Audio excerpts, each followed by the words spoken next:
Prologue, it was fingertips following the curve of her spine that woke Vashti from slumber. She arched into the familiar touch with a purr of delight, a smile curving her lips as she floated up to total awareness.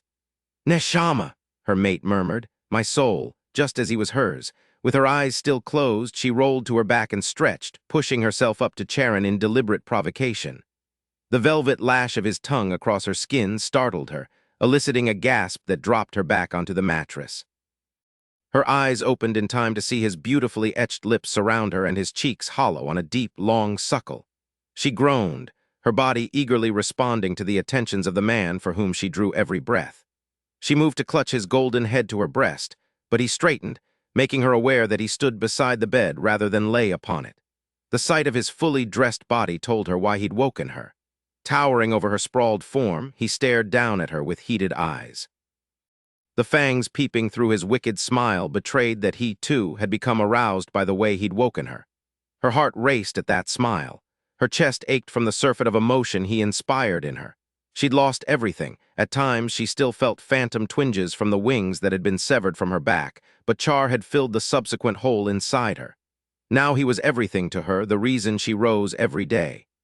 "Save that thought," he said in his richly resonant voice. "I'll sate your hunger when I return." Vash pushed up onto her elbows. "Where are you going?" He finished strapping on the twin katana scabbards that crisscrossed his back. "We have a patrol that didn't check in." "Ices, don't start," she sighed, knowing how much time Char had invested in training the fledgling, but the kid couldn't seem to follow orders. Char glanced at her before securing a gun holster to his thigh. "I know you think he hasn't demonstrated sufficient accountability." Swinging her legs off the side of the mattress, she said, "I don't just think it. He's proven it, over and over again. He wants to please you, Vashti. He's ambitious. Ice doesn't leave his posts to play. He leaves because he thinks he can be more valuable elsewhere. If an opportunity to impress you presents itself, he'll make the attempt. He's probably tracking a rogue now or trying to eavesdrop on Lycans. I'd be impressed if he followed commands without insubordination." Standing, Vash stretched, then sighed as her mate came to her and stroked his elegant hands down the sides of her torso. "And he's pulling you out of our bed. Again? Neshama, someone has to pull me from it. Otherwise, I would never leave it." She wrapped her arms around him and pressed her face into the leather vest that hugged his lean chest. Breathing him in, she thought again that he was worth falling for. If she could relive making the choice between her wings and her love for Charon, she would have no doubts or hesitation about repeating her mistake. The curse of vampirism was a small price to pay to have him. "I'm coming with you." Tilting his head, he pressed his cheek to her crown. "Torque says no. Not his call to make." She pulled back, her eyes narrowed. Torque was Sire's son, but she was the fallen leader's lieutenant. When it came to the fallen and their minions collectively, vampires only Sire could gainsay her. Even Char had to take orders from her, which he did gracefully for a man who commanded others by nature. "He has a demon problem. Damn it, he should be able to take care of it." Yes, hunting the demons who preyed on vampires was her job. No one was better at it than she was, but she couldn't be everywhere all the time. She's another one of Asmodeus's. Of course she is, damn it, 3 times in 2 weeks, he's fucking with us. That changed things up. Taking down a demon in the direct line of a king of hell was a bit more politically involved. Vash had a reputation for being a wild card. She'd take the heat without casting as much of a shadow on Sire as his offspring would. And now she was pissed off enough to want to deal with it herself. They may have fallen, but they weren't easy targets. Char pressed a kiss to her forehead, then released her. "I'll be back before dark." "Before dark?" A quick glance at the bedroom window and she understood. "It's dawn." Yeah, his face was as grim as she knew hers must be. Ice wasn't one of the fallen, as she and Charon were. He was a mortal who'd been changed, which meant he was photosensitive. Regardless of his overeager nature, he should have checked in before sunrise. Now he'd have to hunker down somewhere until dusk came or Char found him, whichever came first. A few sips of Char's potent fallen blood would afford a temporary immunity that would get the errant minion home. "Have you considered," she began, pulling back, "that it might be wise to let him stew it out? How will he learn if he never faces the consequences?" "Ice isn't a child." Vash shot him a look that challenged that pronouncement. Ice might be nearly as broad and tall as her mate, but he lacked Char's steely control, leaving him as impulsive as a kid. "I think you're projecting traits onto him that he doesn't have. And I think it's about time you trusted my judgment." His returning gaze dared her to keep pushing. It was a look no one else would even consider giving her, and not just because of her rank. While it goaded her obstinacy, she appreciated her mate's willingness to confront her when he felt strongly about something.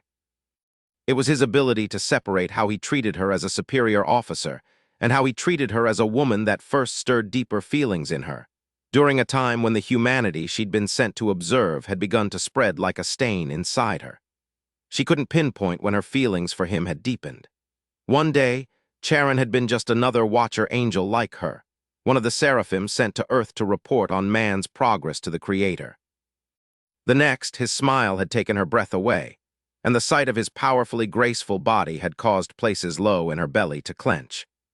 His gilded beauty, his gold and cream-colored wings, his tawny skin and hair, and his piercing, flame-blue eyes had morphed from being a mere testament to the skill of the Creator to being an irresistible lure to her newly awakened feminine hunger.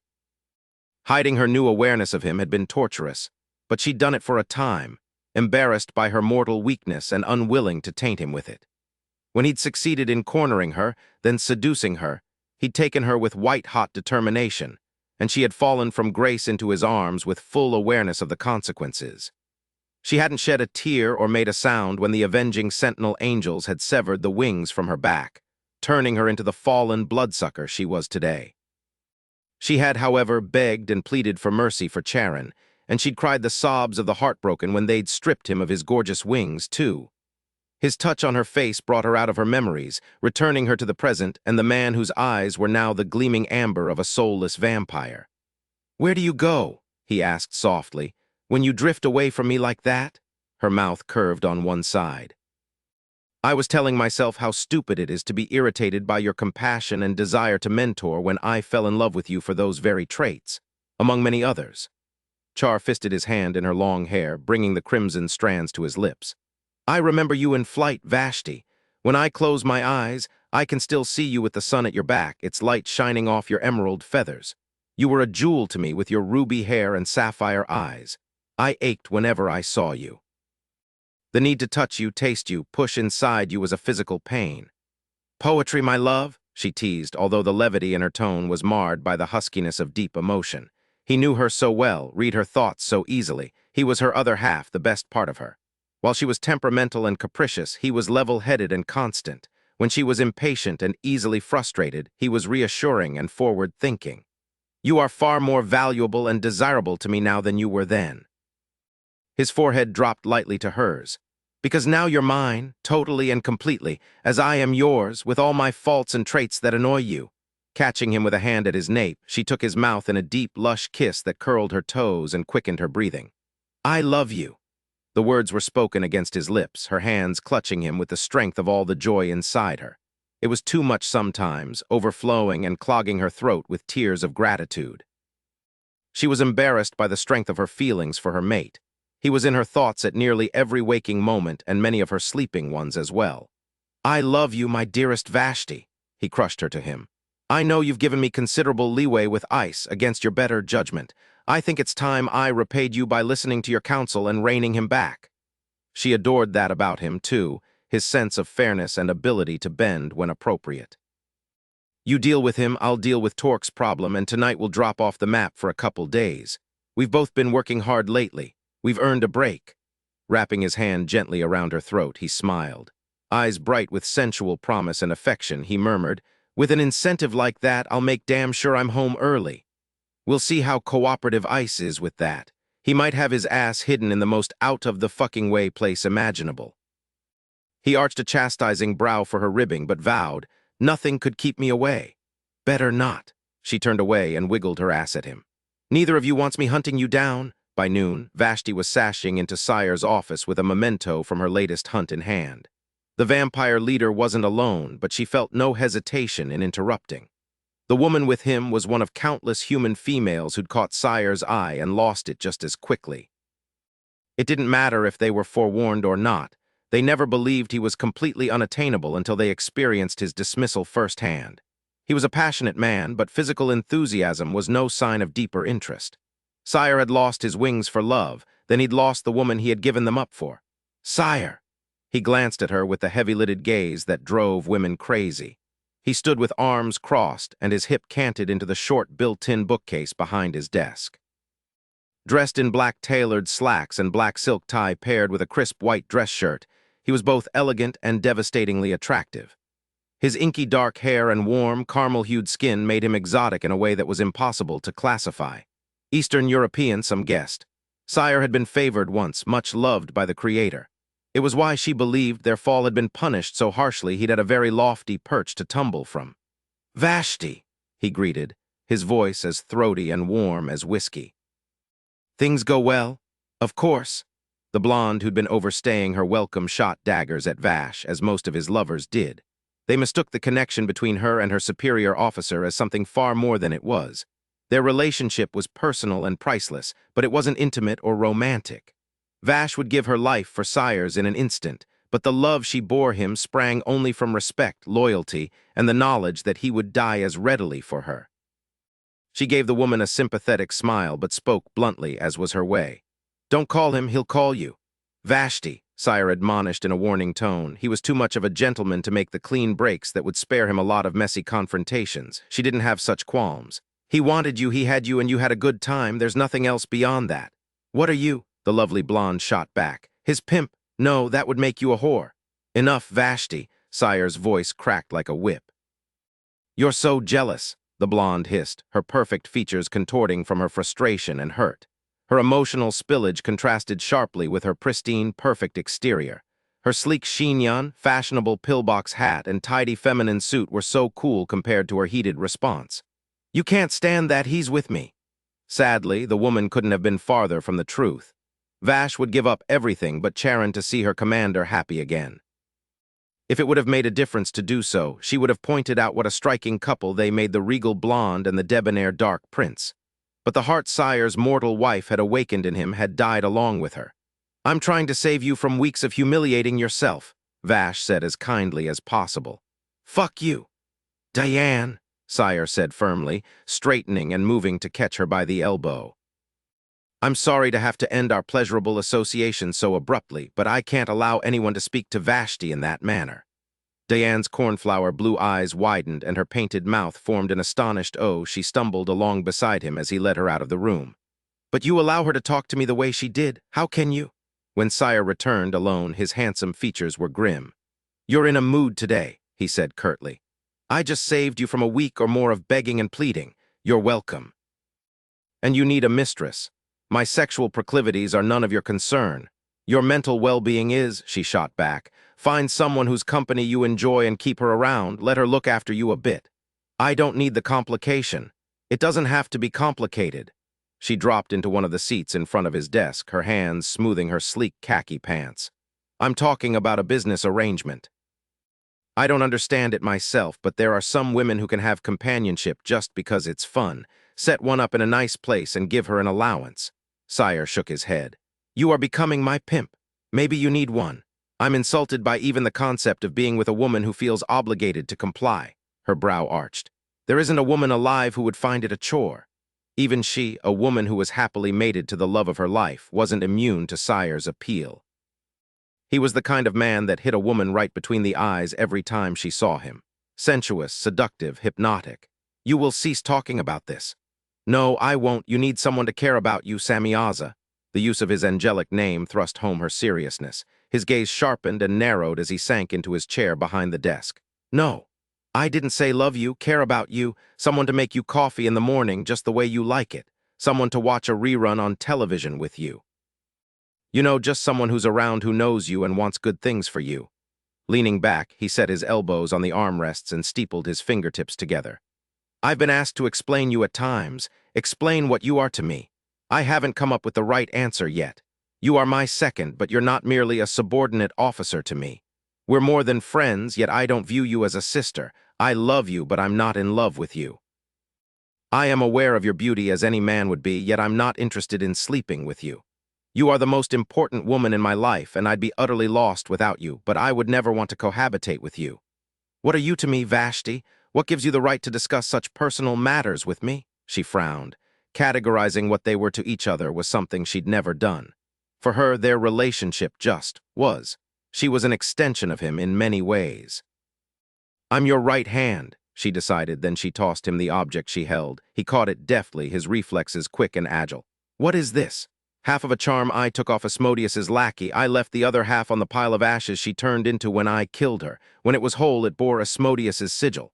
"You're taunting him." Vash shook her head. 3 in 2 weeks, that's not a coincidence. He's allowing, maybe even encouraging, his underlings to toy with us. We're a prize angels who were thrown away like garbage. We have enough enemies as it is. No, we have jailers, the sentinels, and their lycan dogs. The demons are possible enemies if we don't correct them. We have to take a stand. This isn't the way I would see things handled.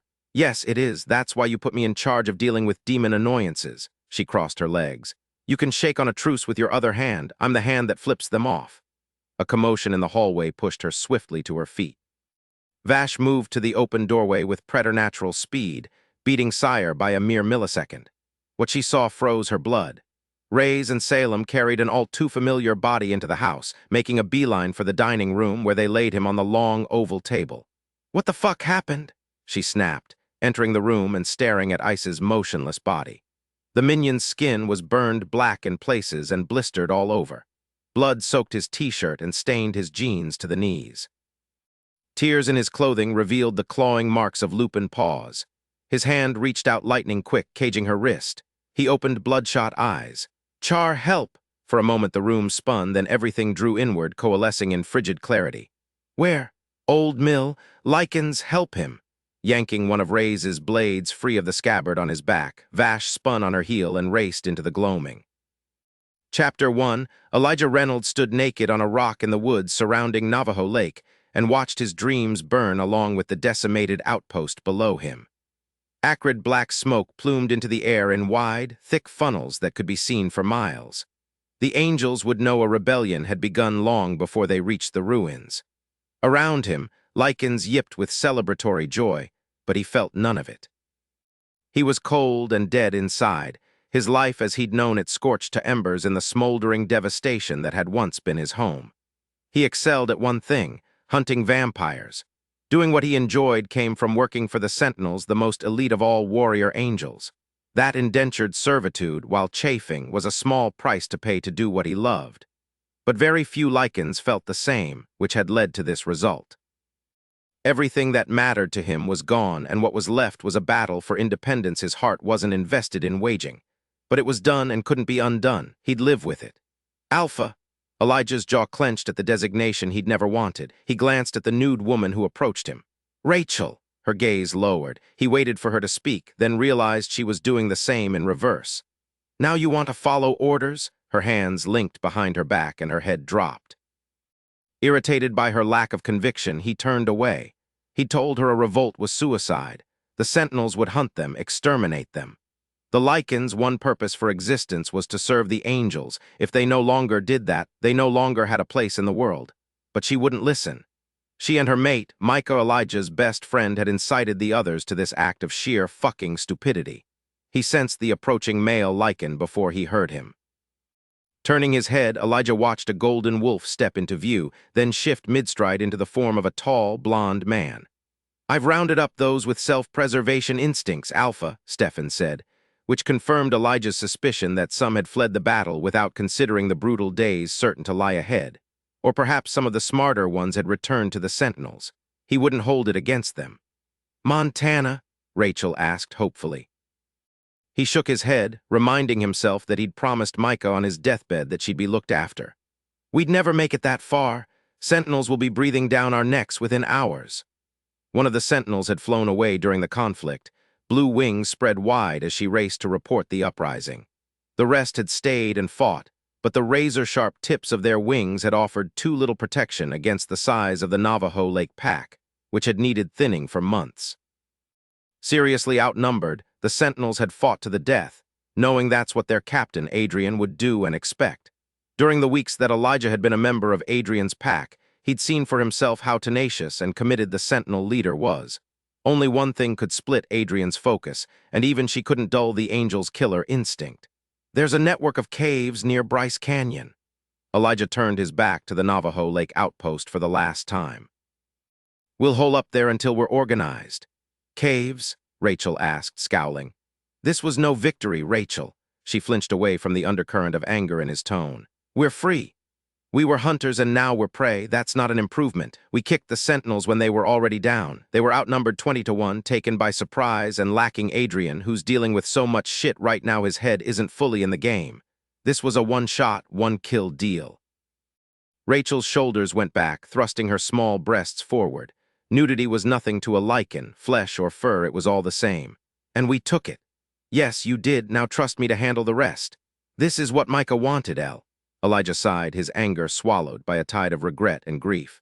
I know what he wanted: a home in the suburbs, a 9-to-5 job, carpools, and play dates. I would do anything to give you that dream, to give it to any other lycan with a wish for the same. But it's impossible. You've dumped a task in my lap that I failed before I began because there's no way for me to succeed. And they couldn't know what that failure cost him. He would never say. He could only make the best of what he had to work with and try to keep those who were now dependent on him alive. He looked at Stefan. I want teams of 2 sent to the other outposts, preferably mated pairs. Mates would protect each other to the death. In times like these, when they would be hunted while separated from their pack, they'd need all the support they could get. Notify as many lycans as possible, he went on, rolling his shoulders back to ease the tension in his neck. Adrian will cut off outside communication to and from all the outpost cell phones, the internet snail mail, so the teams will need to tackle the task directly, face to face. Stefan nodded. I'll see to it. Everyone needs to withdraw whatever money they've got socked away before Adrian freezes their accounts.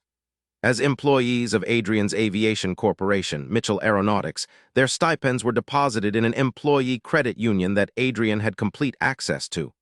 Most have already done that, Rachel said quietly, so she'd thought that far ahead at least. Elijah sent her off to gather the others, then he turned to Stefan. I need the 2 lycans you trust the most for a special assignment. Find Lindsay Gibson. I want her whereabouts and status. Stefan's eyes widened with surprise at the mention of Adrian's mate. Elijah struggled through the driving urge to find Lindsay himself, a mortal woman he considered a friend, the only one he had left now that Micah was dead. In so many ways, she was a mystery. She'd stumbled into their lives without warning, displaying skills no mere human should possess and garnering the Sentinel leader's attention in ways Elijah had never witnessed or heard of. Unlike the Fallen, who had lost their wings because they'd fraternized with mortals, the Sentinels were angels above reproach. The sins of the flesh and the vagaries of human emotion were far beneath their lofty stations. Elijah had never seen a Sentinel show even a flicker of desire or longing. Until Adrian took one look at Lindsay Gibson and claimed her with a fierceness that surprised everyone. The Sentinel leader protected her life with more care than he did his own, putting Elijah in charge of her safety, despite knowing that he was one of the rare, anomalous alphas that were swiftly weeded out of the lycan packs. It was during the course of his protection of Lindsay that a friendship had developed between them. Their easy camaraderie ran deep enough that they would die for each other. I'd take a bullet for you, she had told him once. Not many people had friends like that, and Elijah had none now but her. He may have become the lycan alpha, but Lindsay's safety wasn't a concern he'd ever relinquish. She had gone missing under the Sentinel's watch, and he wouldn't rest easy until he knew she was okay. I want her found and safe, Elijah said, by whatever means necessary. Stefan nodded. The unchallenged acquiescence gave Elijah the first hope that they just might have a chance in hell of surviving after all. Fucking Vash eyed the hazmat suit she held in her hand and felt a shard of icy fear pierce her gut. Dr. Grace Peterson rubbed at one bleary eye with a fist. We're not entirely sure how the disease is transmitted. Better to be safe than sick, trust me. Bad piece of business. Pulling on the suit, Vash forced her mind to clear out the rising panic. She focused on reviving the scholarly skills and mindset she'd been sent to Earth with as a watcher. It had been a long time since she'd approached anything without the warrior's mindset she'd cultivated as a vampiress, but this was a battle she couldn't fight with her fangs or fists. You've got balls of steel, Gracie, she said through the receiver in her headpiece. So says the woman who takes on opponents the size of a double-decker bus. Suited up, they entered the sealed antechamber of the quarantine room, then stepped through to the inner room once given the green light to do so. Inside, a man lay on an exam table as if sleeping, his features peaceful in repose. Only the intravenous lines in his arms and the rapid lift and fall of his chest betrayed his illness. "What are you giving him?" Vash asked. "Is that blood?" "We're transfusing him, yes. We're also keeping him in a medical coma." Grace looked up at Vash through her face shield, her features weary and austere. "His name is King. When he was mortal, he went by the name of William King. He was my primary assistant until this morning, when he was bitten by one of the infected vamps we caught yesterday." "It takes hold that quickly?" "Depends. According to preliminary reports from the field, some vamps are immune. Others take weeks to show symptoms. Still more are like King and succumb within a matter of hours." "And what are the symptoms, exactly?" "Mindless hunger, unreasoned aggression, and an unnaturally high tolerance for pain. We're calling them wraiths." "Why?" "They're shadows of their former selves, lights on, no one home. Their minds and personalities are shot, but their bodies are still cruising right along with the party. The ones I've managed to keep alive more than a handful of days lose pigment and melanin in their hair and skin. Even their irises turn gray. And check this." Grace brushed the bangs back from King's forehead with a gentle, slightly trembling hand. "Sorry, buddy," she whispered, before reaching for a corded handheld device that looked like a retail checkout scanner. Holding his wrist, she aimed at his forearm and activated a pale bluish glow, ultraviolet light. Vash bent closer, examining the targeted skin. It rippled minutely as if the muscle beneath it was having a spasm, but that was the only sign of irritation. "Holy shit, UV tolerance." "Not quite." Turning off the device, Grace set it aside. "There's no real immunity at work. The flesh is still burning. It's just healing at an accelerated rate. The damaged skin cells are regenerating as quickly as they're being destroyed. Ergo, no visible or lasting damage. I ran some tests on 2 of the other subjects we had in here. Same deal." Their gazes met. "Don't get excited," Grace muttered. "That cellular renewal is what's causing all the other symptoms." The insatiable hunger comes from the need to fuel the massive energy expenditure required for regeneration.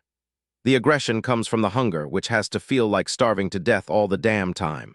And the high pain tolerance comes from the fact that they can't focus on anything else but the need to feed. They can't seem to think, period. Have you seen a wraith in action? Vash shook head. They're like frenzied zombies. Higher brain function is subverted by pure instinct. So you're transfusing him because he'll die without a continuous intake of blood. I learned that the hard way. I sedated 2 of the captures so I could study them. You can't get near them when they're fully functional and they liquefied. Their metabolisms are so accelerated that their bodies pretty much digested themselves. Pile o' mush. Not pretty. Is it possible that Adrian cooked this up in a lab somewhere? The Sentinel leader had been tasked with leading the elite unit of Seraphim enforcers that had severed the wings from the fallen. Using Lycans as herding dogs, Adrian prevented the vampires from expanding into more widely populated areas. The result was both territorial and financial suppression. Anything is possible, but I wouldn't have made that leap, Grace gestured at King. I can't see Adrian doing this, not his style. Truth be told, Vash couldn't either. Adrian was a warrior to the core. If he wanted a fight, he'd do it face to face and hand to hand. But he had a lot to gain if the vampire nation withered away to nothing. His mission would be over and he could leave the earth and its pain, misery, and filth behind. Assuming he'd even want to leave now that he had Lindsay, a mate who couldn't go with him. Softening her voice, Vash conveyed her sympathy. I'm so sorry about your friend, Gracie. Help me find a cure, Vash. Help me save him and the others. That's why she'd come, the reason Sire had sent her. Reports of the illness were cropping up all over the country, the spread so swift it was quickly becoming an epidemic. What do you need? More subjects, more blood, more equipment, more staff. Done, of course, just get me a list. That's the easy part. Crossing her arms, Grace shot another glance at King. I need to know where the Wraith virus first appeared, which part of the country, which state, which town, which house, which room in the house. Down to the minutia. Male or female, young or old, race and build. I need you to find the very first person who got sick. Then I need you to find number 2. How did they know number 1? Did they live in the same house, share the same bed, or was the connection more tenuous? Were they blood relations? Then find number 3 and 4 and 5. We're talking 6 degrees of separation gone wild. I need enough data to establish a pattern and point of origin. Suddenly feeling suffocated by the hazmat suit, Vash strode toward the door. Grace met her there and typed in the code that released the seal to the antechamber. You're talking about a hell of a lot of manpower, Vash muttered, following Grace's example and standing on a painted circle on the floor. Something sprayed from the exposed piping over her head, surrounding her suit in a fine mist. I know. There were tens of thousands of minions, but their inability to tolerate sunlight seriously hindered their usefulness. The original Fallen had no such restriction, but there were less than 200 of them. Far too few to provide the blood to minions that would grant them temporary immunity. Certainly not enough to manage the pavement pounding necessary to carry out the requested task in a timely manner. Shrugging out of her suit, Vash rolled her shoulders back and set her mind. The initial reports of the illness had surfaced at the same time as Adrian's lost love. Nailing down a timeline would help her to decide if the Sentinel leader had culpability or not. I'll make it happen. I know you will.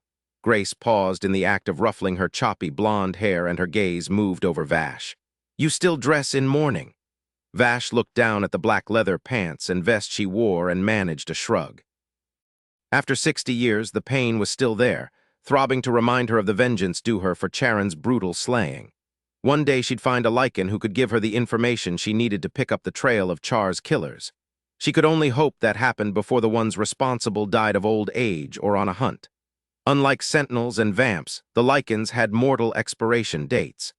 Let's get that list, she said crisply, ready to start on the monumental task ahead of her. Sire watched the video to the end, then pushed to his feet in a burst of agile movement. What are your thoughts on this? Vash tucked her legs up beneath her on the chair that faced his desk. We're fucked. We don't have enough people to attack this as quickly as the Wraith virus, she called it. As fast as it's spreading, we don't have the resources to tackle it. He shoved a hand through his thick, dark hair and cursed. We can't go down like this, Vashti, not after all we've been through. The fallen leader's pain was a tangible force in the room. As he stood before the windows that overlooked Main Street in Raysport, Virginia, a town he'd built from the ground up, it appeared as if the weight of the world was on his shoulders. It wasn't just the problems they faced that pressed down on him. He was in deep mourning, grieving the loss of his daughter after centuries of praying for her return. And he was altered by that loss. No one else had noticed it yet, but Vash knew him too well. Something had changed in him, a switch had been flipped. He was harder, less flexible, and that was reflected in the decisions he was making. I'm going to do the best I can, she promised. We all will. We're fighters, sire. No one will give up. He turned to face her, his beautiful face set in fierce lines. I received an interesting call while you were with Grace. Oh, his tone and the glitter of his gaze set her on edge. She knew that look of his, knew it meant he was resolved to his course, but expected resistance. The Lycans have revolted. Vash's spine stiffened painfully, as it always did when discussing the Sentinel's dogs. How? When? Within the last week. I assume Adrian's distraction over my daughter was seen as a prime opportunity to break free. His arms crossed, his powerful biceps flexing with the movement. Adrian had first been attracted to Lindsay Gibson because she was the latest incarnation of Shadow, Sire's daughter and Adrian's longtime love. In the end, it was Lindsay who'd won both Adrian's heart and the right to her own body, leaving Sire mired in grief over the loss of his child, and Adrian knocked a bit off his game. The Lycans will need us if they want to stay free, and it appears we need them just as badly. She pushed to her feet. You can't be serious. I know what I'm asking of you. Do you? This is akin to me asking you to work with Adrian, knowing he's the reason your daughter is gone, or me telling you to partner with the demon who killed your wife. His chest expanded on a slow, deep inhale. If the fate of every vampire in the world was dependent on my doing so, I'd do it. Fuck you and your guilt. The words slipped out before she could hold them back. Whatever else Sire was to her, he was first and foremost her commanding officer. I'm sorry, Commander. He dismissed her concern with an impatient flick of his wrist. You'll pay me back by finding whoever the Lycan Alpha is and offering an alliance. There are no Lycan Alphas. The Sentinels have made sure of that. There has to be one, or the revolt would never have happened. She began to pace, her heeled boots rapping out a quick staccato on the hardwood floor. Send Reyes or Salem, she suggested, offering up her two best captains. Or both of them. It has to be you. Why? Because you hate Lycans and your reluctance will hide our desperation. He rounded the desk, then half sat on the front edge, his long legs crossing at the ankles. We can't give them an advantage. They have to believe they need us more than we need them. And you're my second. Sending you delivers a powerful message as to how seriously I would take the proposed alliance. The thought of working with Lycans stirred a rage inside her that fogged her vision. What if she inadvertently worked alongside one of the Lycans who'd ripped Charon to ribbons? What if she saved one of their lives, thinking they were an ally? It was so perverted it made her stomach roil. Give me some time to try to handle this on our own. If I don't make sufficient progress within a couple weeks, we can revisit. Adrian could exterminate the Lycans by then. The timing has to be now, while they're still on uneven footing. Think about how quickly we could search with thousands of Lycans at our disposal. She continued to traverse the length of the room at a pace that would make mortals dizzy to follow. Tell me your request has nothing to do with your hatred for Adrian. Sire's mouth curved on one side. You know I can't. I want to kick Adrian while he's down. Of course I do. But that wouldn't be enough to ask you to do this, knowing what it's going to cost you. You mean far more to me than that. Coming to an abrupt halt, Vash approached him. I'll do this because you're ordering me to, but I won't set aside the retribution I'm owed.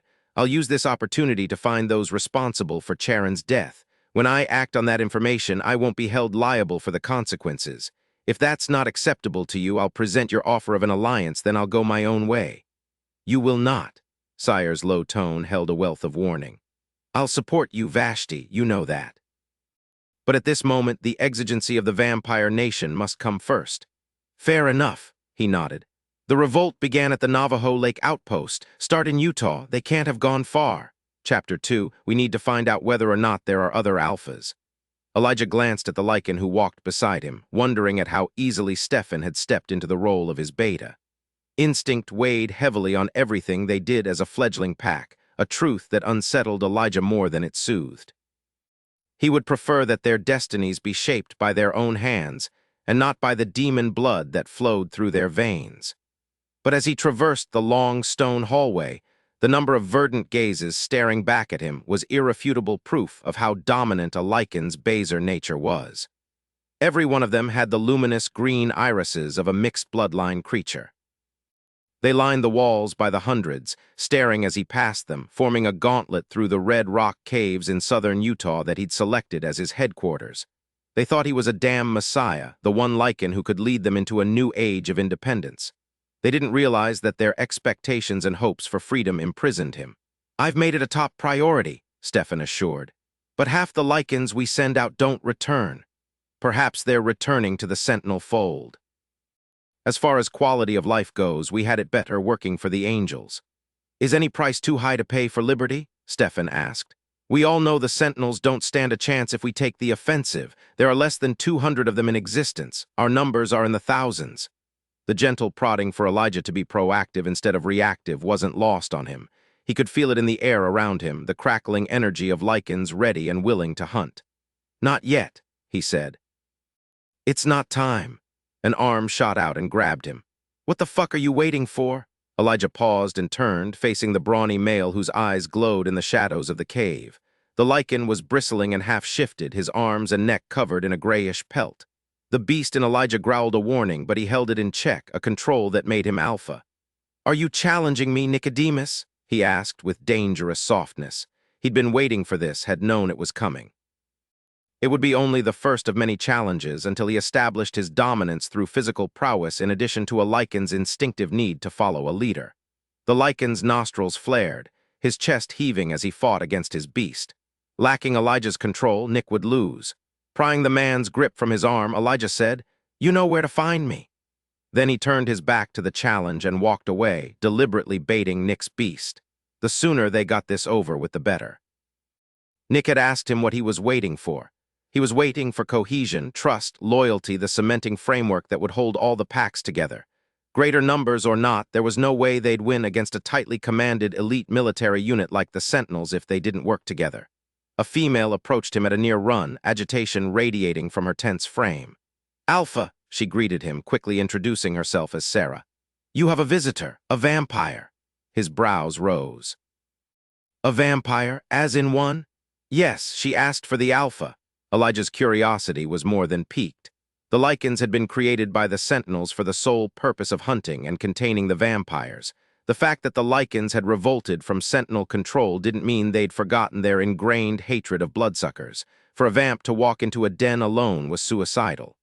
"Show her to the great room," he said. Sarah turned and ran back the way she'd come, with Elijah and Stefan following at a more sedate pace. Stefan shook his head. What the fuck? The vamp's desperate for some reason. Why is that our problem? Shrugging, Elijah said. Could be our gain. Do we really want to become a safe house for blood-sucking losers? Let me get this straight. We rebel and we're better off, but a vampire bolts and they're a loser, Stefan scowled. You know as well as I do that the pack won't take in vamps. Times have changed. In case you hadn't noticed, we're pretty damn desperate too. Elijah was stepping over the threshold into the great room when he heard the growl behind him. Lunging forward, he shifted into his lupin form before his paws hit the rock floor.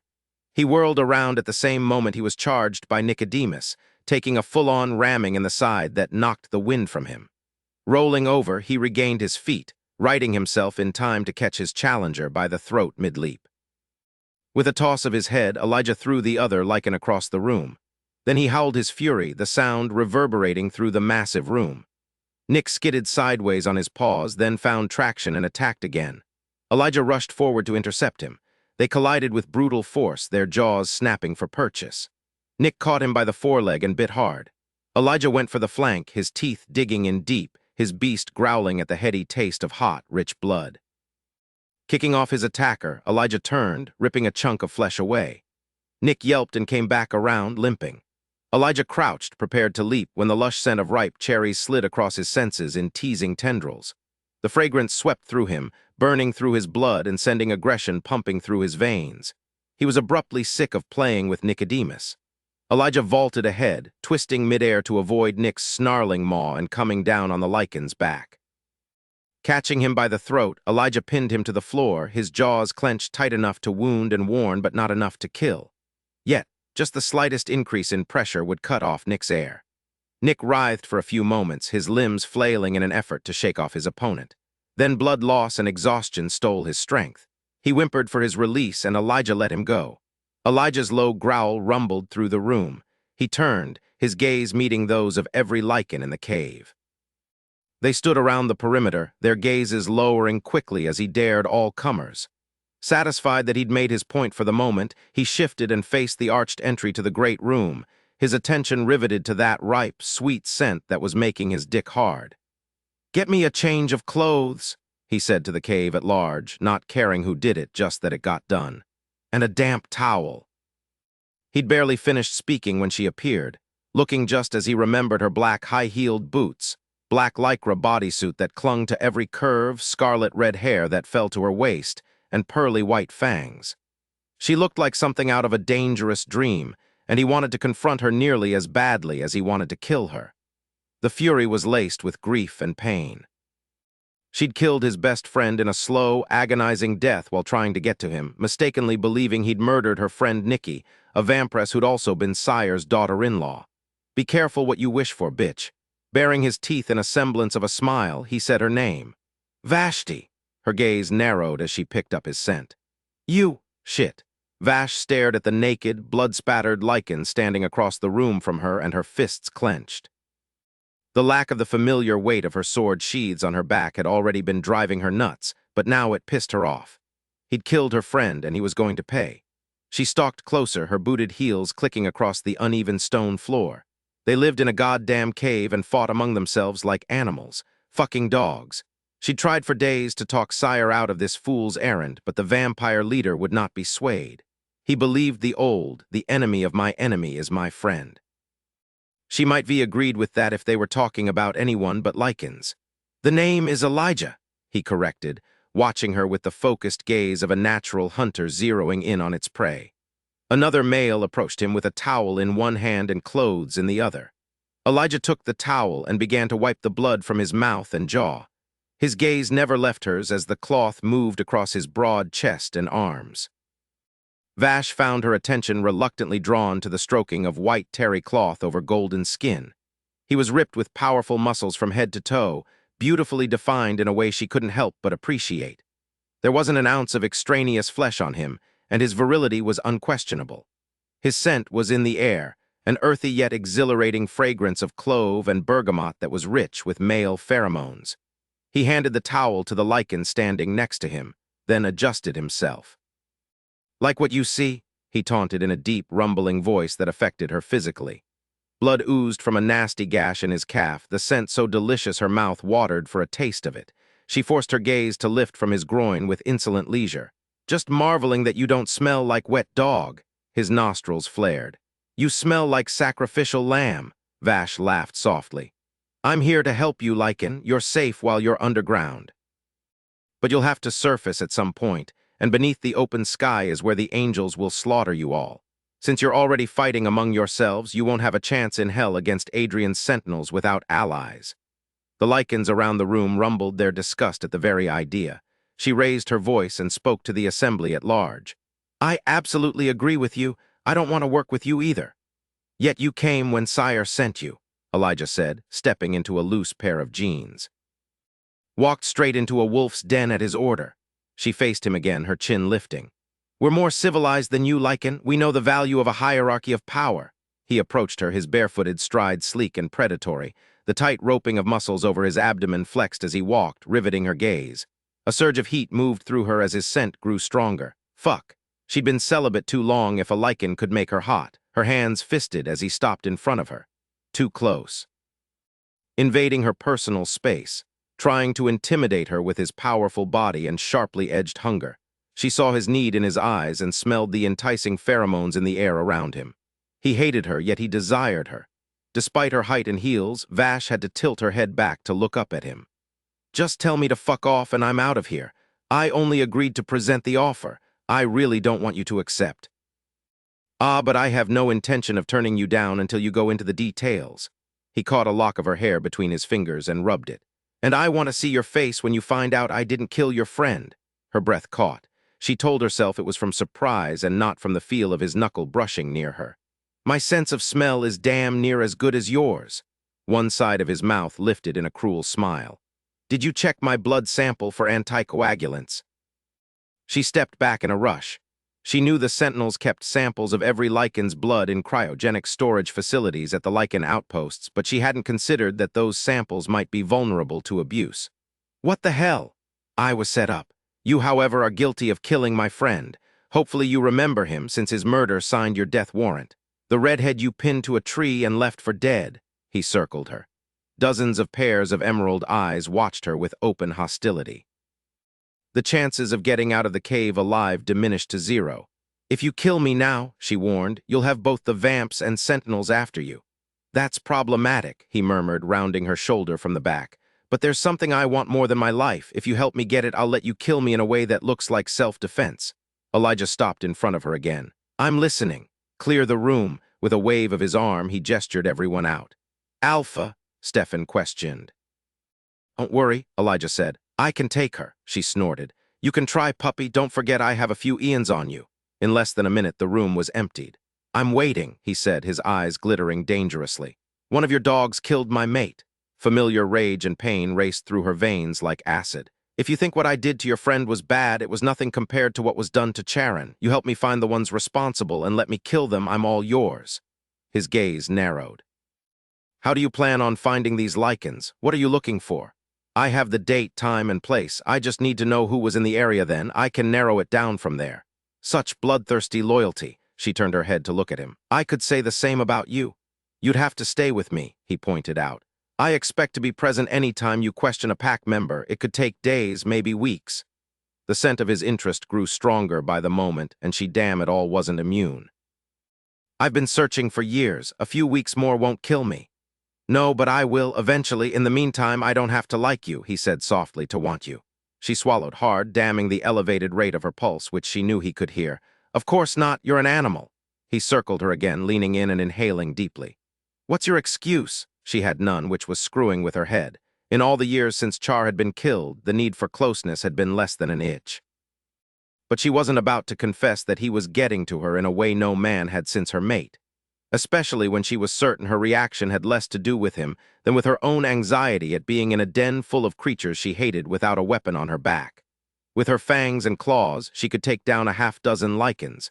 With Charon's twin katanas, she could hold her own against a legion. Only Char himself could rival her skill with the swords. No excuses necessary. "I'm a heterosexual woman and you're an exhibitionist. The show had its merits." He bared his teeth in a semblance of a smile and crossed his arms. What does sire want in return for protection from the sentinels? Vash studied him, noting his wide-legged stance and uplifted chin. He was a solid, anchoring presence. She could almost imagine him remaining an immovable object in the midst of a tornado. Although his rage was a tangible force, battering her senses along with his desire, his beautiful emerald eyes were shadowed with pain. Whatever else he was, Elijah was loyal. If he was trustworthy as well, he could be an asset to the vampire nation, and to her. Her arms crossed in mimicry of his pose. She watched his eyes dip to the V of her neckline and his jaw clench. He didn't want her. That made her smile inwardly. She'd been using her confidence as a weapon since Charon died. She was as deadly with it as she was with a blade, something Elijah was about to discover firsthand. "You're going to kill me," Vash said softly, "in retaliation for the death of your friend who died because I was seeking the same vengeance for Nikki. No, let me finish before you argue. I'm not going to renege on our agreement. When all is said and done, you'll be doing me a favor. I'll even lay my neck across a stump and make it easy for you." The Lycan's gaze sharpened. "Your point. I'm not asking for your sympathy or compassion. I just want you to look for the same fidelity in me that I see in you. I'll come into this alliance with all I've got. You do the same and we'll both end up with what we want." "Will we?" His tone was low and intimate, belying the anger that thinned his sexy mouth. "If you keep your wants realistic," she qualified dryly. "You're dodging my question, Vashti. What does sire expect to gain from this?" "It's an almost even trade." Lifting her hand, she ran her fingers through her hair, noting how his eyes followed the fall of the crimson strands. She meant to tease him with what he hungered for, but instead found herself heated by the fierceness of his regard. The desire of such a gorgeous, virile beast of a man was a seduction all by itself. "We both need bodies. I won't lead the Lycans into war with the sentinels." "No," still feeling the pinch of the collar. "Still aware that the sentinels serve a purpose," he shot back. "They're needed to keep the rogues in check. That's why I think Adrian hasn't fallen like you did, even though he's crossed the same line. He's the weight that balances the scale, which makes him too necessary to throw away." Her jaw clenched, pushing infuriating thoughts of the sentinel leader aside because she needed to keep her head cool. "You also need money now that you're all unemployed. The vampire nation has amassed considerable wealth. You want me at a disadvantage. You want me grateful." He unfolded his arms and stroked a hand down his chest, rubbing his palm over one beautifully defined pectoral, showing off his mouth-watering physique, playing her game. His voice was gravelly, warm, crushed velvet. It brushed over her like the stroke of a tongue. "I won't subordinate the packs to anyone. We're equals or we're nothing." Her mouth curved. "You can't afford to see this fall through. I know what I can afford and what I'm willing to pay. I've got nothing left to lose, but that doesn't make me desperate. Take it or leave it." She started to turn away, hiding a smile. "I'll grab what I need and return tomorrow. Be ready to get down to business." "Vashti." Looking over her shoulder at him, she realized he could hold his own. Sandwiched between two powerhouses like Adrian and Sire, she felt little doubt that he could and would take on either side in battle if necessary. The submissive qualities she was so used to seeing and disparaging in other Lycans were notably absent in the Alpha. Yet Adrian had kept him in service, a marked deviation from his usual practice of segregating alphas from the others. Not only that, the Sentinel leader had trusted Elijah with Lindsay's safety. "Yes, don't play me." His voice rumbled with warning, setting off a sweep of goose bumps over her skin. "I've admitted I want you, but I won't be led around by my desires. Two can play the game. It won't leave my mind that you want me too. I don't need to hear you say yes when I can sense it." "I hate Lycans," she said without heat. It was a simple fact, best laid out there in case he missed the memo. "The thought of being near one makes my skin crawl, but the thought of being near me affects you." His tone was as emotionless as hers had been. "Let's put that on the table from the start. We'll settle this eventually, and we can still hate each other in the morning. Nothing is going to change how this association will play out." Genuine amusement slid through her. "Good to know." His gaze dropped to her throat. "And whoever's been feeding off you is done. The only lips that will be touching your skin are mine. I don't share." Her fingers lifted involuntarily to the twin fang tears that were healing with unusual slowness. Lindsay had taken the bite out of her after Sire's failed attempt to recover the soul of his daughter, Shadow.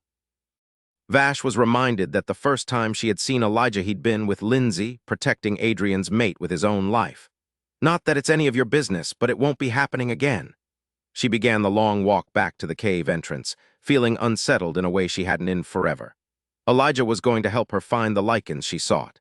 As adversarial as their association was, she trusted that he'd follow through, if only to get his revenge at the end. That should make her feel good about working with him. Instead, she felt twitchy. She was now dependent on the trustworthiness of a creature whose breed she'd long reviled for its treachery. The Lycans had once been watchers. Instead of taking the same punishment as the rest of their brethren and becoming vampires, they'd begged the Sentinels for leniency. Adrian had given it in the form of indentured servitude as Lycans. With transfused werewolf blood sliding through their veins, they'd lost their wings but retained their souls and their mortality. They lived, they whelped, and they died as slaves, which is the least of what they deserved. But now they'd betrayed the Sentinels just as they had the Fallen by switching allegiances again.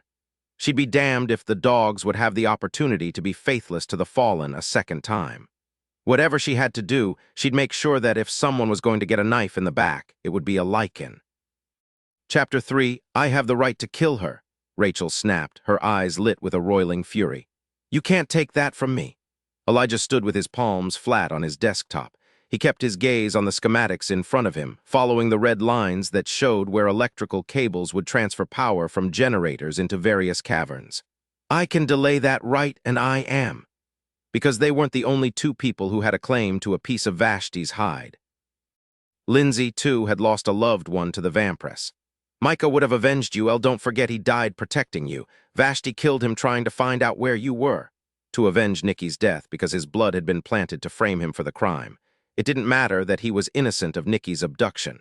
He was nevertheless guilty of being the reason Micah died. Micah didn't have thousands of Lycans depending on him, Ratch. We need this alliance to keep us all alive. Damn you, you want her. He lifted his head and looked at her. Don't try to deny it. She held his gaze. It's obvious. He's still going to kill me, Vashti interjected as she joined them. All eyes turned toward the arched entrance and the Vampiress who strode through it. In direct opposition to her appearance the day before, Vash had returned armed to the teeth. Katana scabbard straps crisscrossed between her shoulders, and two knife sheaths hugged her lithe thighs. She carried a small navy duffel in her hand. Her stride was long and sure, her chin lifted high and proud. As usual, she wore black from head to toe, this time sporting skin-tight cotton pants topped with a leather vest that was secured with brass snaps down the front. Her hair was twisted atop her head into a bun that was secured with what she suspected were slender throwing knives. Like the first time he'd seen her in a parking lot in Anaheim, the look of her hit Elijah like a fist to the gut. His visceral response to her was so strong he sucked in a breath to push through it, then forced himself to exhale slowly. Rachel growled and he glanced her way. He took her sneer as his due, knowing how he would feel if their positions were reversed. Vashti, he straightened. This is Rachel, the mate of the Lycan you killed. Ratch, this is Vash, Sire's second. He watched the two women carefully, painfully aware of how difficult it must be for Rachel to face her mate's killer and be forbidden to seek revenge by the very man who'd contributed to Micah's death. His hand lifted to his chest, rubbing at the ache that shortened his breathing. Vash dropped her duffel on the floor in front of his desk. It won't comfort you to hear that I know how you feel, Rachel, but I do. My mate was killed by Lycans. Was he mortally wounded and left to die over the space of several days? Rachel asked bitterly. No, he was disemboweled and had his vitals eaten while he was still alive. You lie, Rachel spat. Lycans don't hunt that way. Sure, whatever you say. Elijah gestured at his beta who worked on a laptop at an adjacent desk. That's Stefan over there. Hi, Beta, she greeted him. Then she smiled at his upraised brows. Takes one to know one. Stefan acknowledged her with a brisk nod. Vashti kicked at a rock on the floor. I love what you've done with the play cell. You take rustic charm to a whole nother level. The look he shot her said everything he needed to say about her sarcasm. She stepped closer, looking down at the schematics with a wry twist to her mouth. Cute, but you can put those away. We're not staying here. He sank into his chair and reclined, waiting for her to get to her point. She half sat on his desk. I'm not sticking my guys on cave-watching duty. They're not going to be happy about this alliance as it is. Besides, we need more power than generators are going to provide. No way you've got internet or cell reception in this hole in the ground, and you'll need both to have the information and communication necessary to pull the packs together. And I need the same to keep track of my men and my agenda. Which is? Elijah glanced at Rachel, and his voice softened. Let the others know we'll be vacating shortly. Just like that, she asked, wide-eyed. She says jump and you do. Look at it however you want. As much as he regretted the position he was forced to put her in, he wasn't going to argue his point with anyone. His word had to be law if they were going to survive. You can stay here if you prefer. Tell the others they can stay with you or come with me, their choice. Stefan rose to his feet as Rachel stomped out.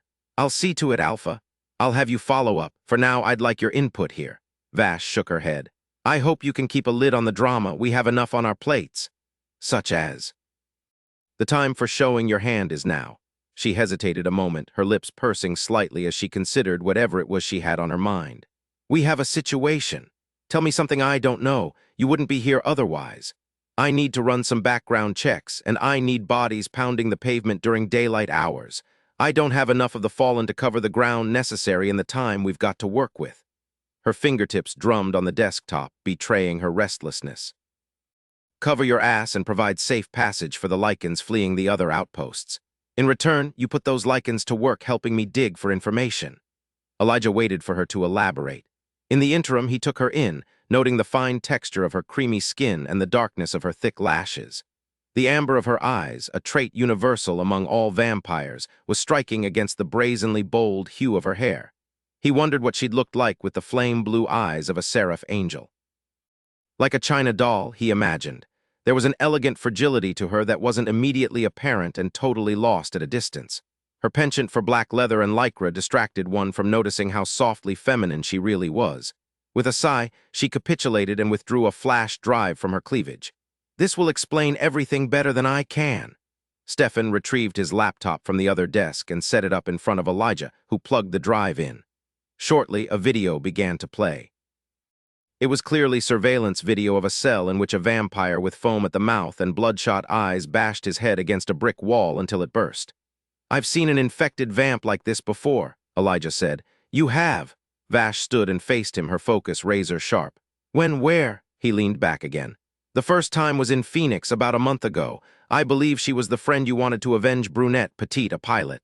Nikki. Vash took a deep breath. Jesus. I thought Adrian was full of shit when he said she was messed up. We cleaned out a nest in Hurricane, Utah 2 days later. Half the occupants were foaming at the mouth like that. Bending down, she dug in her duffel and pulled out an iPad. She typed as she spoke. We don't know what the hell this sickness is, how quickly it's spreading, or where it started.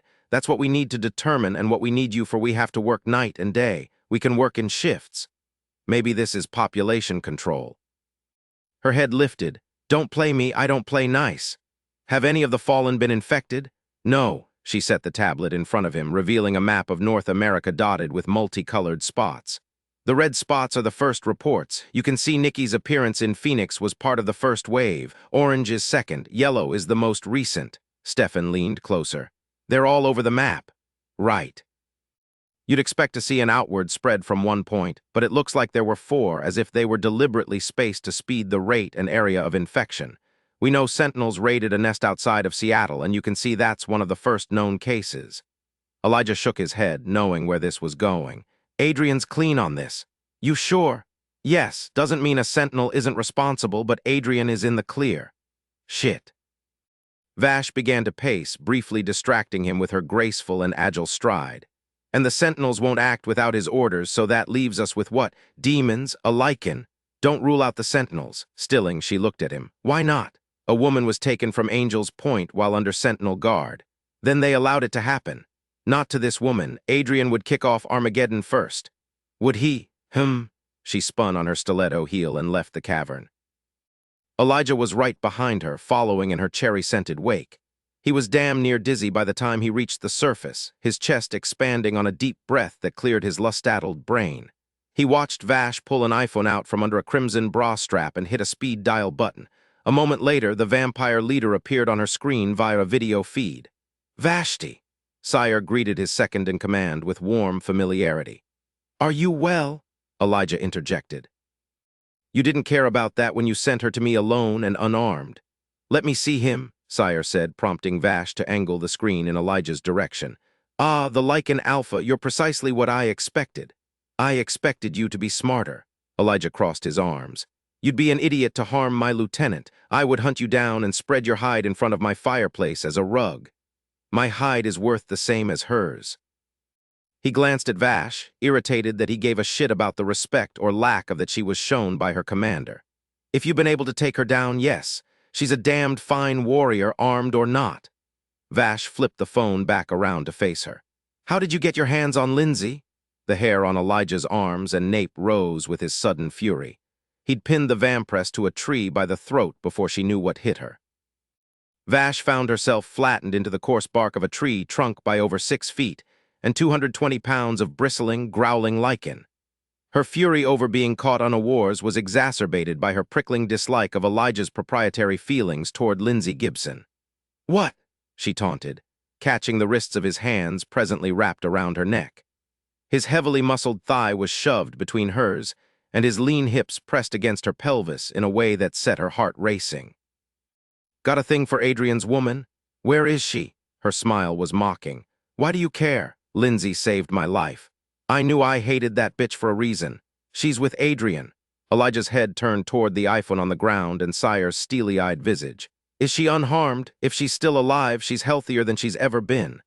A chill slid down Elijah's spine. He looked at Vashti, whose eyes were bright with challenge. While a mortal would have lost consciousness by now from lack of air, the vampress was merely flushed, which made her even more beautiful. "What did you do to her?" "What she wanted done," Sire answered. "Release my second alpha before I decide you're more trouble than you're worth." "Not yet."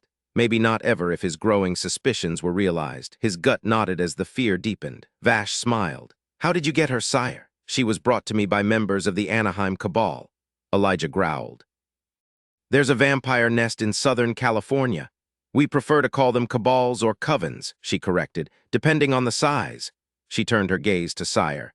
"Did they tell you how they got her out of Angel's Point?" It was no secret that Angel's Point, Adrian's compound in Anaheim Hills, was a fortress. Set high above the city, it was guarded by sentinels and lycans before the revolt, as well as the finest electronic surveillance millions could buy. "No."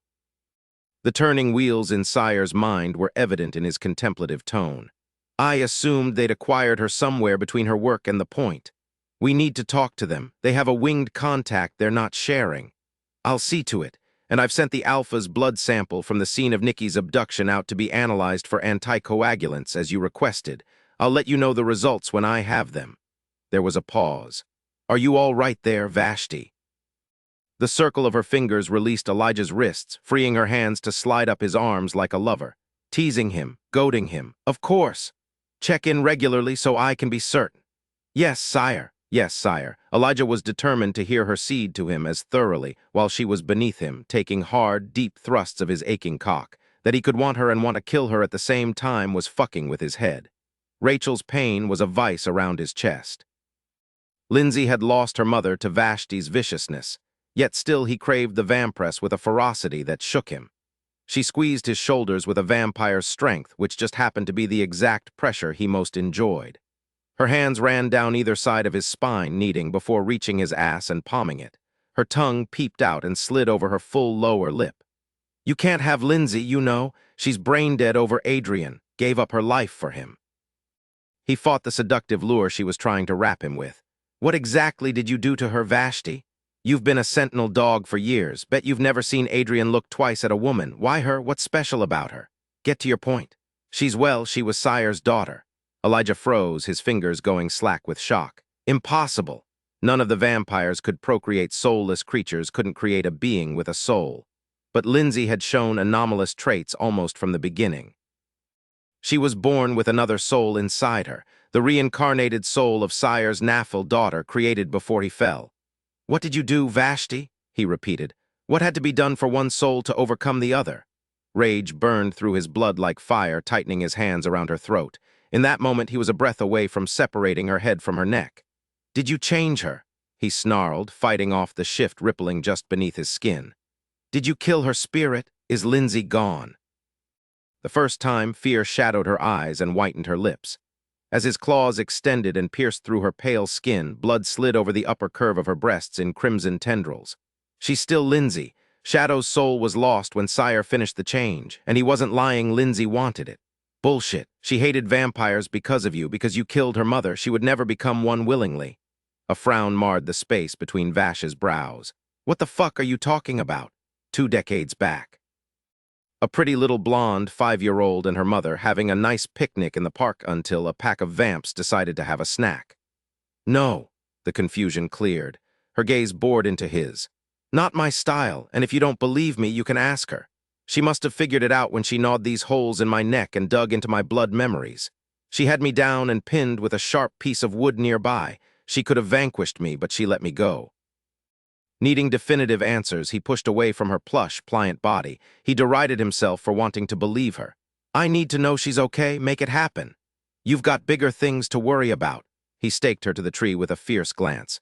Now Vashti, cursing under her breath, she retrieved her phone from the ground and riffled through her contacts.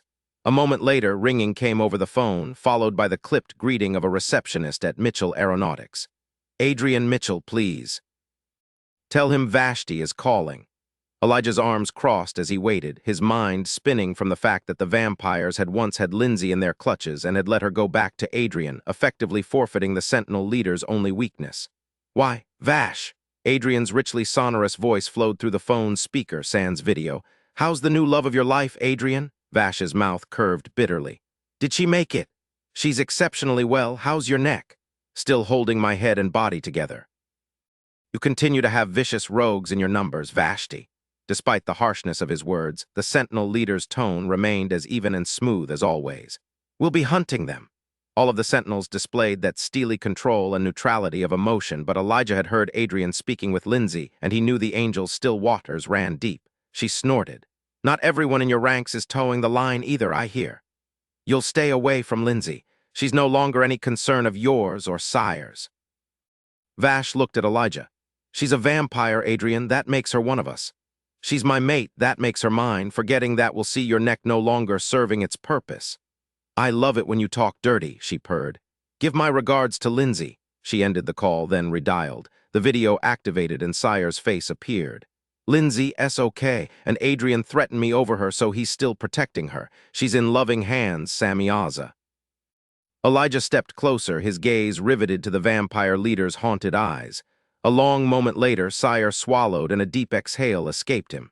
Tata Vashti, you're welcome. Her face and voice softened. I should have checked sooner. I'm sorry I didn't think of it. Silent understanding passed between the two vampires. The instinctive exchange bespoke of a long relationship and deep compassion. Elijah was contemplating his own changing perceptions about Vashti, most especially his absorption of her as a person who had a soft heart beneath the hard exterior when she ended the call and faced him. She arched a brow. Feel better. Enough for now. He wouldn't feel totally settled until he spoke with Lindsay himself, but at least he knew she was with Adrian, who would die for her. His friend was safe for now. Less inclined to kill me now? He bared his teeth in a smile. She shrugged. Worth a shot. Chapter 4. As Vash opened the rear hatch of her Jeep, she felt Elijah's stare move down her back. Something had shifted between them a moment ago. She'd felt it even if she couldn't define it. What are you doing? His rough, rumbling voice at her shoulder prompted a deep, cleansing breath, and she closed her eyes. The hardest transition from Watcher to Fallen hadn't been the loss of her wings. It had been the surge of emotion that shattered her previously inviolate equanimity.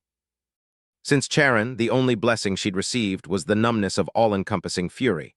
That a Lycan, one of the very creatures who'd made her what she was today, should be the one to break through her shell and rattle her was the most heinous irony. These are surveillance cameras. She pulled out one of the long rods that had a camera on top of it.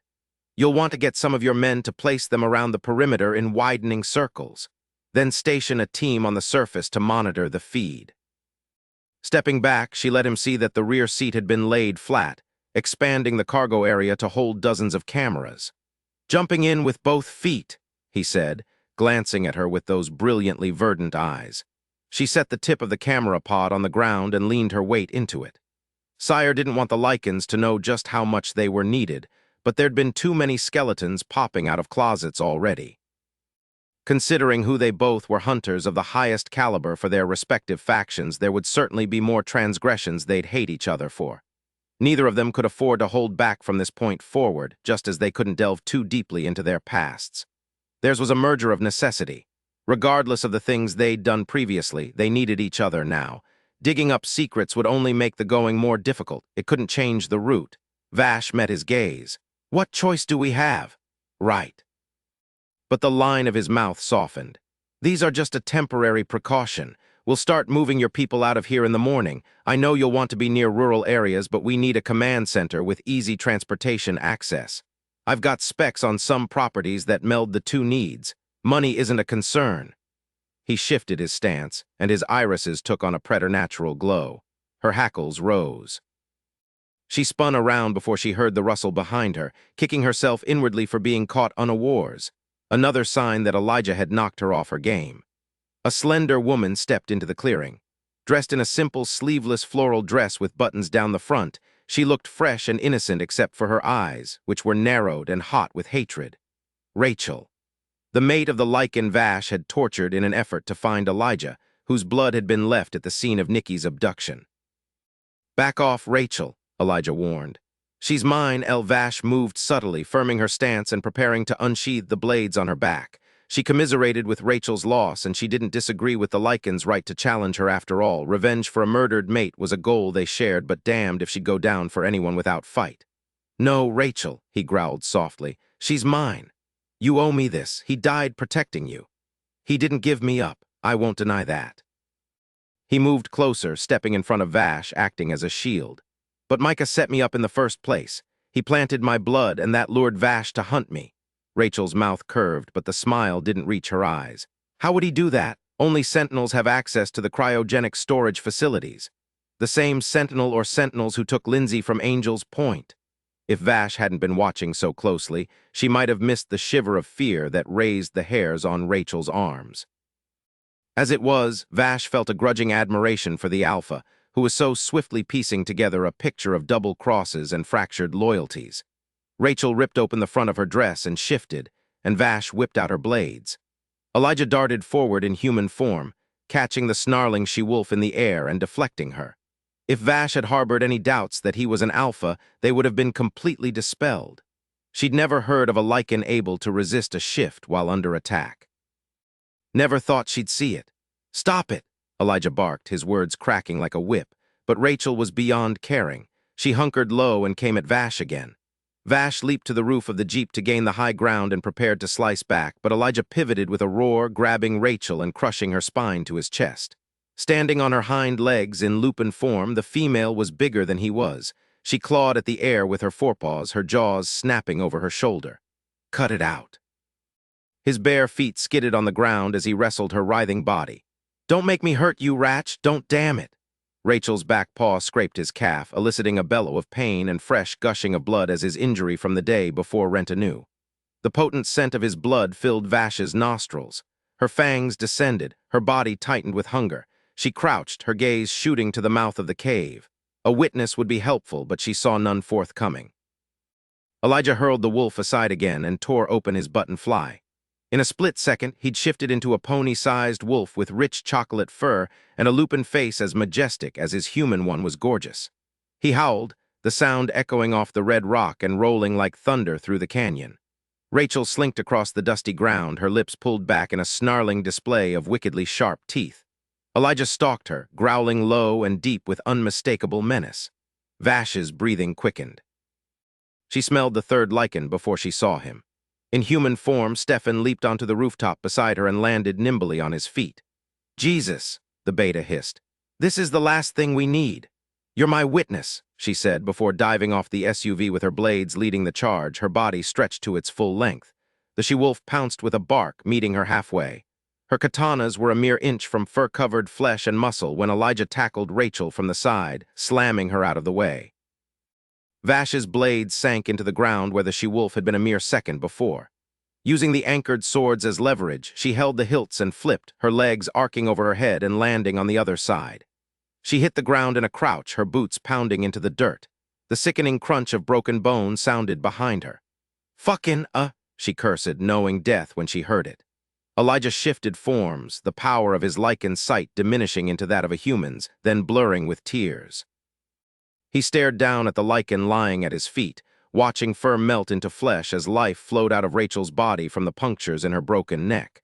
Dropping heavily to his knees, he threw his head back and howled his grief. "Damn it!" Vash snapped at his back.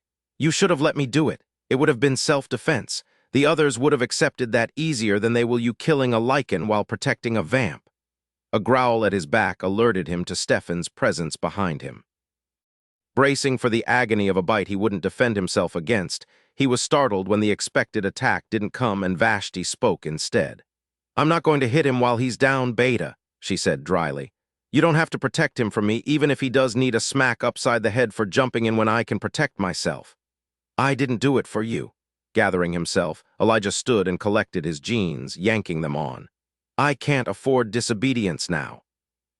Letting you two get to each other after I ordered Rachel away would only prove that my word isn't law, and it needs to be." His chest heaving, he swiped his tears away and fought down the rising bile in his throat. An icy lump had settled in his gut, guilt eating through him like acid. He'd killed the woman he had promised to protect from harm, the widow of his closest friend.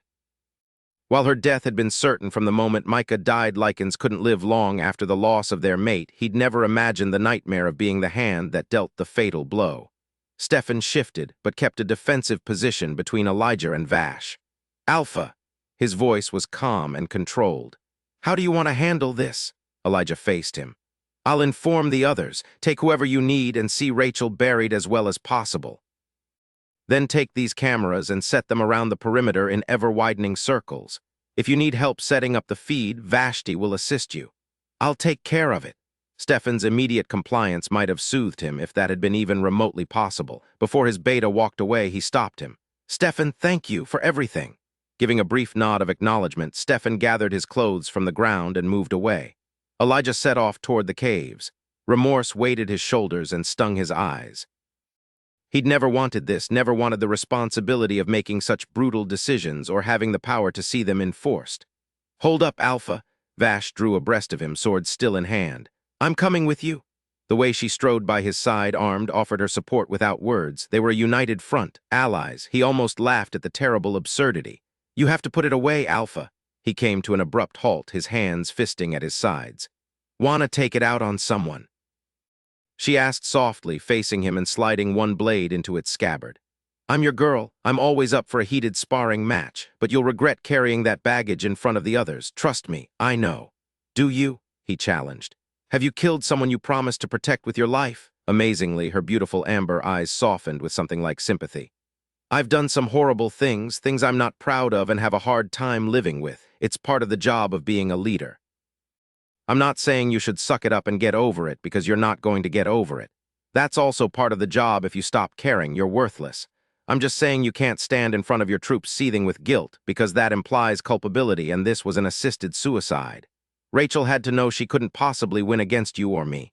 She was ready to go, and this was how she chose to do it. Is that supposed to make me feel better?" His friendships were precious to him. As frustrated as he was with Rachel, she was still a friend and a pack member, and he ached from her loss. Vash shrugged. "Nothing, Will, but you didn't do anything wrong. It was a shitty thing to do, yeah, but it had to be done.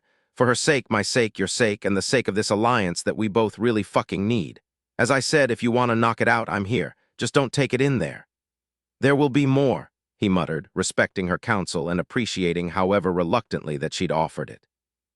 The others didn't know what they were getting into when they orchestrated this revolt, and many of them aren't going to be happy with the decisions I'm making. "Fuck 'em. Until they've been in command, they can't know what it's like," he snorted. She knew what it was like, which created an unexpected affinity between them. She smacked him on the shoulder. "Ready, puppy?" Fuck. She was hot as hell, but totally crazy. Irreverent and unpredictable, too. Yet when he'd researched her, he'd heard the stories of her hunts. She was like a lycan on the scent when she pursued, dogged, and unwavering, dependable for those who hunted with her. And now it seemed there was a method to her madness. He growled. It had been better when the only thing he admired about her was her strength. "Stick close to me. I've got your back. Fine, make it easy for me to have yours." She glanced at him as they entered the main cavern. Blood still stained the ground from his earlier fight, and he was trudging in more, his wounded leg leaving a crimson trail in his wake. Throwing his head back, he howled, a purely inhuman sound. Within moments, the space began to fill. Vash appeared startled by the number of Lycans who poured in. Geez, who knew so many furries could fit in one cave? Elijah waited until the room was so full that a mere 5 feet of clearance surrounded them. He relayed the recent events without inflection, starting with Vashti's arrival and ending with his reason for taking the life of a packmate. His remorse and frustration roiled, twisting around his vitals, but he contained them, even as he expressed sincere regret that they'd lost one of their own. As some of the Lycans in the room shifted into their lupin forms, Vash lifted her blade and set the flat of it against her shoulder. While her pose was casual, it conveyed her battle readiness. The beasts paced and she tracked them with her gaze. "I'm asking you to trust the orders I give and the actions I take," he finished, "whether you understand and agree with them or not.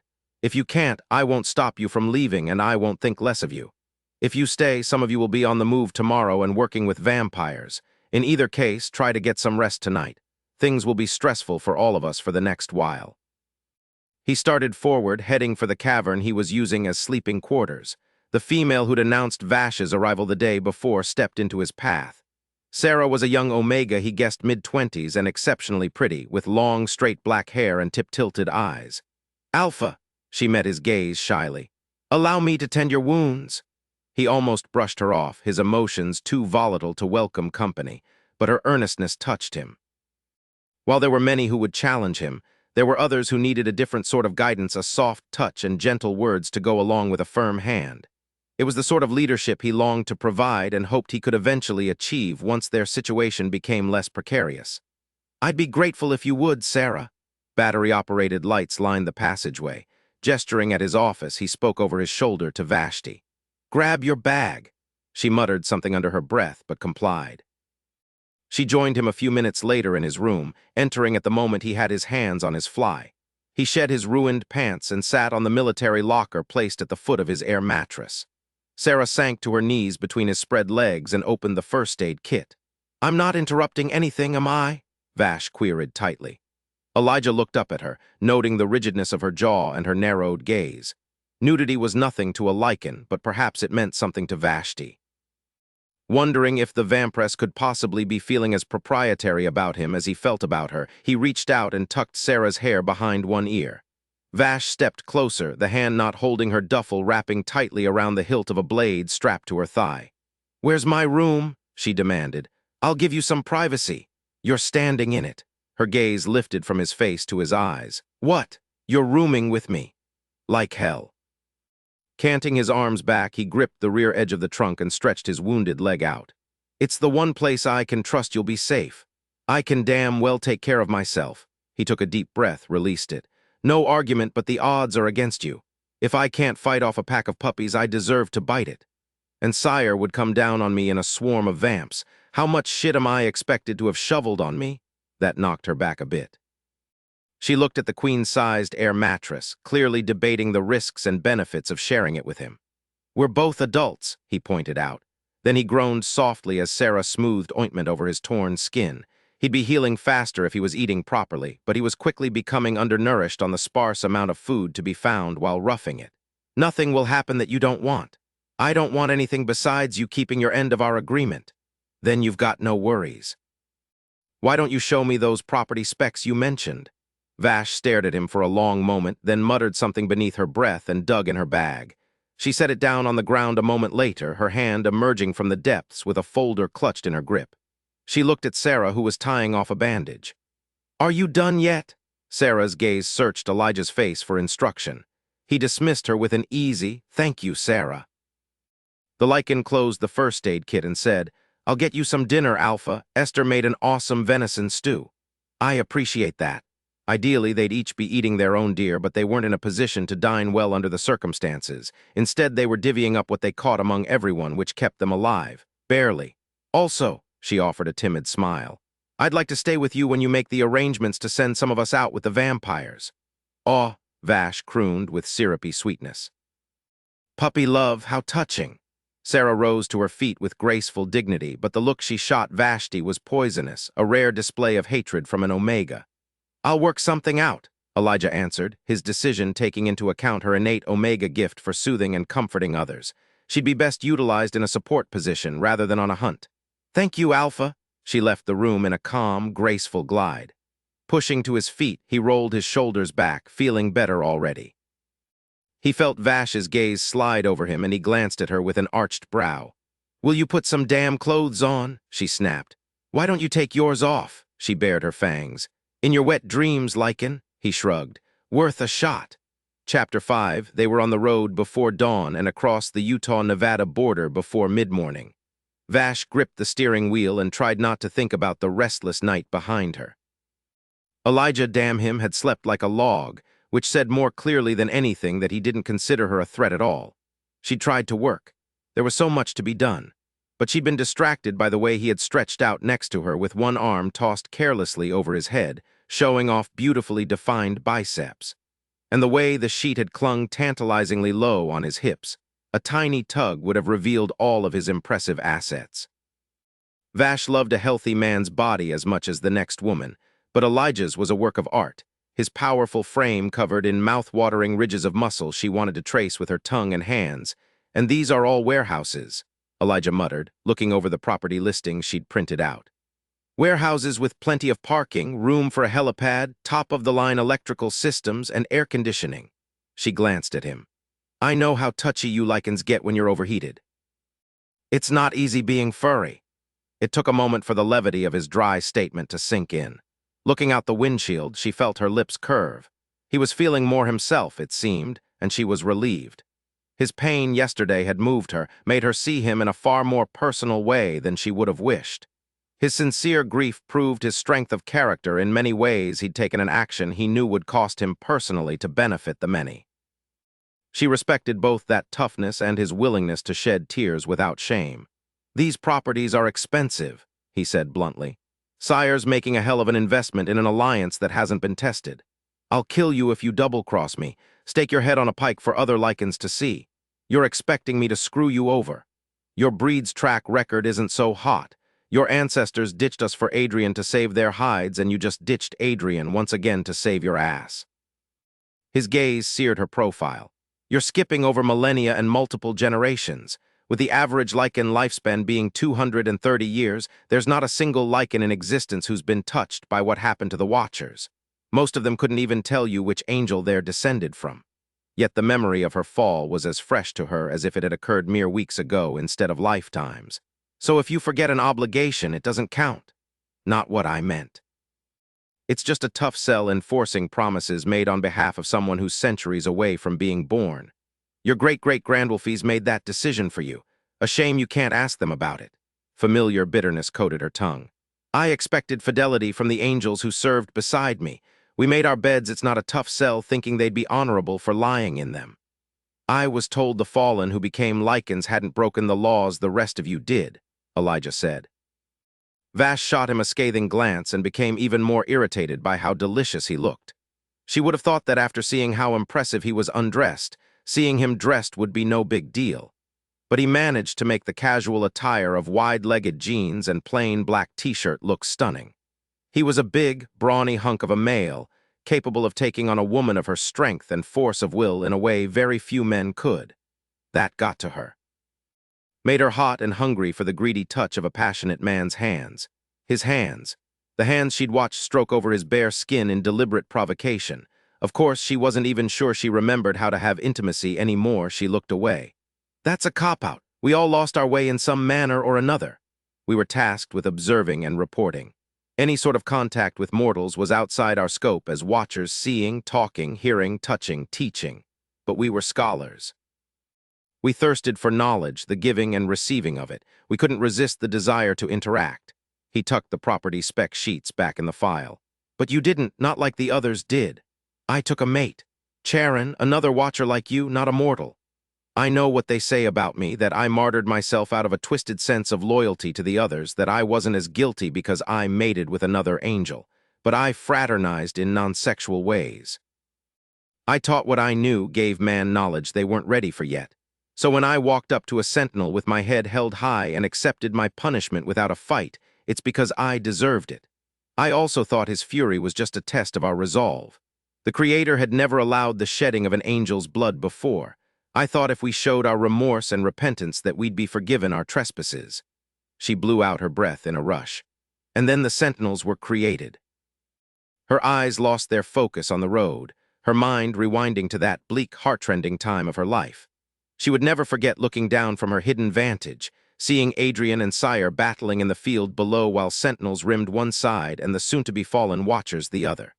The deadly dance had been terrifyingly beautiful. Adrian with his alabaster wings and Sire with wings of iridescent blue. Both men tall and dark, works of art lovingly crafted by the creator. The best and most favored of their respective castes. Their fists had pummeled each other viciously, tenderizing flesh and rippling muscle. Twisting and lunging, their wings had swirled fluidly around them like massive capes. But Sire had been no match for the honed instrument of punishment that was Adrian. Sire was a scholar, Adrian a warrior. Sire had been softened by the humanity that seeped into him via his love for his mortal mate. Adrian was too new to the earth, his control and purpose had yet to be eroded by emotion of any kind, and his entire body was lethal. Unlike the Watchers, the Sentinels were weaponized from head to toe. The tips of their feathers sliced like knives, and their hands and feet clawed with talons that shredded through skin and bone. Sire had been vulnerable, Adrian inviolate. In the moment after the Sentinel leader had severed the wings from Sire's back, his head had lifted and his flame-blue gaze had locked with hers. There had been nothing in the cerulean depths but angel fire, the scorching vengeance of the Creator from which he'd been forged. Over time, Vashti would watch those eyes change, as the Sentinel leader settled into his life on Earth and fell prey to Shadow's erotic hunger. "Hey!" Elijah's voice broke into her reverie. "Where'd you go?" "Adrian's getting a taste of his own medicine now," she said hoarsely, thinking of the Sentinel's beautiful crimson-tipped wings. Those ruby bands of honor were the bloodstains that marked him as the first being ever to draw the blood of an angel. "I hope it goes down like acid." He withdrew the aviator shades he had slung over his collar and put them on. "There are very few people I admire more than Adrian. He's a hypocritical asshat, a total douche for breaking the very rules he busted our asses over. Wasn't his decision to punish you, and it isn't his decision to not be punished himself. That order has to come from the Creator, right? If you break a law in front of a cop and the cop doesn't arrest you, whose fault is it that you don't get punished? So, he could at least show a little remorse, a little guilt, something. He's completely unrepentant. Something I admire him for." "You would." "To me, an asshat is a guy who'd fuck around, angst about it, then fuck around again as if angsting about it absolved him in some twisted way. Adrian owns his mistakes, and he owns his feelings for Lindsay, which is just what you did when you gave up your wings without a fight. I think he'd do the same thing if the punishment comes his way. He certainly wouldn't make excuses because he's not making any now." Frowning, Vash stared across the hood at the expanse of flat nothingness that hugged the stretch of Nevada highway they traveled on. Resenting Adrian was one of her tenets. She wasn't prepared to lose it alongside losing her hatred of every single Lycan in existence. One truce was enough for now. "Shut up!" She didn't look at him, but she suspected he was smiling. Smug bastard. "Our exit," he said, and she pulled off. "This works." Vash looked at him. "Just like that. First place we see, and you're done." He glanced around the vast open space again and shrugged. It had been the distribution center for a small import company that hadn't survived the economic downturn. The exterior was marked by loading bay doors, and the interior by soaring ceilings that suspended moving cranes on elaborate tracks. Skylights flooded the space with illumination, dissipating any possibility of feeling closed in. It has everything you say it needs. No point in wasting the day looking at more of the same. Besides, you liked this one best, and it's your dime we're dropping. It didn't bother him to take the handout, and it didn't shake his confidence, which she grudgingly admired. "I didn't say I liked this one best." He shot her a look. "Okay, then." She pulled out her iPhone and called Sire's assistant, Raven, to complete the sale. Then she speed-dialed Ray's. "Hey," she said when he answered. "You win, and I didn't cheat. Ha, be there in 10. She ended the call and met Elijah's gaze, explaining, "He was sure you'd go with my choice." Amusement warmed his eyes. There'd be no repudiations from him, no defensiveness, even though it could be easy for her to say he was so used to following commands that he was easily led. His poise and self-possession stirred her admiration, and her desire. There was nothing so attractive as a powerful, handsome, and self-assured man. God, what the hell was the matter with her? She needed to eat. That was it. She hadn't fed in days, and hunger was making her vulnerable to Elijah's appeal and making it too easy to forget what he was. Trying to get her mind off it, she texted Salem to make sure he was en route with the busload of Lycans Stefan had been tasked with rounding up. Assured that everything was on track, she took a moment to make sure the Alpha was on track, too. "Are you all right?" she asked him. "About yesterday?" "No," his face shuddered. "But I'll survive." "You handled the announcement well last night. I meant to tell you that." But she had been distracted by aggravation with the fawning Lycan who'd patched him up. Not that she'd ever admit it. He stared at her a minute. "Thanks, and thanks for the pep talk." "No problem." Suddenly feeling awkward, she gestured toward her jeep. "Help me unload before Ray's arrives." They were just finishing up when the sound of a helicopter approaching signaled Ray's arrival. He landed smoothly in the empty parking lot and cut the engine. The remote location of the property spoke to the ambition of the previous owners. They could have expanded indefinitely as business grew. Instead, the rising cost of fuel and weak retail traffic in stores had led to a short sale. Their loss was now her gain. The heavily muscled vampire, one of the fallen like her, climbed out of the aircraft with a grin, his eyes hidden behind wraparound sunglasses, his shaved head shining under the desert sun. He sized up Elijah with a long, sweeping glance. Then he looked at Vash. "I'll have to make another trip at least, maybe 2 more." She nodded. "Let's get you unloaded then." It took all day to move the necessary supplies into the building, even with the help of the 4 dozen Lycans they'd brought in via bus. In addition to the electronic equipment, which took priority, they set up rows of bunk beds that drew groans from the Lycans, because they were identical to the ones they'd been provided while indentured to Adrian. Cameras were set up on the roof, since any angelic incursion would come from the air, and the windows were covered with UV-blocking film to create a safe haven for the minions that would join them in a few hours under cover of darkness. The most important thing for Vash, however, was the van-sized map that showed the pattern of contagion around the country. She stood in front of it with her hands on her hips, knowing the radiuses had extended in the last few days she'd spent setting up the Lycan/Vampire Alliance. Turning her head, she watched as the Lycans worked alongside her most trusted captains, Ray's and Salem. Lycans and vampires working together. It was insane, really, considering the seething hostility that weighted the air, like flammable gas awaiting the strike of a match. She was restless in anticipation of a sparking event, knowing it wouldn't take much to set off an explosion that could devolve into a bloodbath.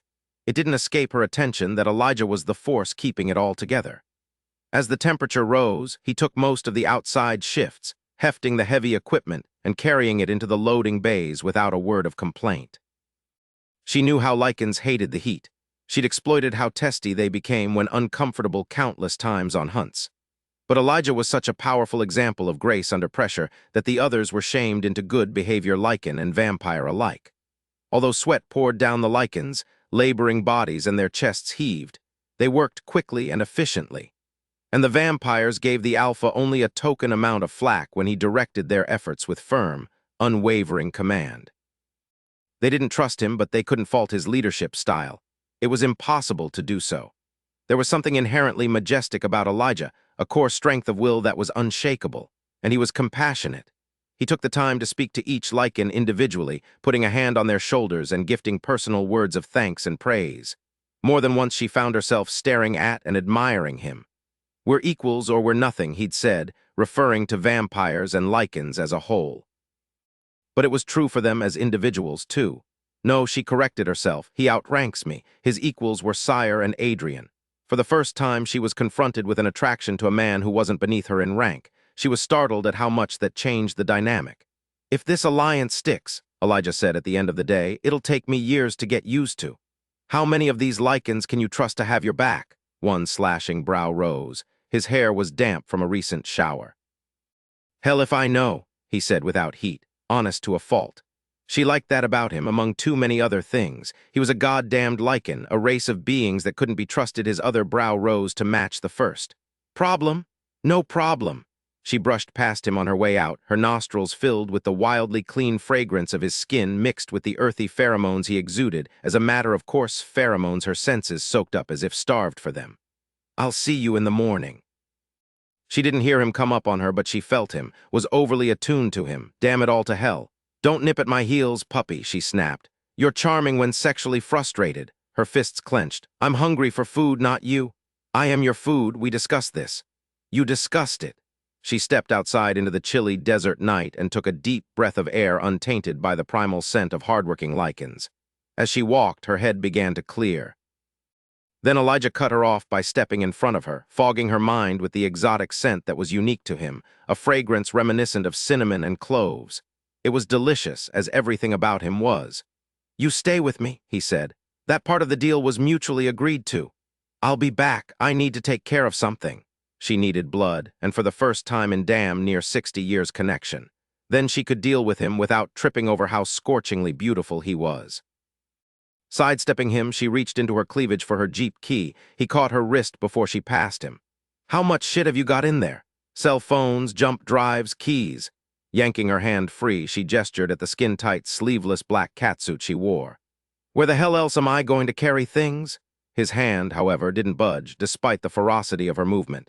It remained suspended by her shoulder, close enough that she tensed in expectation of his touch.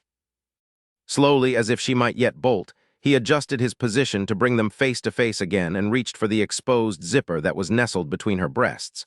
Breasts that swelled and began to ache, growing heavy in anticipation of his touch. She'd forgotten what it felt like to be physically aroused, forgotten how intoxicating it was, how it impeded the ability to think rationally and act with common sense. "Keep your paws to yourself," she bit out, stepping back. "What are you afraid of?" "Not wanting to be mauled doesn't make me scared, asshole." Emerald eyes glittering with challenge in the moonlight, he held up both hands. "I promise to keep my paws to myself. I just want to see what else you've got in there. Cash, ATM cards, spare tire. None of your business." "I've shown you mine," he taunted softly, goading her with a lycan's overt sexuality. Vampires were sexual creatures too, but lycans were pagans, their demon-tainted blood spurring wild natures. Elijah was more brutally sexual than any other lycan she'd ever met, his confidence and quiet command stemming from his comfort with himself, his luscious body, and his awareness of his virility and strength. She couldn't get the image of him out of her head naked, bloody, his big hand stroking his big cock, his eyes dark and hot with wanting her. The memory had haunted her all night while he slept soundly. Fuck her. Pissed at the imbalance in the attraction between them, Vash yanked her zipper to her navel and pulled the separated halves aside. Her breasts bounced free, the tips hardening as a cool breeze slid across them. She was braless due to the natural constriction of the suit, which hugged her so tightly any underwear would have marred the sleek lines. The garment was comfortable, affording her full range of movement, and it distracted her opponent's win-win all around. He stared, unblinking, his face hardening into an austere mask of ferocious hunger. His arms fell slowly to his sides, his hands fisting. "Jesus!" he hissed. Pure feminine power slid through her, her anger and frustration soothed by his undisguised, helpless captivation. When she moved to close her top, he growled low and deep, the rumbling sound an unmistakable animal warning. She stilled instinctively, her body freezing in place as if lack of movement would make her invisible to the predator stalking her. In her haste to retaliate, she'd awakened the beast. Now the steady, powerful drumming of his heartbeat was spurring her potent vampiric needs, the intrinsic hunger for blood and connection. His blood, his presence. That's what she craved with a force that shook her, as if the desire for a man's touch had always been inside her, lying dormant, waiting for the right man to jolt it to life. That man stepped closer, then lowered his head. "Elijah!" She breathed his name, her pulse pounding violently. Her body was straining toward his without her volition, every muscle taut with expectation and wanting. She should have backed away again, would have done so if she'd been capable of moving. Instead, it felt like her feet had been encased in concrete, rooting her in place. His breath gusted hot over her nipple, his lips hovering over the stiffened peak. "No pause," he whispered. Then he stroked his rough tongue across her with a long, leisurely lick. Her gasp was a whiplash in the still of the night, her body jerked as if she'd been tasered. She felt as if she had been. Needles of sharpened awareness swept over her skin from head to toe. The roots of her hair stood on end, tingling with the need to feel his grip fisting the crimson strands. He groaned, the sound filled with pleasure and torment. "Offer yourself to me," he ordered roughly, licking his lips. She swallowed hard, tasting blood and realizing her fangs had descended and pierced her. Her hunger beat at her senses, rushing through her veins, mingling with her desire until they were one and the same. She didn't realize she'd cupped her breast and lifted it to his mouth until she was scorched by the heat of his lips. The drenching burn was quenched by a sudden hard suck that made her moan and stumble a fraction of an inch closer. His tongue fluttered maddeningly over the elongated tip, worrying it, making her sex clench in jealous greed. The wind blew softly, riffling through his dark hair and urging the thick silk to brush over her tender skin. He touched her nowhere else, with nothing else but his mouth, which began to tug with rhythmic pulls. The measured tempo pulsed through her, making her wet between the thighs and achy with emptiness. He released her with a pop of breaking suction. "I love your tits," he growled, each word said with a rousing vehemence. "I'm going to squeeze them in my hands, holding them together as I slide my dick through all this lush, firm flesh until I come all over you." No man had ever talked to her that way, so crude and raw. No man would dare. Taming Elijah would be impossible, she realized, quivering with longing tinged by apprehension. She was a strong woman, but she couldn't imagine bending him to her will, because he was strong, too. Maybe even stronger than she was. Elijah looked up at her as his head turned slightly to bring his mouth over her neglected nipple. "You want that, too. I can smell how it turns you on to think about giving it up to me however I want it, giving up all that power and command you're used to shoving everyone around with. Fuck you." "Oh, you will, Vashti, long and hard. It's only a matter of time." He was suckling her before she could retort, pinning her nipple to the roof of his mouth and massaging it with his tongue.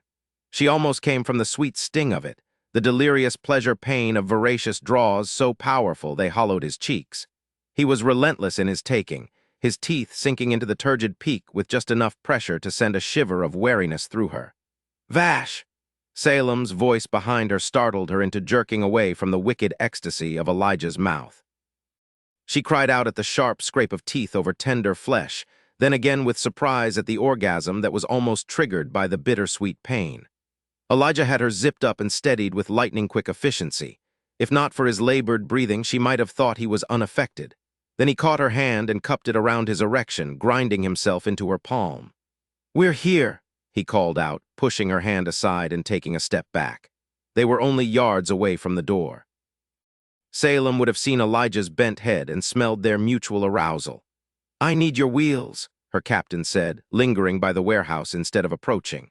Agitated by the scent of desire, he shoved a meaty hand through his electric orange hair. It was a testament to how badass he was that he could flaunt a hair color that was a bullseye on his massive cranium. "Time for a run to Shred." Swallowing hard, she stared at Elijah but spoke to Salem. "I'll go with you."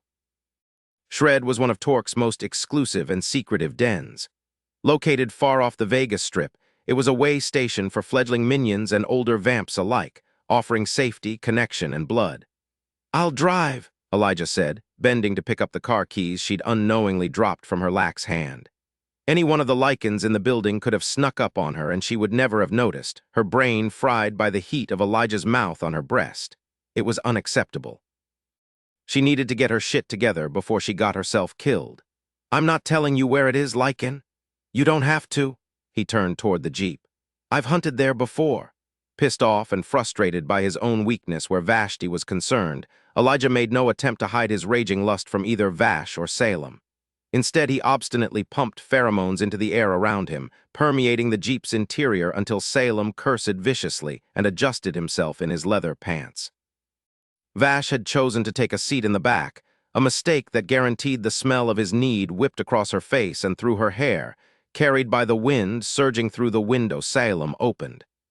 "Cut it out, Alpha," she shouted, punching her fist into his seat back.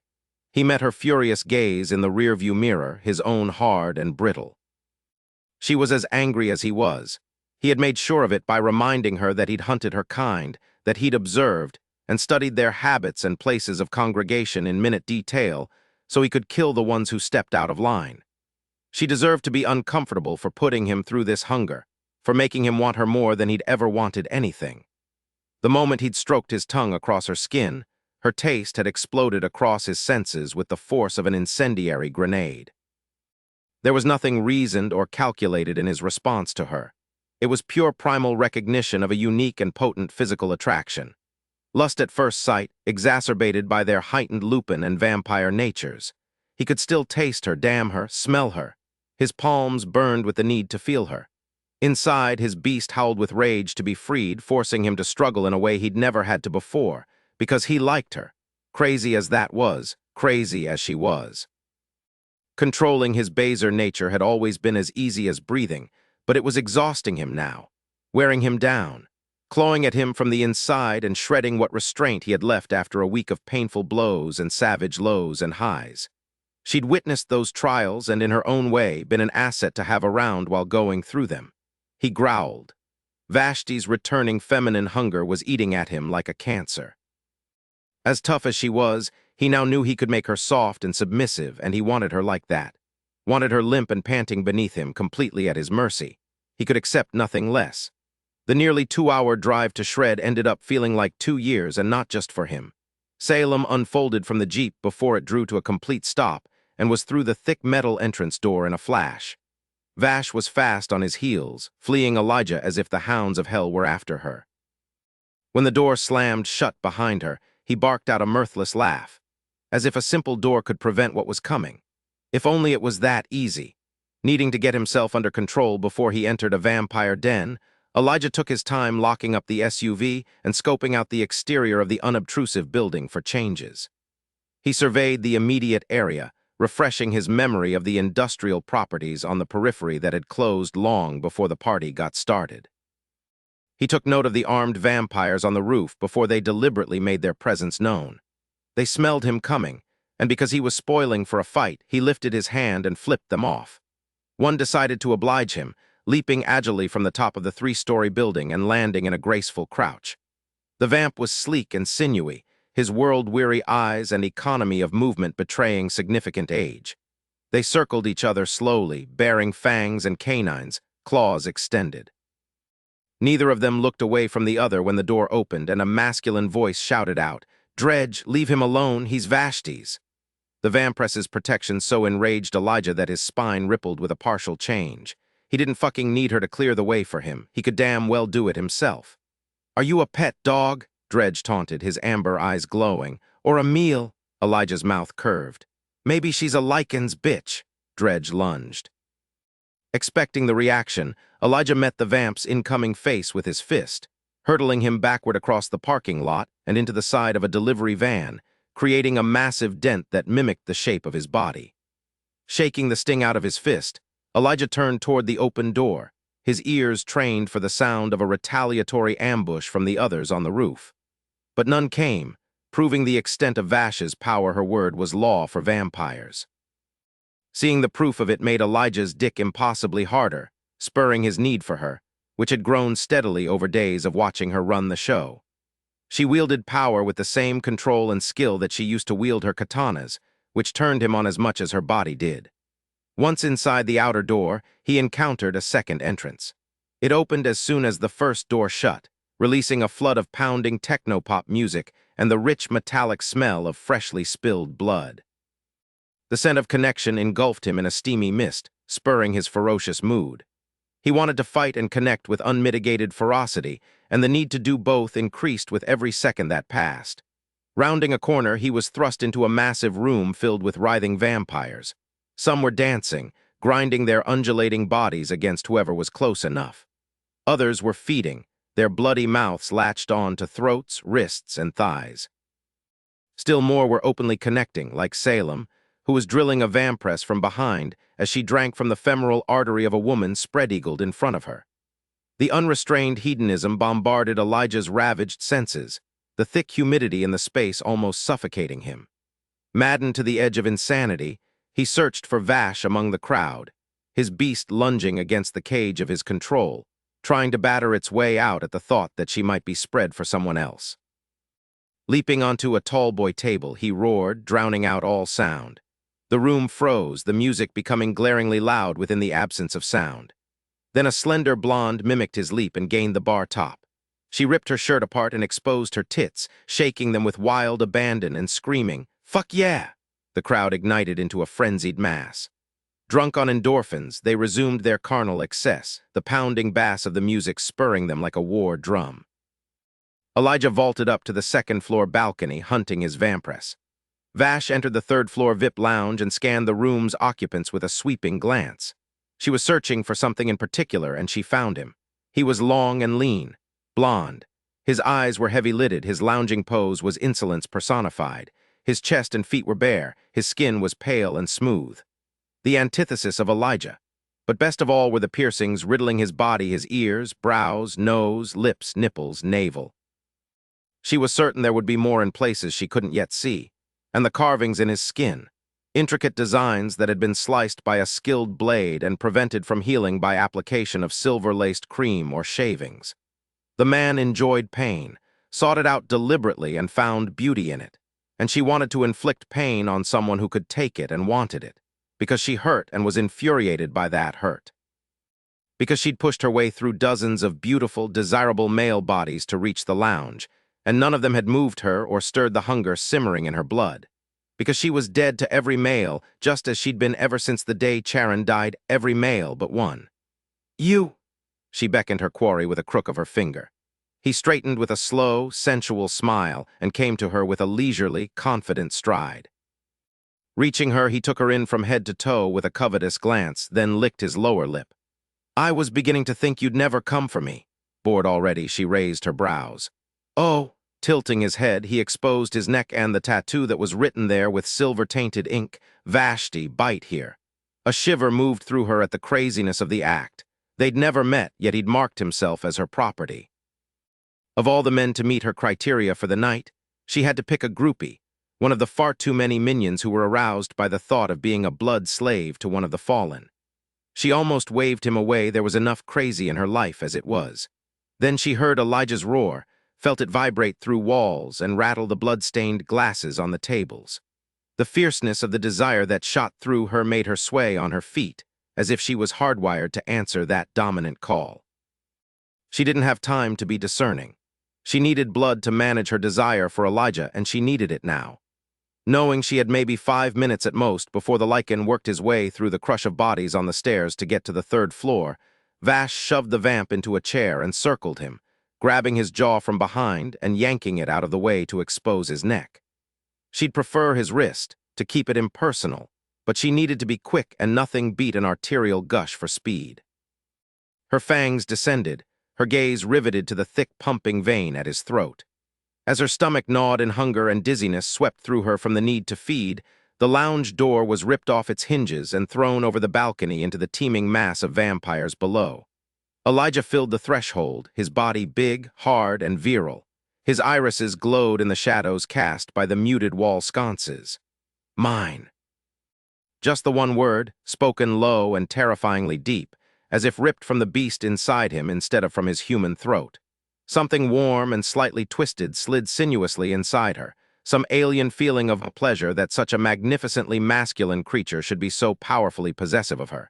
His gaze dropped to the minion seated in front of her. "Go before I kill you. I need to eat, damn you."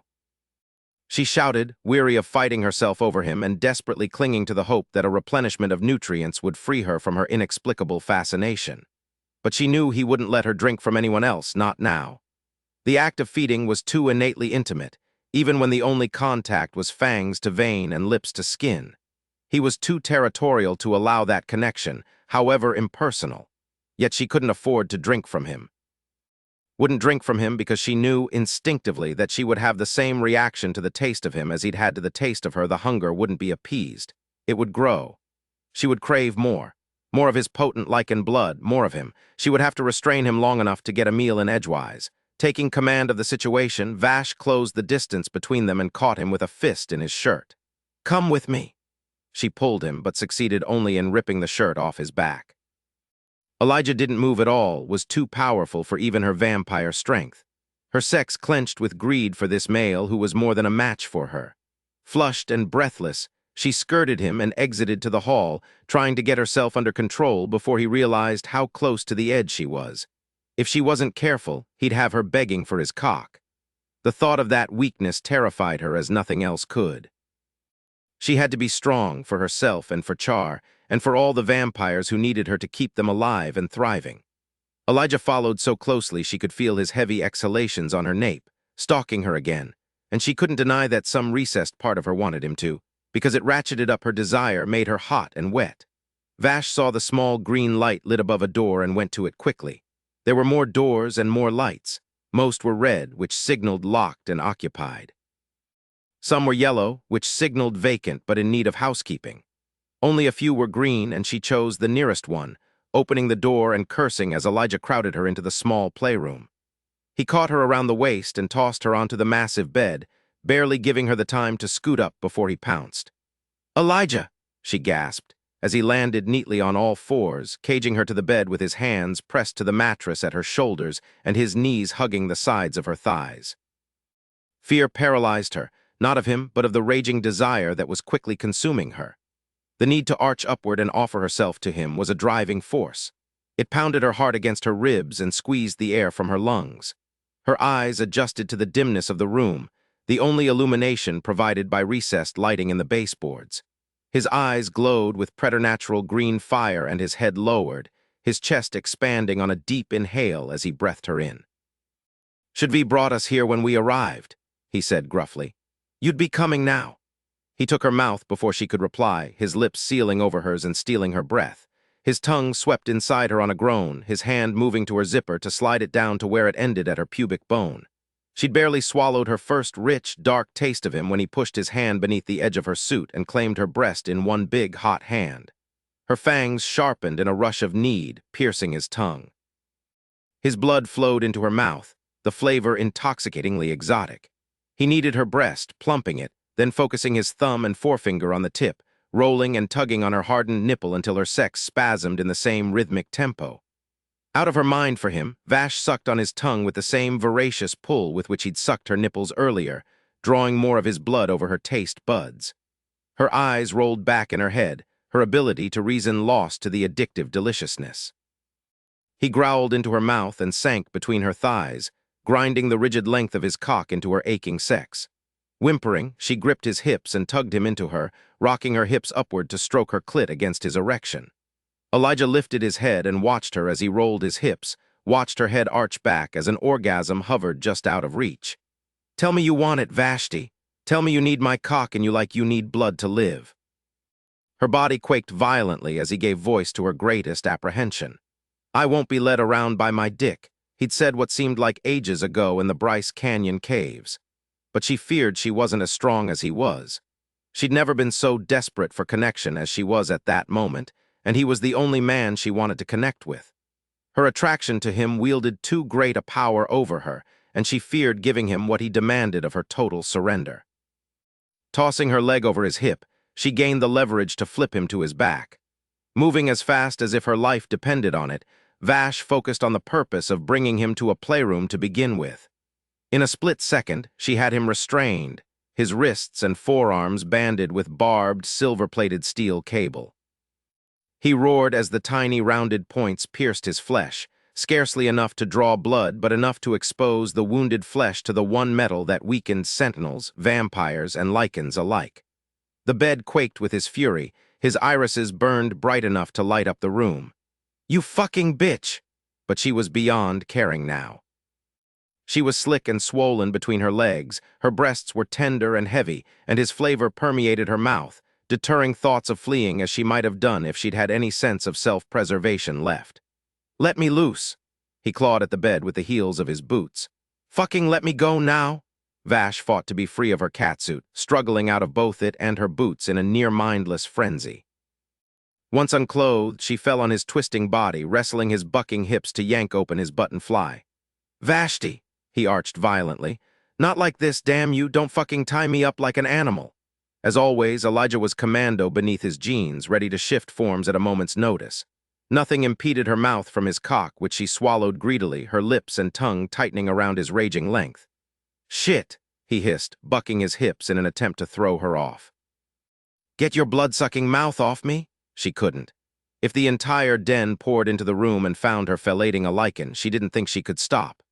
Her hunger for the taste of him was too great, her need to bring about his surrender even greater. Pumping the thick root with her fist, she tongued the wide head, her mouth sucking hard and quick as she drove him relentlessly toward orgasm. He fought the whole way, his powerful thighs bunched with strain, his chest rumbling with furious growls, his torso twisting back and forth to dislodge her. When he climaxed, it was with a wolven howl that brought goosebumps to her skin. The baying sound was high and plaintive, purely animal with none of the human evident in it. Tears stung her eyes even as she drank him down, something ancient and primal within her ravenous for the heady flavor of his savage virility. "Damn you!" He panted, his chest heaving as she shoved his jeans to his knees. "Damn you to hell, you traitorous fuck!" Her fangs sank into his femoral artery and she lost what tiny bit of humanity she clung to. His blood mingled with the semen in her mouth, creating a blended essence that was the most delicious thing she'd ever tasted. She circled his powerful thigh with both arms, embracing it like a lover, her throat working with each gulping swallow. "Fucking bitch," he spat. "You goddamned fucking bitch. You're stealing my right to give what belongs to me." She heard the anchors in the wall creak in protest as Elijah strained against his bonds, a testament to how strong he was, so strong that the silver that incapacitated most vamps wanting a true submissive experience was barely enough to contain him. Dizzyingly intoxicated, Vash slid her fangs free and closed the punctures with soothing licks of her tongue.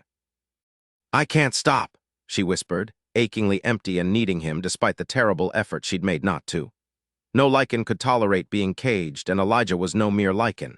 He was an alpha, as rare as a new angel and in some ways just as fragile. She crawled over him, putting her back to his enraged face and training her eyes on the door, a door that would see them exiting far differently than they'd come in. His fury was pulsing off him in searing, battering waves. Yet she couldn't stop herself from gripping his still hard cock and positioning herself over the massive crown. "Don't do this," he warned in a thick, hoarse voice. She licked the taste of him off her suddenly dry lips. "I need you. Not like this, Vashti, don't take me like this." Their intimate flesh touched. The lips of her sex hugged him, flexing gently around him. Her hand gripping him shook like a junkie's in need of a fix. "This is the only way I can have you." Vash sheathed him in a swift plunge of her hips. He roared as she cried out, her body shocked by a penetration it hadn't experienced for over half a century. The cement wall behind the bed exploded with a deafening sound. Dust and debris burst in a cloud around her. She was catapulted forward violently, her body thrust toward the door and down, her torso slammed into the mattress with breathtaking force. She was mounted before she knew what hit her, Elijah's rock-hard body nailing her to the bed with a powerful thrust of his rigid cock into her aching sex. The coils of cable that had failed to contain him thudded to the floor, the sound reverberating through her. Elijah wrapped his forearm with the spilled length of her hair. Fisting the tresses at the root, he pulled her head back and growled in her ear, "You can't tame me." He shifted his hips, pulling free of her clinging depths only to drive into her again. "You can't chain me." Yanking her up by the hips and hair, he brought her to her hands and knees. "And you goddamn can't rape me." His next lunge hit the end of her, driving his supremacy home with a heavy surge of his hips. She cried out, completely at the mercy of his primal need for her and her own for him. He pounded into her, riding her hard and deep, stroking over and over and over a tender spot inside her that made her shake and moan. She had no leverage, no way to move or participate. Or so she told herself. It was a lie, of course. He was stronger than she was, but she could fight him off. She could hurt him, make him work for it. They both knew she could. Yet she let him have his way for reasons she couldn't grasp. Something broke free inside her. Set adrift, she clung to Elijah as the only anchor against the storm that whipped through her. Tears fell. Her chest ached. Her body burned with the feverish pleasure buffeting her from all sides, shattering the walls that had protected her for so long. He gave her no quarter. Elijah took her like the animal he was, rutting into her with unmitigated ferocity. She climaxed in a helpless rush, screaming his name because he didn't relent, didn't falter. He kept driving the ecstasy into her, making her take it, all that he was, everything. Beyond what she could handle, what she'd tried to limit herself to. He followed her down when she melted into the mattress, her head and shoulders hanging off the edge. "You'll take me as I am?" he snarled. "You'll want me as I am? Or you won't have me at all?" His knee shoved her legs wider, his big cock sank a fraction deeper. His grip on her hair pulled her head down toward the floor, forcing her into the most submissive of poses. She felt his teeth sink into the nape of her neck, his canines inhumanly long, his bite firm enough to break the skin but not tear it. Subdued, mounted, and dominated in every way, Vashti came again and again, sobbing her pleasure, shame, and guilt. Begging him to forgive her, to finish her, to fill her. Which he did, hours later, pumping his lust and fury into the greedy depths of her body, emptying himself with a serrated groan that sounded like the sweetest agony. From his vantage point high on a rocky hill, Adrian Mitchell surveyed the blonde, fledgling vampire attempting to sneak up on three of the most fearsome angels ever created, one of whom was his lieutenant. They stood with their winged backs to her, their focus on the papers spread out on the teakwood patio table in front of them. Dawn had passed, and now the morning sun rose in the east. The soft, pinkish, golden glow that would have fried any other minion caressed her pale limbs and austerely beautiful face, just as his lips had done mere hours ago. Behind her, their house clung to the hill with the appearance of defying gravity, its three tiers jutting out from the craggy rock, its weathered wood and rock exterior making it seem a natural part of the native Southern California landscape. He watched and waited, his crimson-tipped wings tucked close to his back to avoid catching drag in the wind. He admired the vampress's bravado, even as he acknowledged the futility of it. She couldn't take on even one of his sentinels. 3 was impossible. Crouching, she slunk across his wide deck with a slender blade in her hand. When she pounced, he appreciated her grace and agility, which nearly matched Damien's when he turned at the last possible moment and caught the business end of her blade in his hand, proving he'd sensed her coming. One might have thought that would be the end of it, but she surprised them all by using the sentinel's grip to support her weight as she kicked out spread-eagled and knocked the 2 sentinels flanking Damien into the table like falling chess pieces, sending papers flying. Adrian leaped from his perch, his wings extending to their full 30-foot span to catch an updraft. He soared, then dove, spiraling downward, relishing the rush of air through his hair and over his feathers. He skimmed the wide deck, the tips of his wings touching the planks before he darted upward again, using the pull of gravity to slow his momentum and pull him back to the earth. Lowering with effortless strength, he settled into place beside his mischievous mate, landing on the balls of his feet without a sound. She caught his wrist and squeezed, opening her mind so that her thoughts became his. Watching you fly makes me so hot. Watching you hunt is similarly affecting. His face and tone of voice revealed nothing of his feelings for her, out of deference for his men, but the way her fingertips slid across his palm told him she knew. Malachi and Jeffrey straightened from their ignoble sprawls. "That's cheating," Malachi said, stretching and flexing wings that were the color of sunset pale yellow that darkened into deep orange tips. Lindsay's smile was brilliant. "One-on-one I get my ass kicked, but I think I might be able to work with a group." Using one to distract the others. "That's insane," Jeffrey scoffed, looking disgruntled. He'd recently likened Lindsay to a troublesome cat, one who crouched under couches and swiped at anyone hapless enough to walk by. But in truth, he appreciated her ceaseless efforts to hone herself so that she wasn't as much of a liability. While Lindsay was an expert marksman and bladesman and was working hard on her hand-to-hand combat skills, she was still a fledgling vampire newly changed. She hadn't yet achieved the power and resilience that would eventually come with age. In the interim, she was unbearably vulnerable and easily broken. Damien sighed. "No, that's Lindsay. It's our fault we weren't ready for her." The lieutenant was wary of Lindsay's impact on Adrian and the Sentinel's mission, but he admired her as a warrior. While Adrian's original second and beloved friend, Phineas, had been a strategist and Phineas's replacement, Jason, had been good for morale, Damien's strengths were found in battle, and those were the same strengths he most appreciated in others. Lindsay slid her blade into the sheath strapped to her thigh. "I touched base with all the international packs overnight. The communication blackout is working. You still have 100% containment of the overseas Lycan outposts. They have no idea the North American packs revolted. Thank the Creator for small favors," Malachi muttered. "But we can't risk using those Lycans to contain their rogue brethren," Jeffrey said, "even though some of them will do so willingly." Adrian's gaze lifted to the building set a half-mile away, the Lycan barracks. Once home to his pack, and now home to a mere dozen Lycans who'd straggled in over the last week and a half since the outposts had begun falling like a chain of dominoes. More Lycans returned to him every day, and when he touched their minds, as he did Lindsay's, he felt their fear and confusion and their loyalty, which humbled him. The crumbling of the order he'd worked so hard for was part of his punishment for loving Lindsay. He knew the loss of the Lycans, the guilt of knowing others were paying for his mistakes. the strain of holding on to the tenuous balance between vampires and mortals by his fingernails.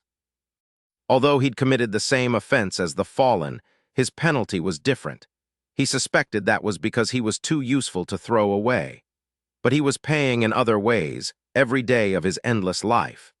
He'd paid for centuries watching Shadow die over and over again, and he would continue to pay mentally and emotionally for an indefinite time to come.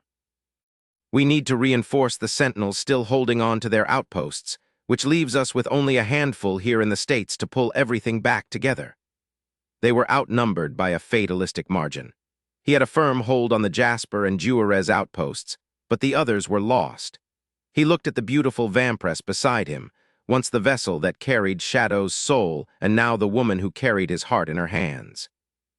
Her vampirism offered her a better chance of survival than she'd had as a mere mortal, but she was still weak and in need of frequent feeding. And Adrian's powerful sentinel blood was all she would drink, which afforded her the ability to withstand sunlight but also meant he couldn't be separated from her for too long. As fragile as she yet was, that made her a terrible disadvantage for him. His hands fisted against the need to touch her, a display of affection she wouldn't welcome, not in front of his sentinels. She was ever careful to keep from flaunting the love that consumed them both, knowing the risks he'd taken to claim her as his own. Angels weren't supposed to crave or need another to complete them. They were meant to be above the failings of mortals, but he wasn't so perfect. He hungered and ached for Lindsay with a ferocity he couldn't control, and he couldn't regret his trespass because it would belittle what he felt for her. He couldn't profess his love for Lindsay in one breath, then beg forgiveness for it with the other without rendering both pledges worthless. And he couldn't walk away or turn his back to her. She was the very air he breathed, his reason for waking and fighting and persisting against the odds. Inhaling deeply, he looked to the sky for answers and found none. We don't have the resources to hunt both Lycans and vampires. We have to choose. We know what we're dealing with on the latter front. The Lycans, however, are a mystery. They could expose us to mortals, Damien said. They could hunt us to neutralize the risk we present to them, Malachi suggested. They could ally with the vampires, Jeffrey threw in. I wouldn't put it past Sire. Adrian nodded, knowing Sire was hurting now, having lost his daughter forever when Lindsay had exorcised Shadow's reincarnated soul from her body. That's the most likely scenario of the three. The three Sentinels didn't know what it was like to lose a piece of one's heart they hadn't been compromised by human emotions as Adrian and Sire had been. Adrian didn't doubt that the vampire leader wanted to strike out in his grief, and the Lycan revolt would give Sire the perfect means to that end. Lindsay's eyes lost their brightness. She shook her head vehemently. I can't see that happening. Elijah lives to hunt vamps, and he wants Vashti's head on a platter for what she did to Micah. And Sire, Torque, and Vashti want his because of Nikki's abduction, Adrian said, but vengeance can be postponed with the right incentive. He softened his voice, knowing she considered the Lycan a friend. You never thought he would revolt, and he did. She bit her lower lip, her eyes reflecting her concern. Even now she worried about the Alpha. Adrian brushed across her mind, a gentle caress to calm her because he couldn't bear to see her troubled. It wasn't just Elijah's fate making her anxious, but Sire's too. She wasn't the vampire leader's daughter by blood, but carrying Shadow's soul inside her had left a mark she'd been exposed to Shadow's memories of Sire. Fond, sweet recollections of a daughter's love for her father. While they weren't her memories, Lindsay felt the emotion of them as if they had been, and she grieved their loss. She shot him a warning look, reminding him of her demand that he not mess with her mind. His head tilted in acknowledgement, but he didn't cease soothing her because he didn't perceive that as messing with her. At least not to his way of thinking. Lindsay caught his wrist and imagined sticking her tongue out at him, the thought entering his mind with vivid clarity. He felt a silent laugh move through him. She was so full of vitality and humor despite the many blows life had dealt her. He was so different from her, having been created to punish and imprison, to maim and kill. But she was teaching him a different way, changing him in slow degrees, bringing her light into his darkness. And he made a concerted effort to learn and grow, to be the sort of man who could bring a smile to her face and happiness to her life, because she was his soul. Who was he if not the man who loved her beyond all reason and self-preservation? The phone began to ring in his office.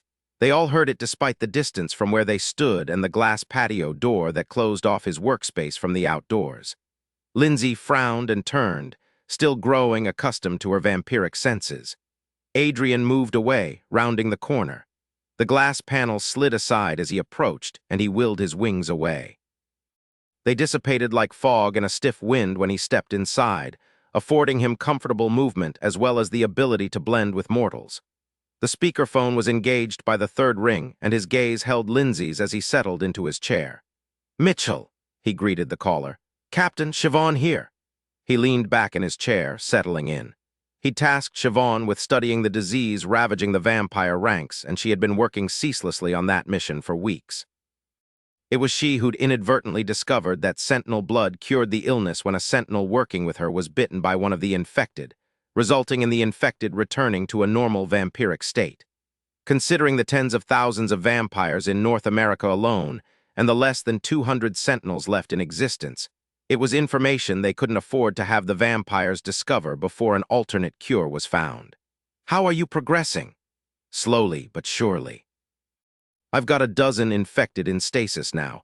We can keep them alive with steady blood transfusions, but they have to stay anesthetized or they're impossible to control." Adrian had seen the monstrosities in action firsthand. He knew how mindlessly violent they were. "How quickly do they lose higher brain function?" "How far do you want me to go to find out?" she asked grimly. "They're already infected by the time I get them. If you want a play-by-play of what happens from exposure to illness, I'll need to deliberately infect healthy subjects." "Do it. Our blood is a cure so we can reverse the damage." It was a brutal order and one he didn't enjoy making, but the ends justified the means. When Nikki had attacked him and nearly taken his life, she'd still been cognizant enough to speak to him coherently. How recently had she been exposed? Had she been an example of someone who'd been recently contaminated? Or someone who'd been ill for a while? "Have you been able to spot any patterns in the rapidity of progression?" Some vamps were dead within a few days, others lasted a few weeks, and still others appeared to be immune. "Why, I think I'm onto something in that regard." Her excitement came through in her voice. The pixie-like sentinel was ravenous for knowledge. "I'm not entirely positive yet, but it seems as if the advancement varies depending on how far removed the minion is from the fallen heading their vampiric hierarchy. For example, Lindsay is once removed from sire.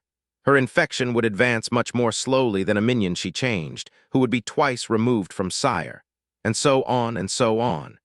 He set his elbows on the armrests and steepled his fingers together. "You need to test fallen blood."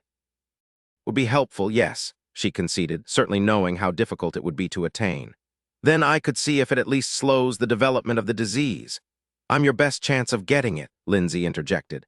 "As a vampire myself, I'd fit right into any location where they congregate."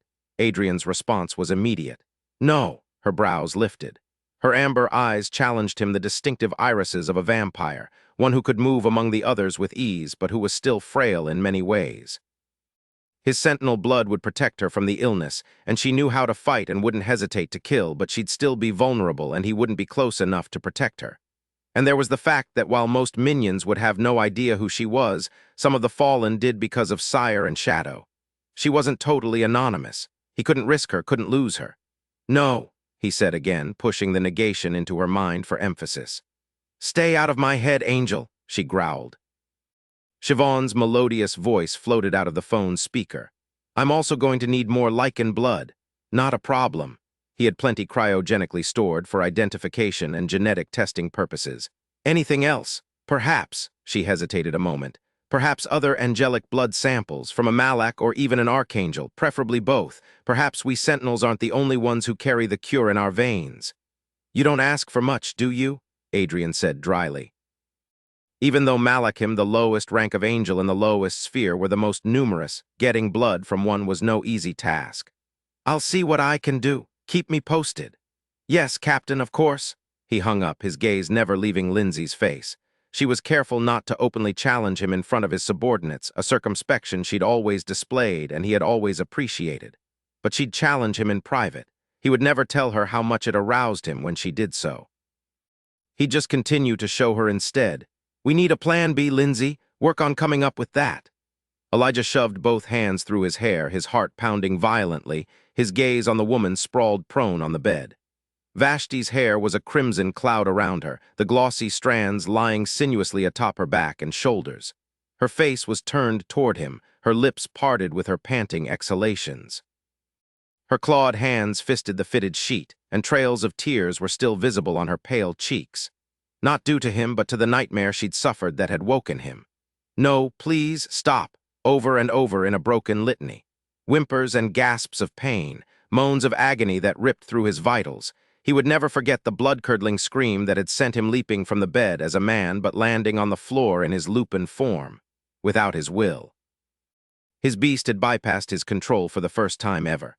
For her, because she'd cried out in distress, struggling through the throes of a nightmare, and he'd been unable to shift back until the beast was certain she was all right. He'd paced the room, sniffing along the cracks around the door and in the corners, growling because there was no other outlet for his helpless fury but to search and find nothing to kill. Once he'd been assured that nothing in the locked room posed a threat to her, he'd padded over to the bed. He had nuzzled against the crown of her head and licked away her tears. She'd calmed then, settling back into a fitful sleep. Only then had he been capable of shifting back. Everyone was wrong about him. He was no alpha, or he would never have shifted without conscious thought, which meant they needed to find one who was, quickly. In the meantime, he was crazily attuned to Vashti, to the extreme. Their primal mating had brought on more than explosive connection. It had altered him and his reactions to her, eroding his control along with his goddamn common sense. He could hardly recognize himself this morning. What the fuck was the matter with him? He was afraid he knew. Those endless moments when he'd been bound and captured beneath her, helpless to stop her as she took his blood and his essence into her mouth, riveted by the burn of fury and ferocious desire as she sheathed his aching form in her tight, hot depths. They'd shifted him on the inside. And when he had taken over and she'd shattered beneath him, he had accepted the surrender of such a powerful and lethal woman with a possessive surge of awe and gratitude. Someone's fist pounded against the door, and Elijah yanked it open, scowling at the interruption of Vashti's rest. "What do you want?" he snapped at Salem, who sucked up all the space in the hallway. Elijah didn't give a shit that he was unclothed. Neither did the vamp. "Have you seen Vashti?" Salem barked back. Then his nose twitched as he scented the air. His eyes widened as he comprehended just how thoroughly Elijah had seen her. "Yeah, go away." "Where'd she go?" "She's sleeping, come back later." Elijah backed up and shut the door. Salem stopped the latch from catching with a slap of his palm against the metal. "Sleeping? You know, eyes closed, lack of consciousness, sound familiar, go away." Salem pushed to widen the opening. "Move aside, Lycan." Bored with the conversation and still aggravated by Vash's nightmare, Elijah stepped out to the hallway and shut the door carefully behind him.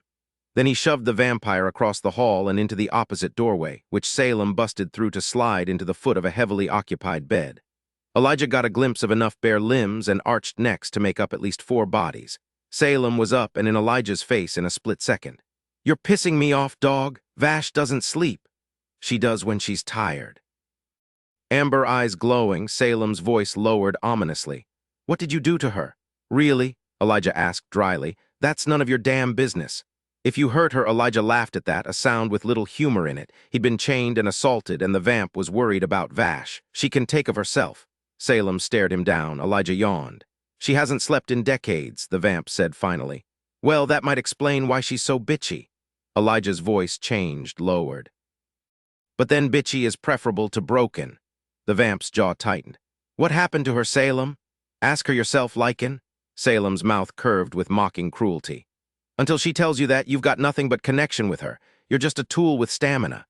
Elijah was a second away from slamming his fist in the vamp's taunting face when Salem turned and stepped back into the room he'd crashed into, lifting the warped door off the ground and popping it into the frame with himself inside. It took Elijah a few minutes and several deep breaths to rein in his volatile mood enough to return to the room he shared with Vash. He pushed the door open slowly and just wide enough for him to slide in. What he saw inside froze him. Vashti sat on the edge of the mattress, his shirt in her fisted hands and pressed to her nose. She jerked guiltily when he came in, as if she'd been caught doing something she shouldn't. Her hands dropped into her lap, baring her torso. She stood in an agitated rush. "What time is it? We should get going." "It's a little after 7. He didn't need a watch to tell him that. His circadian rhythm was instinctively set by the moon, wherever in the world he was, courtesy of the werewolf blood in his lineage. He approached her cautiously, as if nearing a skittish animal. Her eyes were huge in her face, and even in the dark room they were shadowed. The stench of fear and pain still clung to her skin, which might have been why she'd buried her nose in his scent instead. Or maybe she just craved it as he craved hers. He could struggle with that craving, even hate himself for it, but he'd learned that ignoring it was too dangerous, leaving him too off balance and unstable to control himself as he needed to. He was a creature of instinct, and she called to that primal part of him in a way he couldn't afford to ignore or marginalize. "We're already late getting back," she said, attempting to turn away as if to reach for her clothes. He caught her with a gentle but firm grip on her elbow. The feel of her skin against his fingertips was like satin, and a powerful jolt shot through him. "Come here." Elijah tugging her closer, he gripped her nape and pulled her face into the crook of his neck, where he knew his scent would be concentrated. She inhaled sharply, then sighed. A heartbeat later, she was nuzzling her face into his skin, her lips feathering over his rapidly elevating pulse. He wondered if she knew how much pleasure her gesture gave a lycan, then decided she didn't, which was for the best. She didn't need to have any more ammunition to use against him. Closing his eyes, he absorbed the feeling of her lushness pressed against him and the blessed lack of tension between them. Her height was just right, and her curves molded into his harder frame as if they were two halves of a whole. A perfect fit with the absolute wrong woman. "What do you dream about, Vashti?" She stiffened and tried to pull away, but he'd anticipated that and held tight. "Let me go," she said crossly. "Not gonna happen. I could make you." His hand fisted in her hair, pulling her head back to look into his eyes. "You can ask me nicely and I'll think about it. Fuck you." "Well, that's not a very nice way to ask, but okay." A laugh escaped her and was quickly stifled, but it was breathtaking while it lasted. Deep and husky, it was rusty, but as full-bodied as she was. He scooped her up and set one knee on the mattress, then the other, until he reached the center where he laid her out. Joining her, he stretched out along his side and propped his head in his hand. He laid the other on her taut, smooth stomach with his fingers splayed, holding her down without pressure while also anchoring her for his questions. "Who hurt you, Vashti?" She shook her head. "It's none of your business." "Sure it is. I can't kill them if I don't know who they are." "It's not your problem." "The hell it isn't. We connected once. Don't make anything out of it." Actually, he grinned. It was more like a dozen connections, give or take a few. "Leave it alone, puppy." "Can't do that." Her gaze narrowed. "Shit, you're a fucking Boy Scout, aren't you? Saving the world one problem at a time. I'm helping you find the ones who killed your mate, but you won't trust me with those who hurt you. Do I get to you in some way, Vash?" he goaded. "Do I make you feel vulnerable? You flatter yourself." "So put me in my place." Vash took a deep breath, her muscular abdomen lifting into his palm. "Sire took care of it." "Took care of what?" "I don't want to talk about it, Elijah. It's done and over with, ancient history." "You're gonna tell me." He lifted his hand to her mouth, running his thumb across her bottom lip. He slid it inside when she started to protest. "Maybe not today, but soon." He groaned when she sucked on his finger, her bottom teeth scoring over the pad. His length thickened, remembering what it felt like to have her mouth on him. She'd taken from him by force what he would have given her willingly, but the pleasure had been there nevertheless. His hunger for her so sharp he'd wanted her however he could have her. But what he really needed was to be gentle with her, and she needed that tenderness, even though she fought so damned hard against it. Fought enough for both of them. He parted her lips with a gentle downward press of his thumb and bent his head to lick teasingly inside, barely enough for her to feel him. As badly as he'd wanted to devour her in the parking lot the night before, he wanted something softer and sweeter now. Her hand wrapped around his wrist. "We don't have time for this. We've got a lot to get done." Cupping her cheek, he took her mouth in a deep, wet kiss. He kept the pace slow when she tried to speed it up, resisting giving her the swift plunges of his tongue that she begged for with her plaintive whimpers and heated enthusiasm. Instead, he stroked and he licked. His lips moved softly against hers. She gasped, slinging one long, lean leg over his hip. "Stop playing with me." Elijah rolled over her and pinned her down. Linking their fingers, he restrained her hands on either side of her head. "We need to play, Vashti. I need to. After this last week." The last fucking month, really. She stared up at him, looking younger and more fragile than he'd ever seen her. She was ageless, a fallen angel who'd existed for millennia. She'd killed countless beings, some viciously, as she had Micah, and she would kill countless more. And yet she was soft and lax in his arms, warm and open, exposed for a moment due to a nightmare she'd avoided facing for decades. He wondered if he would ever have her like this again, or if she would always be as she'd been last night, brutally determined to objectify him. and he wondered why he gave a shit either way when he was going to kill her. "You like me," he murmured, sliding his tongue along her bottom lip, which was plump and swollen from his kisses. "I want you, there's a difference. I like you." Vash turned her head away from his mouth. "Don't. Trust me, I wish I didn't." He settled comfortably in the cradle of her thighs. "You shouldn't be afraid of liking me. I won't use it against you except when I need to be close to you. You'll like that too once I show you how it's really going to be between us without all the bullshit you pulled last night." He nuzzled his nose between her breasts, breathing in her luscious scent now mingled with his own. "There's no chance that us liking each other will change our agreement. You like that about me, too, that I keep my word." Her hands lifted to his waist, and he hummed his approval. He was a lycan. He liked to be touched, petted. "You're trying to piss me off," she said before sinking a fang through his earlobe. The sweet nip of pain swelled his dick to the point of aching. Provoked, he rocked his hips against hers, nudging against her cleft. "Why would I do that? You can't know why." Her slender arms wrapped around him. "I know why. Because a pissed-off Vashti he could deal with. It was the newly discovered, tormented one that shredded him. She was so strong and fearless. To see such a magnificent woman reduced to cowering fear offended him deeply, made him want to rip something or someone apart. Her fingers walked down his spine, eliciting a soft growl of pleasure. "Thank you for irritating me. Actions speak louder than words. Touch me, Vashti."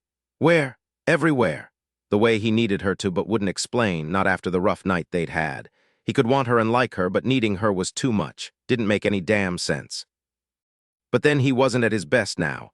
In some ways, perhaps the violent upheaval in his life had left him as raw as she was.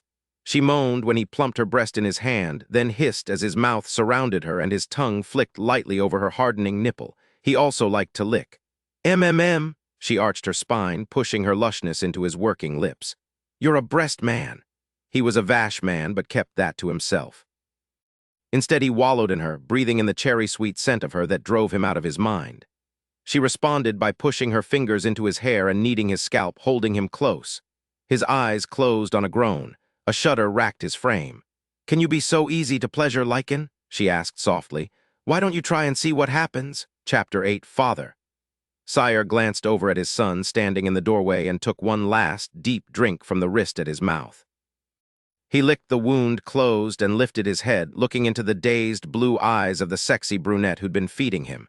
"Get some orange juice, Kelly, and go lie down for an hour or two." She blinked, coming to a fuller awareness. Her mouth curved as she focused on him, completely unaware that she'd just donated a pint of blood to his diet. "Come with me." "I'll join you," he promised, looking forward to it. Kelly was hot to get close, having come into raceport for the express purpose of indulging in as much booze and intimacy as she could get her hands on. He'd carefully cultivated raceport to become a premier destination for bikers and their babes, needing the adventurous transients to fuel the proliferation of cabals and covens in the area. The abundance of partners was a side benefit he hadn't considered in advance, but was certainly appreciative of now. Intimacy was one of the few activities in his life that made him feel human. For a little while. Pouting, she pushed to her feet and tossed her long hair over her shoulder. Her midriff was bared by her cropped tank, and her legs were exposed by super-short cut-off jeans. Her slender arms were covered in sleeves of tattoos, and her navel was pierced with a tiny silver ring. Sire enjoyed the view despite its inability to truly inspire him. He preferred a different sort of female, mature and discerning, but he'd long ago realized what a mistake he was in those women's lives. He could give nothing but physical pleasure, which eventually turned into emotional pain. So he'd learned to ignore what suited him best in favor of partnering with women whom he best suited, even though that was very rarely one and the same. "The sooner you leave, Kelly," Torque said dryly, "the sooner he'll join you." She turned, realizing they weren't alone in his suite after all. For a moment she looked irritated, then her gaze swept over Torque, warming with interest. The resemblance between him and Torque was so slight as to be almost non-existent. Like his twin, Shadow, Torque had taken after their mother in his facial features. He was shorter than Sire by half a foot, lean in the waist and hips, but thick with muscle in the thighs, arms, and chest. His brutally short hair was spiked in opposing directions. The thick Asian locks dyed a shocking green at the tips. It was a style that suited both his slow eyes and his sharp-edged lifestyle. Torque managed a chain of clubs that offered haven to fledgling minions while also catering to the hungers of elder vampires. Licking her lips, Kelly offered, Why don't you join us too? Torque's face stayed hard, his heart too freshly shattered by the loss of his mate, Nikki, to even think about intimacy. Sorry. Sharing a partner with Sire is a bit too incestuous for my tastes. Incestuous? She frowned and glanced at Sire, who appeared to be about 10 years older than Torque's mid-20s appearance. No way are you related. Sire caught her gaze and murmured, "Go."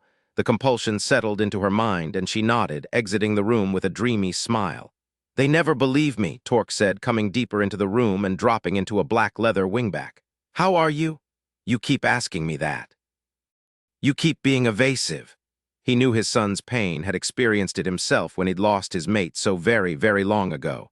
And Torque was a Nephil, one of the Nephilim children he and the other Fallen had created with their mortal mates before their fall. The Nephilim were halflings, part angel and part mortal. Unlike the Fallen or minions, they had souls. They felt joy and pain more deeply. Sire's lingering grief was a shadow of what his beloved son felt. I'm terrible, Torque said bluntly. The Alpha told Vashti the truth. There was anticoagulant in the blood we found at the site of Nikki's abduction, which makes it possible he was set up to take the blame. I'm back at Square One looking for whoever took her from me. We'll find them, Sire promised, vengeance hot and fierce in his veins. It was the overriding emotion in his life of late as his carefully constructed world crumbled around him. Don't count on it. The cabal in Anaheim has been slaughtered, every single member. Sire hissed out his breath. An angel somewhere is covering his or her tracks. Whose side are they on? They steal Lindsay from Adrian and deliver her into my hands, then vanquish the vampires who saw to her delivery. Who the fuck knows? Torque's booted foot rapped out a frustrated staccato on the hardwood floor. Even if it is an angel, there's no guarantee it was a sentinel. It could be a winged class of demon who took her from Angel's Point, for all we know. Who else would have access to stored lycan blood but a sentinel? Adrian's cryogenic storage facilities were well guarded by sentinels. Not even the Lycans themselves had access to their own samples. You're assuming there's only one individual responsible for both Nikki and Lindsay's abductions. Occam's razor, Sire murmured, his mind shifting through the known facts. Fuck Occam, I'd like to shove his razor up his ass. Brows lifting, he refocused on his son. Use your anger to strengthen your focus.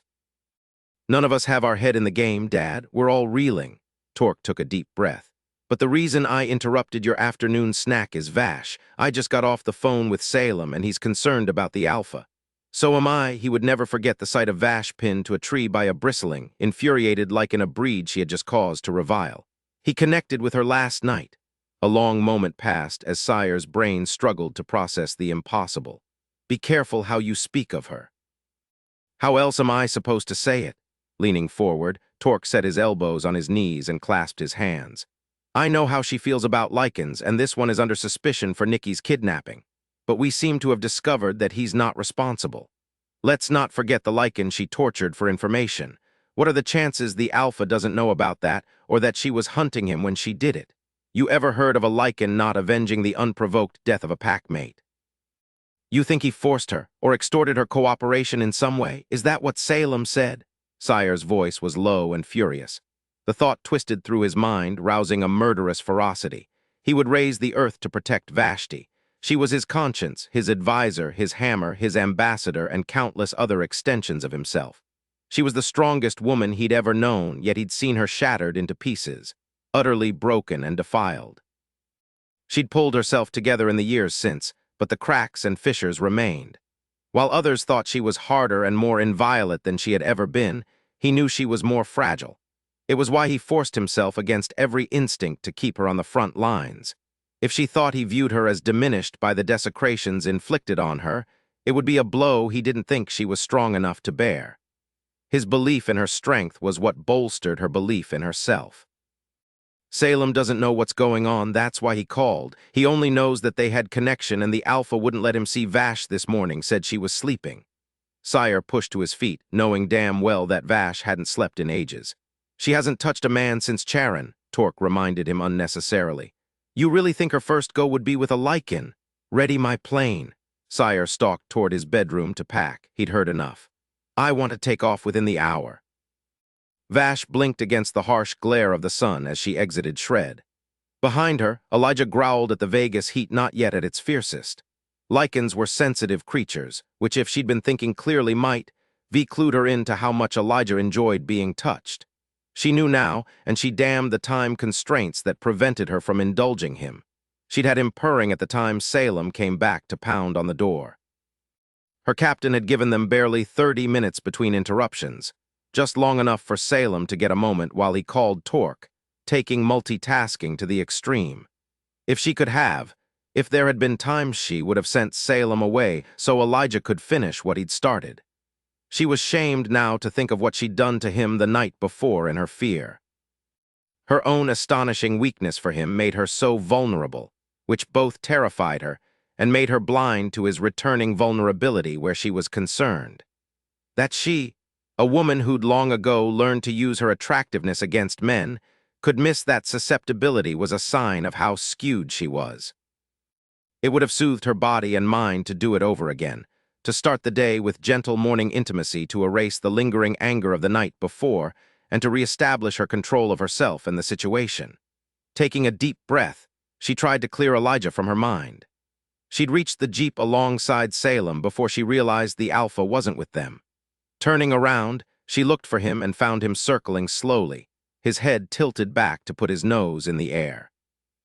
Something in the way he held his body warned her. She grabbed one of her katanas and her cell phone from the backseat and returned to him. "What is it?" Vash inhaled again, but her sense of smell wasn't as acute as a Lycan's. As she shoved her phone into her top, he looked at her, his face grim. "An infected, no more than 2 blocks over, somewhere to the north of us." Yanking his shirt over his head, he towed off his boots and dropped his jeans. In an instant, he was Wolven, a big and beautifully regal beast. A moment beyond that, he was gone. She was right on his tail, tracking the scent of him that seemed embedded in her senses. Distantly, she was aware of Salem at her side. They'd been hunting together so long it was effortless. He feinted in counterpoint to her, darting around obstacles like dumpsters and discarded cardboard boxes.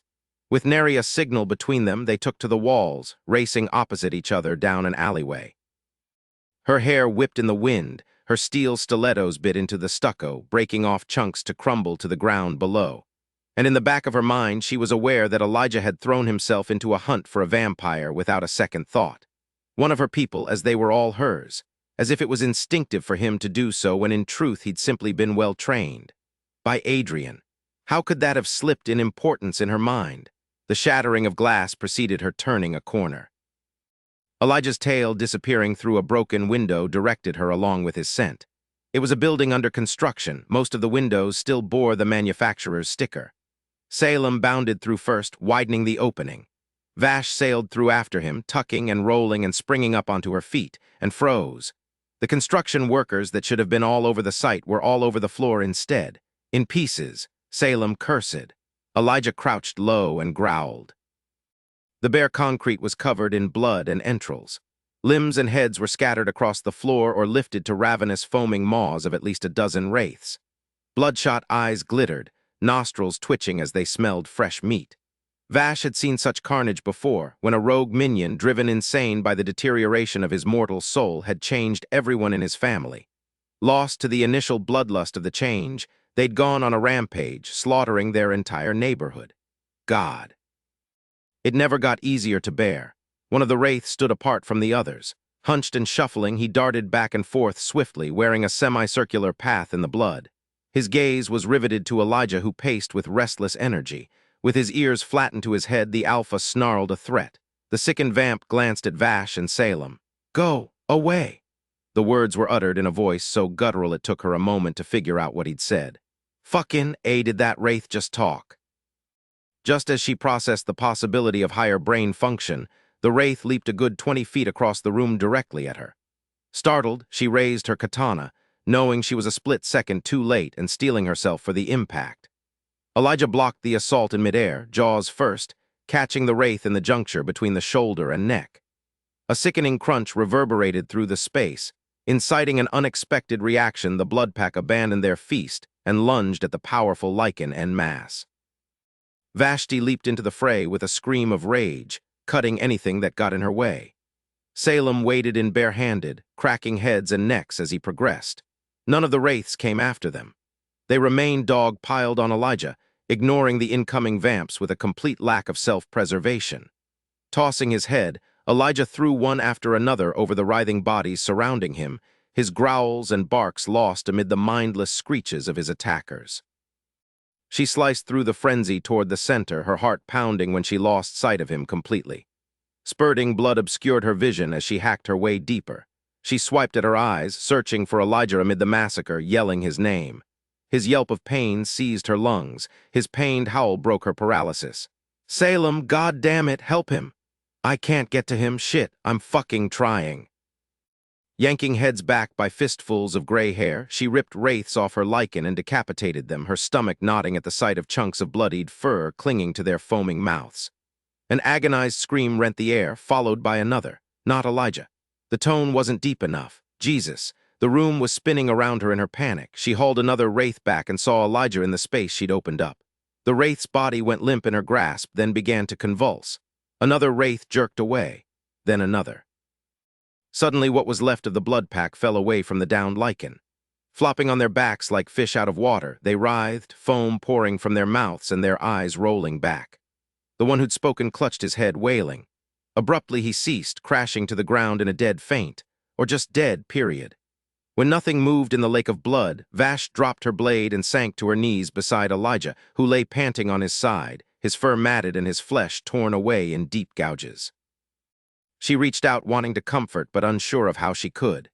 "Don't touch him." Salem kicked bodies out of the way as he approached. Elijah gave a low warning growl. "He's a wounded animal, Vash, you know better."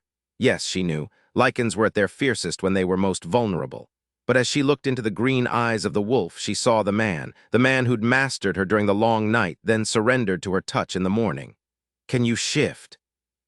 She asked softly, knowing that the process of shifting forms would knit some of his injuries and staunch the copious amounts of blood draining from his body.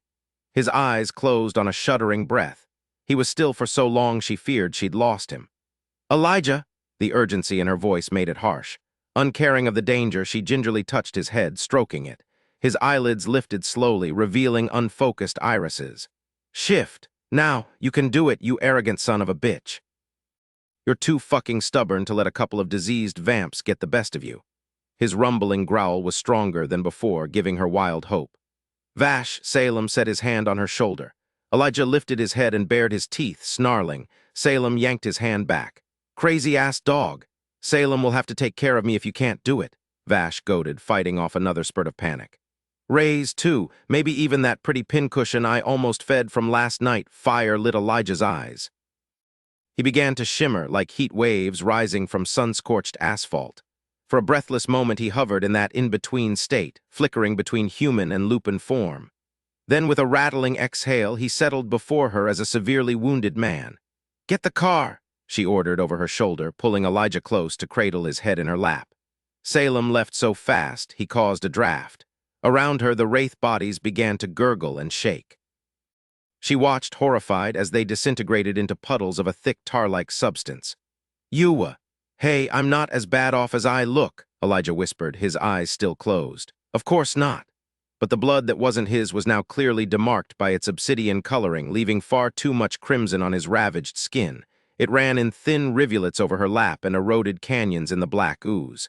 "You damned heroic idiot, stop protecting me. I can take care of myself." "And let you have all the fun?" Pain twisted in her chest.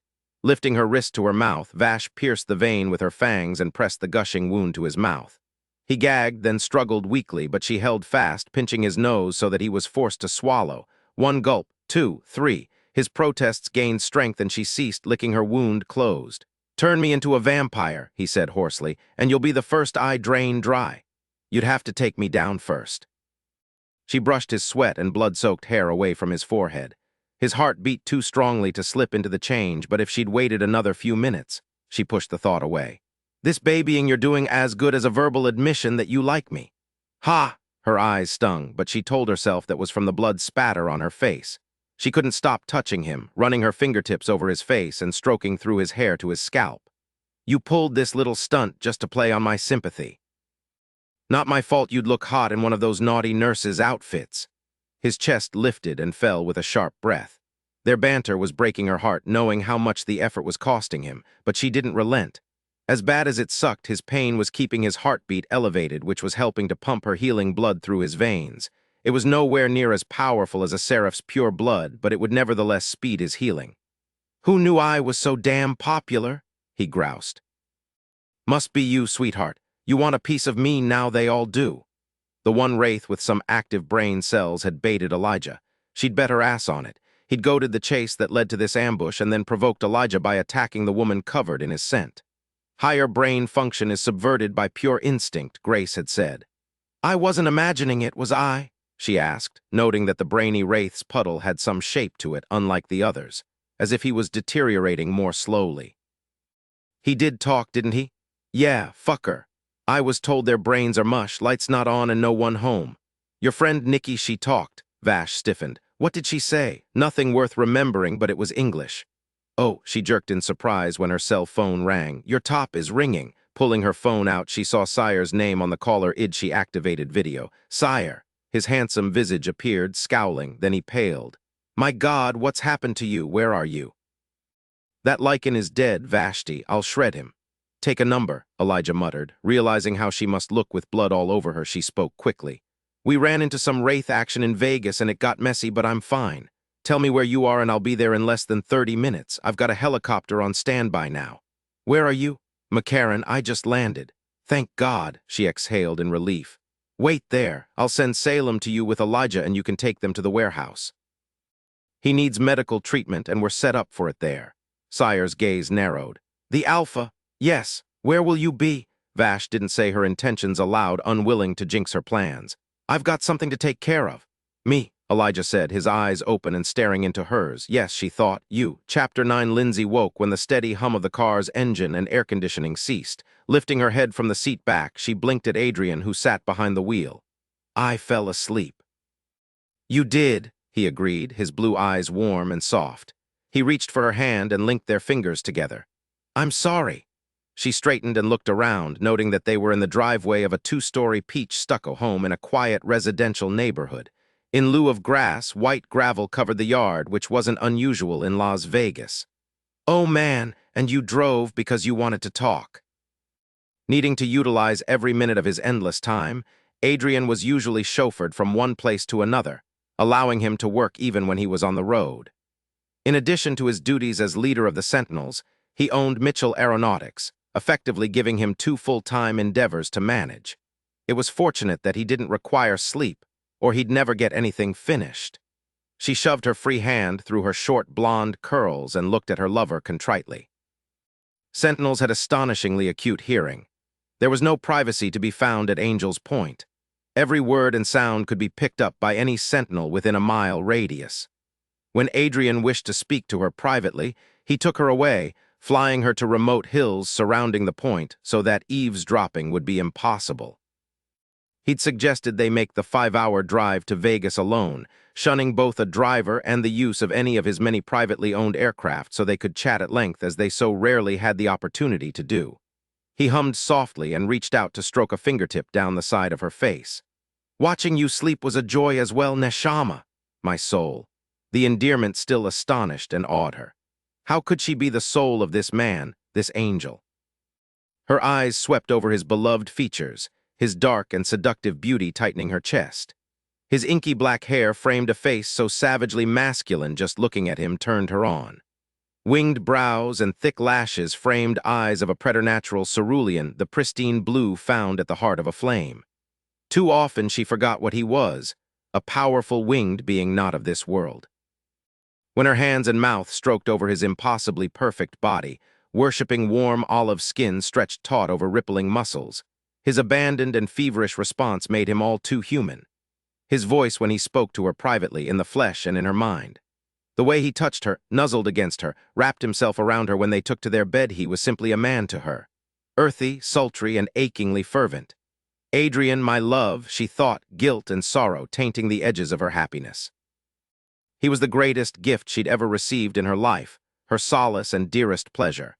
And she returned that joy by being a tragedy in his life, a weakness and a sin she feared he would one day pay too steep a price for.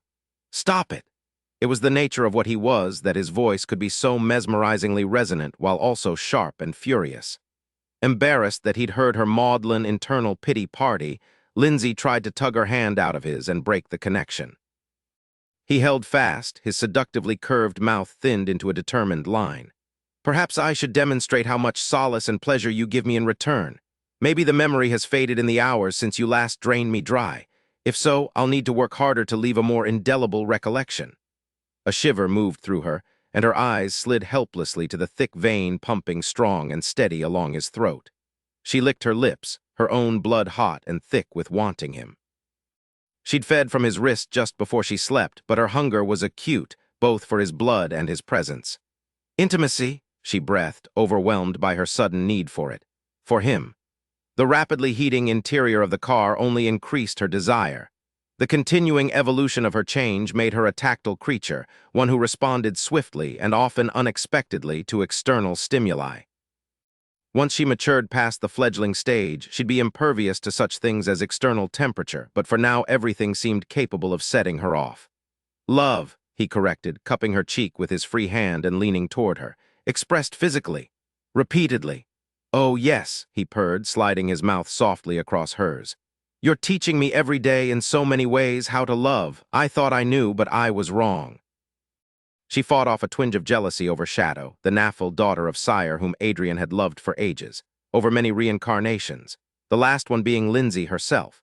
And yet, faced with the culmination of his endless quest to possess Shadow, he'd chosen her Lindsay instead. She wondered if she would ever truly understand why. His lips moved against hers. Because you showed me what love truly is just by giving yours so selflessly. I wasn't made for love. It wasn't weaved into the fabric of my being. I didn't know what it was, what I was looking for, what I needed. I had no point of reference, no examples, nothing, until you. Adrian took her mouth in a lush, deep kiss, his tongue stroking along hers, the leisurely rhythm and his total control a blatantly erotic promise of things to come. She moaned, the sound both a plea and a surrender. Lifting his head, Adrian watched her with heavy-lidded eyes, his thumb brushing over her swollen mouth and peeping fangs. Shadow possessed me. I was consumed by her hunger and her conviction that I was meant to be hers. I was a void, neshama, an emotionless being. When you bring something into nothing, it's impossible to know if it's good or bad for you. You know only that losing what you have would leave you with nothing again. She brought me emotional pain and physical pleasure, and I clung to those things even as I wanted nothing so much as to go back and make a different choice. Don't say any more. The torment in his voice made her heartsick. But you, Lindsay, my love, delight me. You fill the hole in me I didn't know was there. The pleasure of your touch is the sweetest agony because it's never enough. I'll never have enough. As many times as I have you, I always want more. What I feel for you consumes me. I couldn't live without it, couldn't live without you. Lindsay pressed her forehead to his. I'm learning too, slower than you, but I'm getting there. She made me a man, Adrian whispered, his tongue tracing the curve of her bottom lip. You've made me human, she cried at that, tears slipping free. That's what she feared most, that she'd irrevocably damaged something irreplaceable. You make me stronger than I've ever been. She broke me down, you built me up. Why don't you know this, Neshama? Tell me how to show you. You do, beautifully. It's the change, Adrian. It's like premenstrual syndrome times 1,000. I'm having mood swings, cravings. My drive is out of control. God, how do you put up with me? With pleasure. His clever fingertips stroked a circular pattern over the tender flesh behind her ear. I wouldn't change a thing about you. She met his fierce gaze and held it. I love you. I know. Adrian's smile was so potently intimate and warmly tender that she grew slick between the thighs. And I want you again now. Always, I'm yours. He glanced at the dashboard clock. We have just enough time before the others catch up with us. They'd taken off an hour and a half before the 2 Lycans who would be accompanying them, so they'd be assured of privacy. Then she'd messed it all up by falling asleep only a couple of hours into the drive. Her nose wrinkled. How are you going to get anything done once I get to the point where I don't need sleep anymore? I can't stay away from you. He exited the car and rounded the hood to her door before she could blink. His laughter sifted through her mind as he extended his hand to assist her out. What we'll do with each other during sleepless nights isn't a concern I'm ever going to have. Looking at the lovely but average house in front of her, she asked, What is this place? Helena's home. Lindsay's hand tightened on his. She knew how it tormented him that he'd lost one of his closest and most treasured sentinels. We're staying here. Maybe the Mondigo would be better. She suggested, thinking of the glamorous hotel and casino owned by Regal Gadara, a man known worldwide as a real estate and entertainment mogul. In celestial circles, he was known to be one of the 7 earthbound archangels, his territory encompassing all of North America. Falling 2 spheres and several rungs lower in the angelic hierarchy than Adrian, Gadara was ambitious in both halves of his life. After the stunt he pulled last time? No. While his voice didn't rise, the adamancy in it was unmistakable. Regal's more trouble than he's worth. I just want his blood. A chill rolled down Lindsay's spine. The way Adrian spoke sounded figurative as well as literal, which would be bad news for Gadara. She wondered if Adrian's enmity had anything or everything to do with Gadara helping her flee Adrian and her forbidden feelings for him so many weeks ago.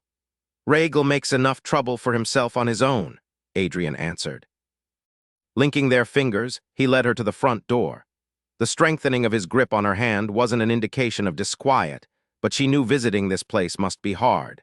Helena had been special to him.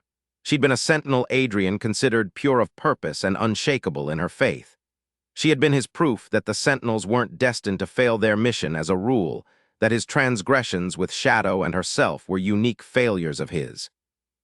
But Helena had fallen in love with her Lycan guard and she'd given up her life trying to be with him, shattering that tender hope. Adrian unlocked the door and they stepped inside. As he typed the access code into the beeping security system keypad, she frowned. Is someone staying here? His gaze raked the room. Good question. Nice and cool in here, isn't it? Yeah, my thought exactly. Why is the air conditioning on? Skirting him, Lindsay moved deeper into the living room. A glass walkway bisected the vaulted ceiling, connecting rooms over the garage with a room over the kitchen. Square windows near the ceiling allowed light to flood the space, creating an open and airy feel in the small, welcoming home. Her nose twitched and she caught his wrist, pushing her thoughts at him. Doesn't smell musty like you'd expect a closed-up house would. The plants are looking healthy, too. Sleek tendrils of smoke unfurled from his back, taking on the shape and substance of wings. Gorgeous, blood-stained wings. They were soft to the touch, but deadly, capable of slicing through anything with the precision of the finest sword. If she was ever inclined to forget how dangerous he truly was, those wings would remind her she'd watched him deflect bullets with them. He was a being created for war, an enforcer of such power he wielded the fist of God. I'll take thee upstairs, he said. Please be careful. Not for the first time, Lindsay wondered if he knew how much his trust in her ability to defend herself meant. He was a possessive man and one who was ferociously concerned for her well-being, yet he knew that to hold her back or smother her would only lead to resentment and unhappiness. She wasn't equal to him and never would be, but she couldn't hide behind his wings and still look at herself in the mirror. As disparate as their skills and natural weapons were, they had to face their battles side by side, or there would be no hope for them as a couple. Adrian understood and made concessions for that tenuous balance between them, even though she knew it cost him dearly to do so. Concentrating hard, she got her fangs and claws to extend. She was still getting used to what she was, a monster, one of the blood-sucking creatures she'd trained herself to kill in vengeance for her mother's murder. Making peace with her new identity was difficult at the best of times, but there were occasions such as this one when she appreciated the benefits. Adrian moved quickly and silently, one moment at her side, the next on the glass walkway above her. If transients had holed up in the house, they were about to receive the fright of their lives. Perhaps that would teach them not to squat in someone else's abode. Lindsay entered the combination family room kitchen through an open archway. The space was small but cozy. A dinette filled the alcove in front of a backyard window, and a couch faced a flat-screen TV hung over a small gas fireplace. A homey fragrance hung in the air, soothing her enough that her claws retreated without her volition. She was trying to process her lack of control over her body when a photo of Adrian and Helena on the mantel caught her eye, momentarily distracting her. It was a costly lapse. "Hello, Lindsay." An agonizing shard of pain in her shoulder dropped her to her knees with a sharp cry. Dizzy, her flesh sizzling, she looked at the small throwing knife embedded in her shoulder. Then she lifted her head to meet a face that haunted her nightmares. Vashti! Lindsay's memories of her mother's killing were hazy at best, more like impressions and feelings than true pictures, but Vash was a hard woman to forget. The vivid red hair and penchant for painted-on black clothing made her almost a caricature of a comic book superhero. But when Lindsay had bitten into Vash's throat and swallowed the vampress's blood, she'd been exposed to the memories that blood carried, and Rachel Gibson's brutal slaying was absent from them. Vash was the spitting image of her mother's killer, but that was all. Still, Lindsay couldn't fight the terror and revulsion she felt every time she saw the vampiress. Residual fear gave her the strength to yank the blade from her arm, but she moved too slowly. A mere split second, and she found herself on her feet with Vashti pressed to her back and another silver-bladed dagger held to her throat. "Let her go, Vashti!" Adrian's voice was chillingly modulated, his face impassive as he suddenly filled the threshold between the kitchen and living room. Lindsay wasn't fooled by his calm demeanor. With her heightened senses, she felt his turmoil and fury roiling through the air, a tempest barely leashed. "An unexpected surprise finding you here," Vash said, speaking over Lindsay's shoulder, their faces nearly cheek to cheek. "I was waiting on Helena, but you'll more than compensate." "Let her go," Adrian repeated, taking a step into the room. "I warned you, Vash, I won't do so again. She's as weak as a babe." Vash shifted, positioning her body so that both Lindsay and the kitchen island stood between her and Adrian. "Fledglings are like infants, you know. Floundering in their own bodies, overwhelmed by their senses, easily damaged. She really should be with the rest of us. We can teach her how to survive." "What part of she's mine don't you understand? As much as you hate it, she's also mine, and she's presently a rogue minion. I have the right to take her life. We police ourselves, as you know, and do a poor job of it. We have to leave you something to do." His chest lifted and fell with a deep inhalation. "What do you want, Vashti?" "And so the fierce and mighty Adrian bends for a vampire. I so wish I had time to enjoy this." Vash snatched something off the counter and tossed it at Adrian, who caught it deftly. "But I'm in a hurry. Fill it up." Lindsay began to struggle when she saw what it was, a blood bag. "Don't do it," Lindsay said, realizing just how dangerous this confrontation had become. If Vash had sniffed out the effects of sentinel blood on the infected vampires and wanted to test the cure, the resulting discovery endangered every life on Earth. As few sentinels as there were, they still managed to keep the vampire population in check, sparing countless mortal lives. If they were hunted to extinction for their blood, the whole world would suffer. "How noble and self-sacrificing," Vash murmured scornfully. "And monumentally stupid. The helpless fledgling sacrificing herself for the powerful sentinel. You two are so sappy you're making me nauseous." Adrian took another step toward them. "You used to know what it was like to love. Not a step closer or I'll have to kill her." The flat of the blade sizzled against Lindsay's neck, making her squirm. "Don't think I won't. My life means nothing to me, you know that." Lindsay stared hard at Adrian. "Don't do it." Vash's lips pressed to her ear like a lover's. "Isn't Elijah worth it to you? Or is your friendship so fickle?" Stiffening, Lindsay's breath quickened. The familiar scent that had sent her claws into retreat was Elijah's, and it was all over Vash. "What have you done to him? What's been done can still be undone with a little sentinel blood." A tremor racked Lindsay's frame. She hadn't spoken to Elijah since he mutinied. She had no idea what had prompted him to revolt or whether his doing so made them enemies. But it doesn't matter, she thought grimly. What she and Elijah were to each other now might be a mystery, but what they'd been to each other before was not. He'd been a friend and trusted companion when she needed one. She couldn't bear to think of him suffering. "He might die," Vash prodded. "This could be the one thing capable of saving him." Swallowing hard, Lindsay continued to stare at Adrian, who would have heard every word with his powerful sentinel hearing. "Your blood is damn near as good as mine, Vash." Adrian's wings flexed, a sign Lindsay recognized as agitation. "If you want to save him, do it yourself. I've given him what I can. If that wasn't enough, he's dead already." Lindsay's stomach knotted. "Take me, I'll be your blood bag. I'm easier to transport and no spillage." "Lindsay, no." To the casual observer, Adrian appeared unmoved by her statement. But the compulsory resonance in his words hit her like a Mack truck, sending a racking jolt through her body. Vash's grip loosened a fraction. "When's the last time you fed from him?" It took her a moment to squeeze an answer past Adrian's compulsion. 3 hours ago." "Vashti." Adrian's voice rumbled through the room like thunder. The world exploded in a shower of glass. Lindsay was thrown outside the house and into the street, or so it seemed. When the world shuddered back into place, she realized Vash had leaped with her through the glass door and over the wall into a waiting convertible. They tore off like a bullet with Adrian directly behind them. Lightning split the sky and hit the asphalt in front of the car. Cursing, Vash jerked the wheel to the left and punched it around a corner, tires squealing as they nearly careened up the side of the curb and into a street lamp. "Better grab the wheel when the time comes," the vampiress hissed. You'll be the only one who dies if you don't. Lindsay, feeling ill from the lingering effects of the silver, clung to the door handle and tried to kick her rattled brain into gear. Adrian landed on the trunk with a violent thud, his feet sinking deep prints into the metal. Now, Vash yelled, deflecting Adrian's grasping arm and lunging at him between the two front seats. Throwing herself across the center console, Lindsay snatched at the wheel. Her sudden grab jerked the car right, then left as she tried to steer a straight line while lying on her side. Adrian was thrown free. Vash tumbled into the backseat with a curse. "Drive straight, damn it! Get to the strip, he'll have to back off." A massive shadow darkened the sky over the car as Adrian swooped in again.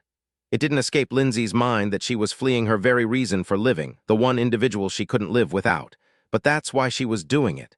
Adrian's blood was too precious and the ramifications too great to risk what Vash demanded. "Red light," Lindsay shouted. "A little busy," Vash shot back, straightening to fight off Adrian's dive bomb. "You're making a spectacle of yourself, Sentinel." Lightning struck the Vampress square in the chest, knocking her unconscious. She slumped into the corner of the backseat like a broken doll.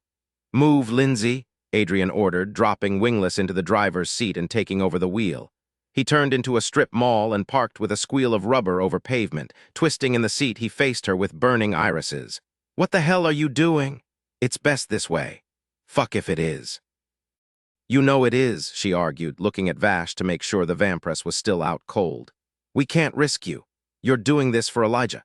"Partly," she admitted, "but that benefits you too. You and I both want to figure out what happened with him." "I don't give a shit what happened with him. I give a shit about you. Maybe you haven't been paying attention. I can't live without you. Damned if I'll risk you. Elijah won't let anything happen to me. You know that, or you would never have made him my guard." Adrian's knuckles whitened with the force of his grip on the steering wheel. "Elijah's half dead, apparently. Not if I can help it. We don't know if you can. Your blood has a negative effect on some beings. Don't forget I watched you slide a knife into a dragon's impenetrable hide just by coating the blade with your blood." "Siobhan thinks that's because I was carrying two souls inside me," she reminded, "and the creatures that were affected by it were demons." "That's a guess."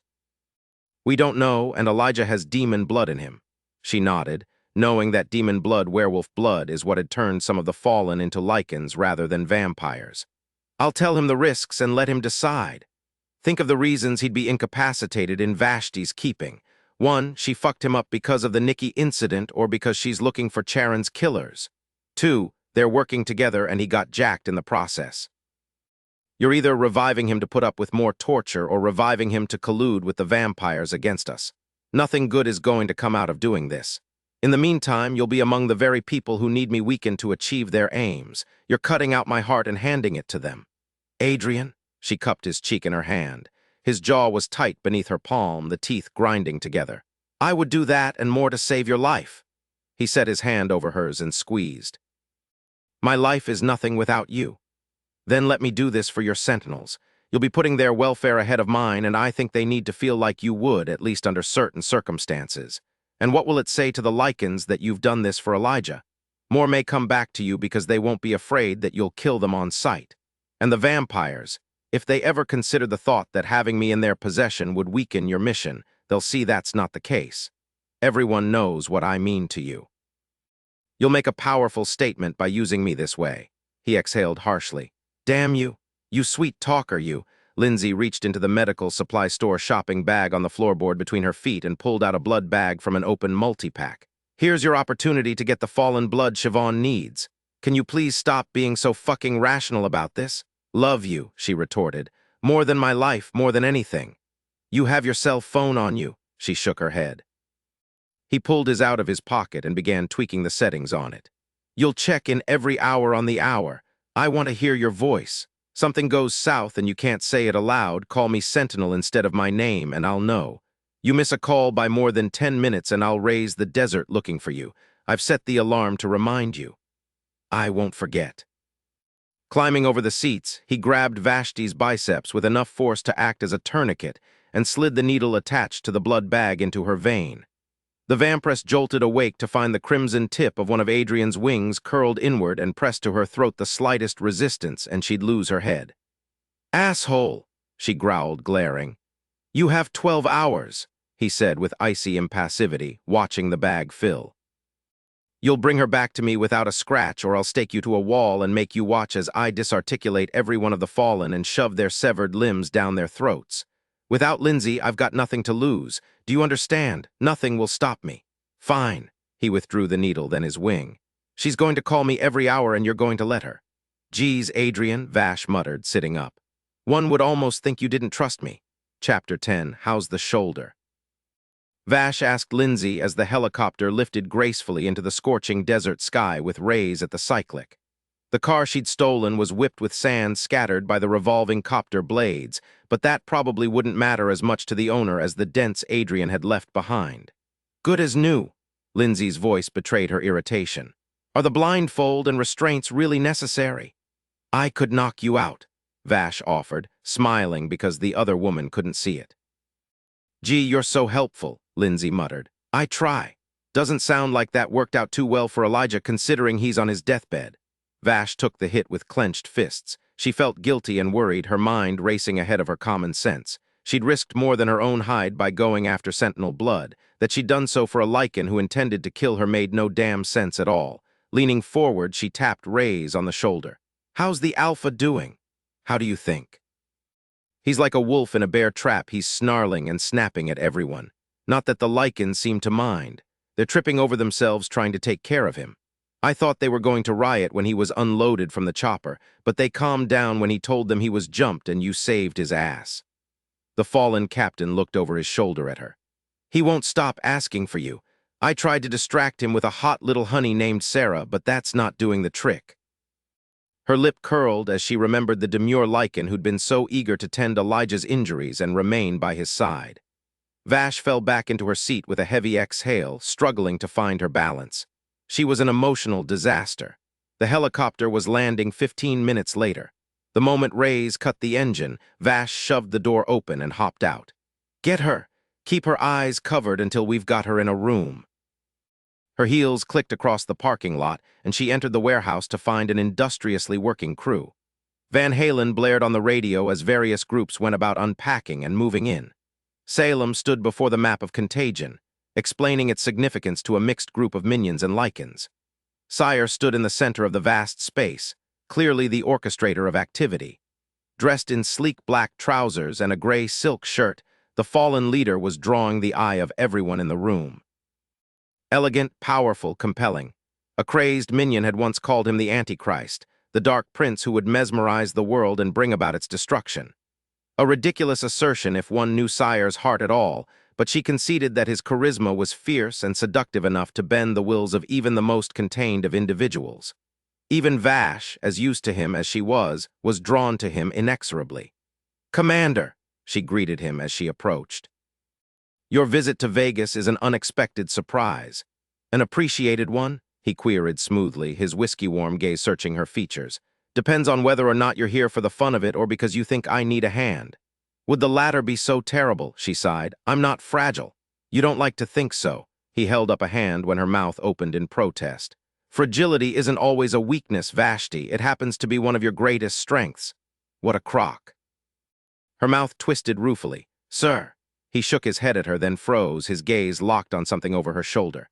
"Lindsay," she said, knowing without looking. Damn it, she'd been so scrambled over Elijah, she had forgotten Sire would be present to see the mortal shell that once housed his daughter's reincarnated soul. "What have you done?" "No more than Adrian allowed me to do. Lindsay offered to come when she learned Elijah was injured." "Why?" he said tightly. "What purpose does her presence serve?" "She's a sentinel blood source in lieu of Adrian," she gasped when Sire cut off her breath with a crushing hand wrapped around her throat. Her boots dangled 2 feet off the floor. His eyes burned into hers, his fury stunning and frightening. "You went after Adrian?" Helena, actually," she managed, fighting the urge to claw at the constriction that impeded her ability to speak. He threw her 30 feet across the room at Salem, who caught her deftly. The warehouse fell into silence as someone hastily shut off the stereo. Then the growls of agitated Lycans rumbled through the air like war drums. Vash struggled free of Salem's hold, embarrassed at being so publicly chastised and worried about Sire's cracked control. He didn't use physical force as a rule. He didn't need to. He could mesmerize like a snake charmer to get his way. She was his fist. At least she had been until now. Brow-arched, Reyes had stopped his progress across the warehouse floor halfway between the main door and Sire, his hand gripping Lindsay's elbow. She was still bound at the wrists and blindfolded by her choice. Her vampire strength could easily break the rope. She could lift her hand and push the blindfold up at any time. Her continuing cooperation was starting to make Vash suspicious. "Where's Elijah?" the blonde asked sharply. "I want to see him, that was the deal." The Lycans responded with low rumbles. The ones who were seated rose to their feet, while those who stood sidled closer. Unsure of whether their support lay with Lindsay or Elijah, Vash caught Reyes' gaze. "Take her to him." Reyes glanced at Sire, who stood unmoving for a long moment before giving a curt nod. All heads turned to track Lindsay's progress. The smell of fear became thick and oppressive. No one in the room doubted that her well-being was tied to theirs. Adrian's wrath was something no one wished to incite.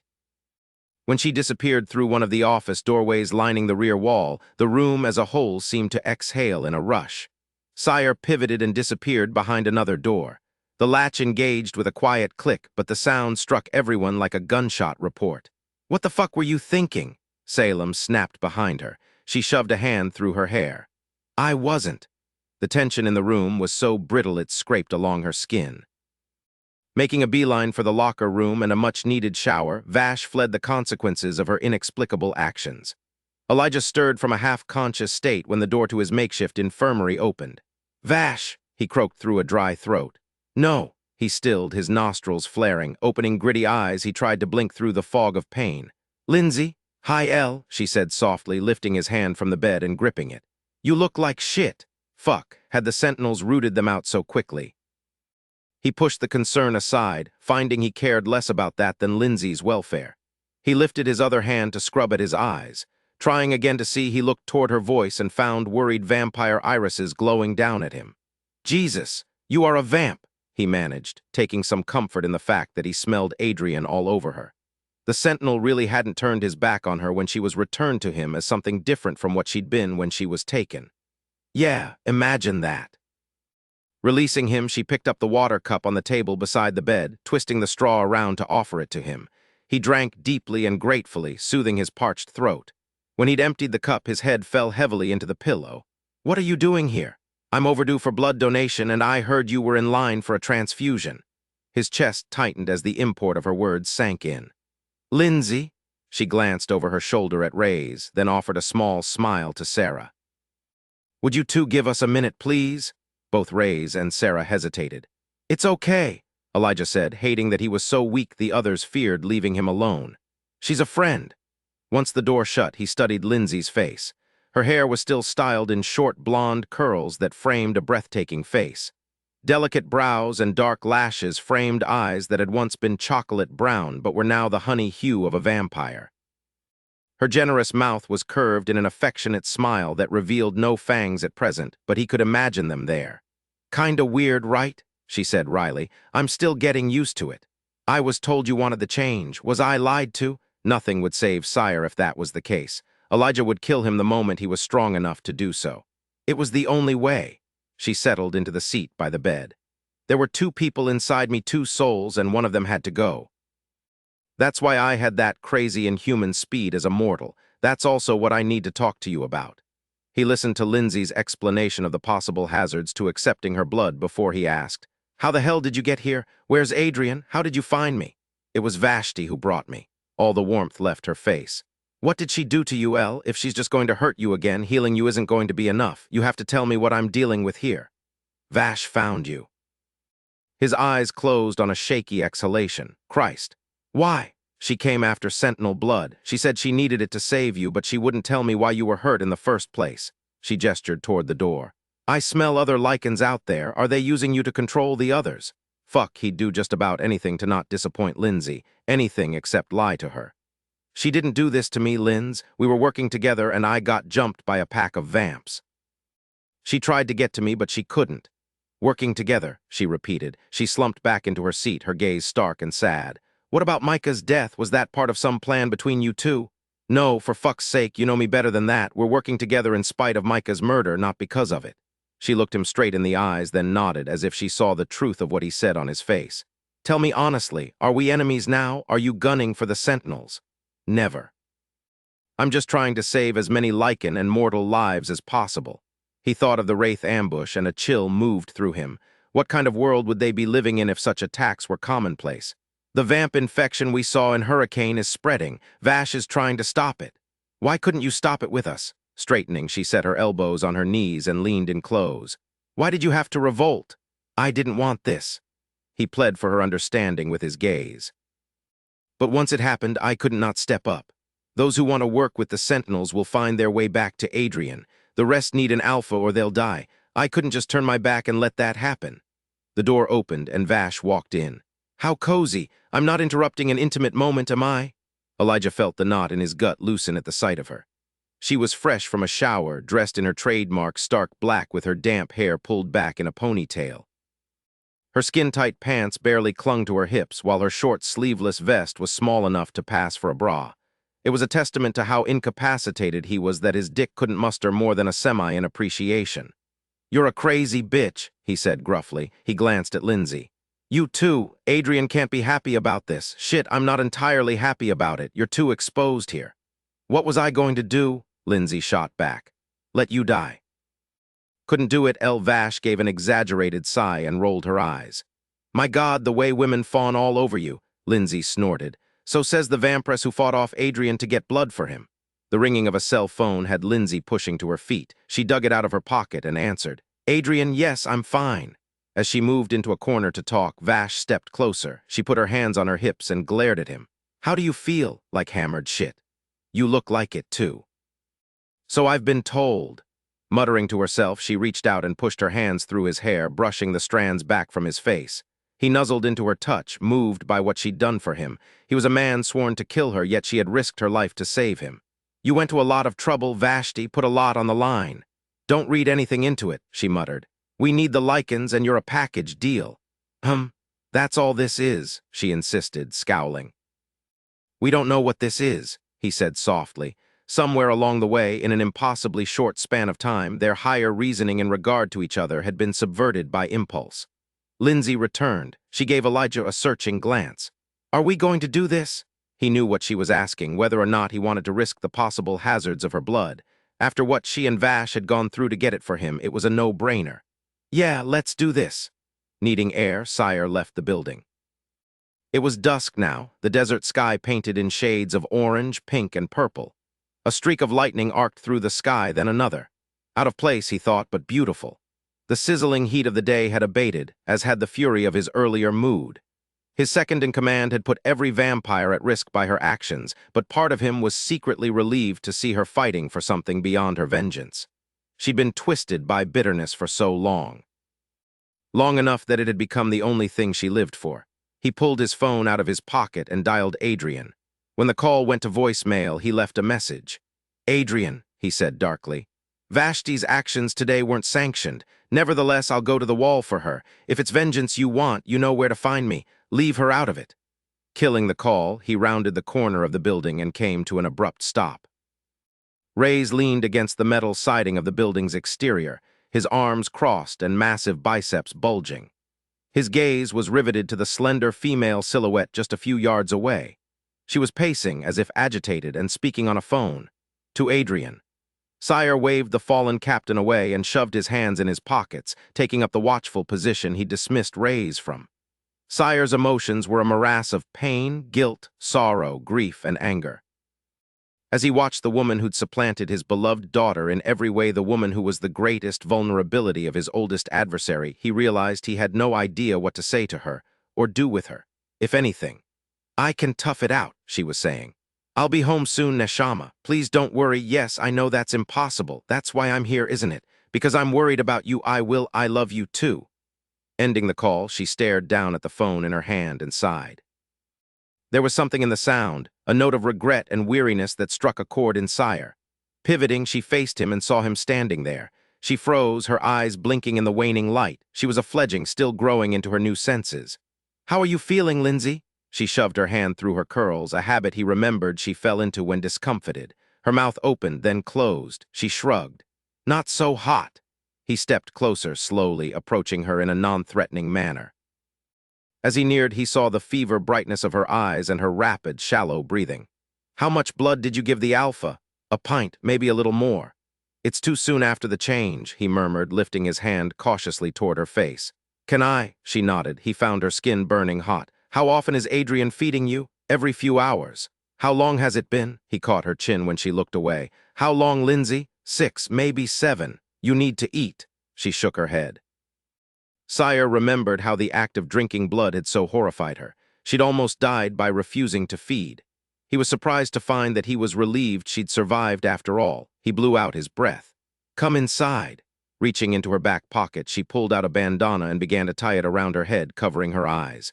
That's not necessary, he said. It's safer for me and for you. If something happens to me, Adrian will go ballistic. The less risk I pose, the better for everyone. All right. Gripping her elbow, he steered her back into the building and toward the office he'd commandeered as his own. As they crossed the vast space, Lycans who'd been sitting at various points around the open warehouse pushed slowly to their feet, eyeing him with hostile suspicion. Old habits die hard, he thought. Going head-to-head with Adrian and the Sentinels wasn't something they were willing to risk yet. They weren't going to let him incite a war with Adrian over Lindsay. Sire shut them out by closing his office door, then tugged the bandana off her face. Although his night vision was excellent, he was struck by the sight of her in the harsh glare of the fluorescent overhead lights. She was nothing like Shadow, but still, he felt oddly soothed in her presence. Something that had been vibrating with disquiet inside him settled down. She sank into one of the 2 chairs positioned in front of the utilitarian metal desk, and he took the one beside it. She studied him boldly. His brows rose in silent inquiry. I was scared the first time I saw you, she explained. Afterward, I was distracted and then very ill. You're not scared now? You're being very careful that I won't be. His mouth curved and her breath caught. You're very attractive, she admitted. I'd forgotten how young you appear. Leaning forward, he set his elbows on his knees and got to the most pressing point. You drank from me once before. Will you do so again? Why? You need to eat. Fledglings are easily damaged by lack of blood. It's been too long between feedings and you've given some of your blood away. That's not what I meant. I know why I should want to, but I don't know why you would. Sire looked down, gathering his thoughts. I don't know, it's a combination of things, I suppose. You're as close as I'll ever be to Shadow until I pass on. I'm not Shadow. Her voice was soft and compassionate, earning his appreciation and respect. I've heard some families of organ donors keep in touch with the transplant recipients. He glanced up at her. There's a bond there, whether it's real or imagined. Is that healthy? It was his turn to shrug. Who can say? There's something else, though, that would lead me to make this same offer. I changed you, Lindsay. In that respect, there's no doubt I sired you. The space between her brows was marred by a frown. How long does that sense of obligation last? I really can't say. I've only changed 2 individuals in my life. Shadow, who didn't complete the transformation, and you, who won't if you don't feed. Her eyes widened. Only 2 of us? How is that possible? There are so many vampires. If each vampire infected just one other person, our numbers would be great. Of course, there are those who change far more than one. His mouth curved wryly. Are you disappointed I'm not more evil? Not disappointed, but I'm struggling with it. Not just about you, but about all vampires in general. Adrian's brainwashing. Adrian has nothing to do with it. Vampires killed my mother in front of me. They held me down and made me watch as they brutalized her. A violent shiver moved through her, followed by the immediate stiffening of her posture. My feelings about vampires are my own, based on my own truths and experiences. Sire reached for her hand and was pleased when she let him take it. There are minions who lose their sanity with the change. They're the most responsible for the spread of vampirism, not the fallen. We were on a picnic in the park on a cloudless day. They were either fallen or the kept pets of one or more, or they couldn't have tolerated the sunlight. He inhaled sharply. Tell me everything. Why, I'm not Shadow, she said again. Still, I feel a connection to you. I have memories of you and her together that feel like they're mine. It's messing with my head. So is blood loss. Sinking his fangs into his wrist, he stood and came around her, setting one hand on her head and lifting his bleeding wound to her mouth. She might have been able to refuse him if he'd expected her to make the punctures herself. But with the coppery scent of blood filling her nostrils, her instincts kicked in, and she was too much of a fledgling to fight them. Cupping the back of his wrist with both hands, she drank greedily, her eyes rolling back in her head before she closed them. He would have preferred she ingest more than she did, but somehow she found the fortitude to pull away. He admired her strength of will, Most fledglings that hungry would have had to be ripped away for the safety of the donor. "Better?" he asked. Nodding, she licked her lips. Already the unnatural brightness of her eyes was softening and a healthy flush stained her cheeks. "Thank you. I'm glad you accepted."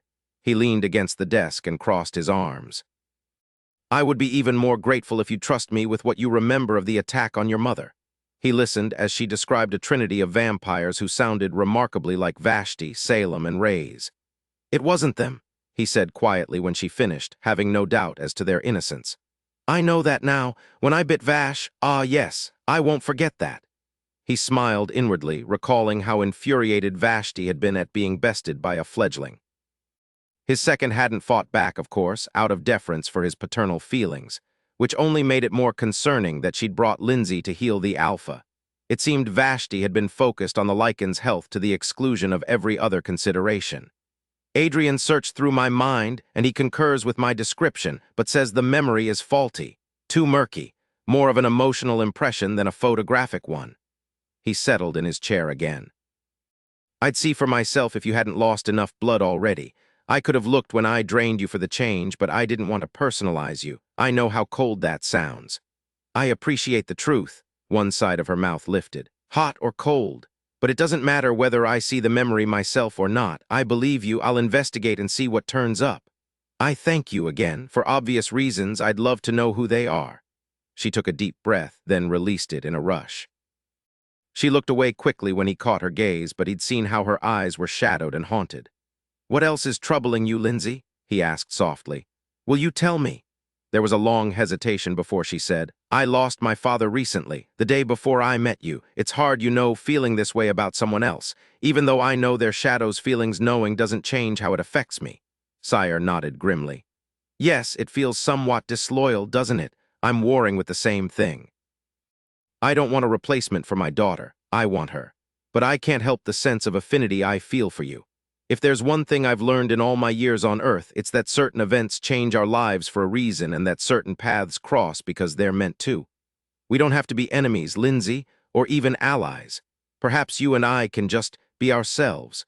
Perhaps we can just accept that we have a bond and not fight it or try to analyze it. Perhaps we can even come to nurture it if we decide we want to." A knock came to the door a second before it opened, and Vash stepped in. "Sire, sorry." Lindsay's mouth twisted ruefully. "It's all right, Vashti," he said. "What do you need?" "I'd like a word. Elijah wants to see you, Lindsay." "Okay." Pushing to her feet, she moved to pass Sire and paused abreast of him. He glanced up at her and was startled when she bent down and pressed a quick kiss to his forehead. She left without another word. Sire was glad Vashti had enough to say on her own. It was many moments later before his throat loosened enough for him to speak again. Chapter 11. It was on a rooftop under the light of the moon that the phone call was made. "Someone fucked up," he said without preamble. "Adrian arrived almost 2 hours earlier than I was told to expect him." There was a short pause. "Has he discovered that you're still alive?" "No. I had the interior of the house taken care of. There's nothing of me to be found in there. Then there's nothing to worry about." "The hell there isn't." Agitation forced his wings to unfurl and stretch, casting a massive shadow on the lawn below. "If he's got any of his brain left, he'll figure out someone's been staying there. I'm not prepared to say that's a problem, because you want the shit to hit the fan. It's what you've been working for all these centuries." He heard the familiar creaking of Sire's desk chair and his fists clenched. "While the cat's away, the rat will play. It's not time yet, and Sire and Adrian are both focusing more on the virus than I expected them to. I assumed they'd concentrate on each other and the Lycans. Anything that distracts them is a good thing right now. Easy for you to say, you're not out here hanging in the wind. I told you staying in Helena's home was a bad idea. Any other option would have left a trail in money, paper, or blood." The hardness of the voice on the other end of the line fired his temper further. He was a sentinel. The vampire on the other end of the line would do well to remember that. "You didn't seem concerned about those things when you talked about infecting entire neighborhoods with the pathogen. Did you have a reason for calling me, or did you just want a bitch?" Gritting his teeth, he asked, "Any suggestions on where to hole up now? The cabal in Anaheim has been eradicated. No one expects Torque to deal with it while both Sire and Vashti are in the field. You can have the entire compound to yourself. That'll put you close to Adrian, but you know how to stay out of sight. Your only concern now is to live the mortal life you've been coveting. Go get laid or kill something for the hell of it. I'll be in touch when it's time for you to rise from the ashes." The line went dead. He crushed the burner phone to dust in his fist, his gaze trained on the lights blazing from Helena's home across the street. Perhaps it was time to build his own army. As he lifted into the air and flew away, the thought twisted through his mind and found fertile ground in which to take root. The sky was an ebony blanket of stars as Elijah drove Lindsay back to Adrian. As crappy as he'd felt just hours ago, he felt like $1 million now. Life was good at the moment. The cool desert night air was whipping through the lowered windows, and beside him sat one of his dearest friends, a woman to whom he owed his life, yet again. Her sentinel-laced blood was amazingly powerful, its regenerative properties astonishing. "Hey, you okay?" he asked, noting her staring pensively out at the desert. "You're not mad about the blindfold, are you? I went along with it only because it was safer for you. I trust you, you know, always have." He'd only made her wear the damn thing until they were out of sight of the warehouse. Then he'd tugged it off her himself and thrown it out the window. "I wanted to wear it. I thought the same thing, the less of a threat I am, the better," she sighed. "I was thinking about my dad." Remembering her heartbroken sobbing when she'd heard the news of her father's death, his chest ached with sympathy and guilt. He'd handpicked the team of Lycans tasked with watching over Eddie Gibson and keeping him safe. "Wanna talk about it?" She twisted in her seat to look at him. "I want to talk to the Lycans who were picked to guard him. I would have asked you back there, but I want to question them away from the vampires." "I've got questions too, but they haven't checked in since then." Lindsay stiffened. "They disappeared." "I wouldn't put it like that. My guess, they're working their way to the West Coast on foot, trying to stay under the radar. What do you want to know?" "That they're 100% certain, without a shadow of a doubt, that his death was an accident." "And you'll believe them?" "If you do, I will." Nodding, he asked, "Why do you doubt it?" "Cars were his life, Elle. He was pure poetry behind the wheel. Honestly, I'd be more likely to buy a random drive-by shooting than I am a single-car accident. I've been with him when creatures have wandered into the road. He avoided a buck, for Christ's sakes, on a 2-lane highway with oncoming traffic and didn't get a scratch on his car. It's damned hard for me to believe he overcorrected for an unknown obstruction on an isolated rural lane." Hearing the pain and grief in Lindsay's voice, he set his mind to doing whatever it took to help her put the past behind her. She'd lost both parents before their time, and he knew she was haunted by their deaths. "I'll find Trent and Lucas and bring them to you." "Thank you." Leaned her head back into the headrest. "You and Vashti, correct me if I'm wrong, but there's something there, right?" A dry laugh escaped him. "Don't ask me to explain. She went to a lot of trouble to save you. I take it she doesn't know you intend to avenge Micah?" "She knows." He stared straight ahead, his gaze looking beyond the swathe of the headlights into the darkness beyond. "But she saved your ass anyway. She needs my help." O.L. Lindsay shook her head. "I'm sorry." He glanced at her. "For what?" "For the position you're in. I saw the way you look at her. For a guy who avoids trouble like the plague, you're deep in it now. It's not your style." "Didn't realize I had a style." "Don't be flippant about something that's bothering you. You've got my undivided attention between here and Vegas. Take advantage of it. If you keep everything bottled up, you'll go nuts." Elijah knew she was right. He couldn't talk about Vash with anyone else.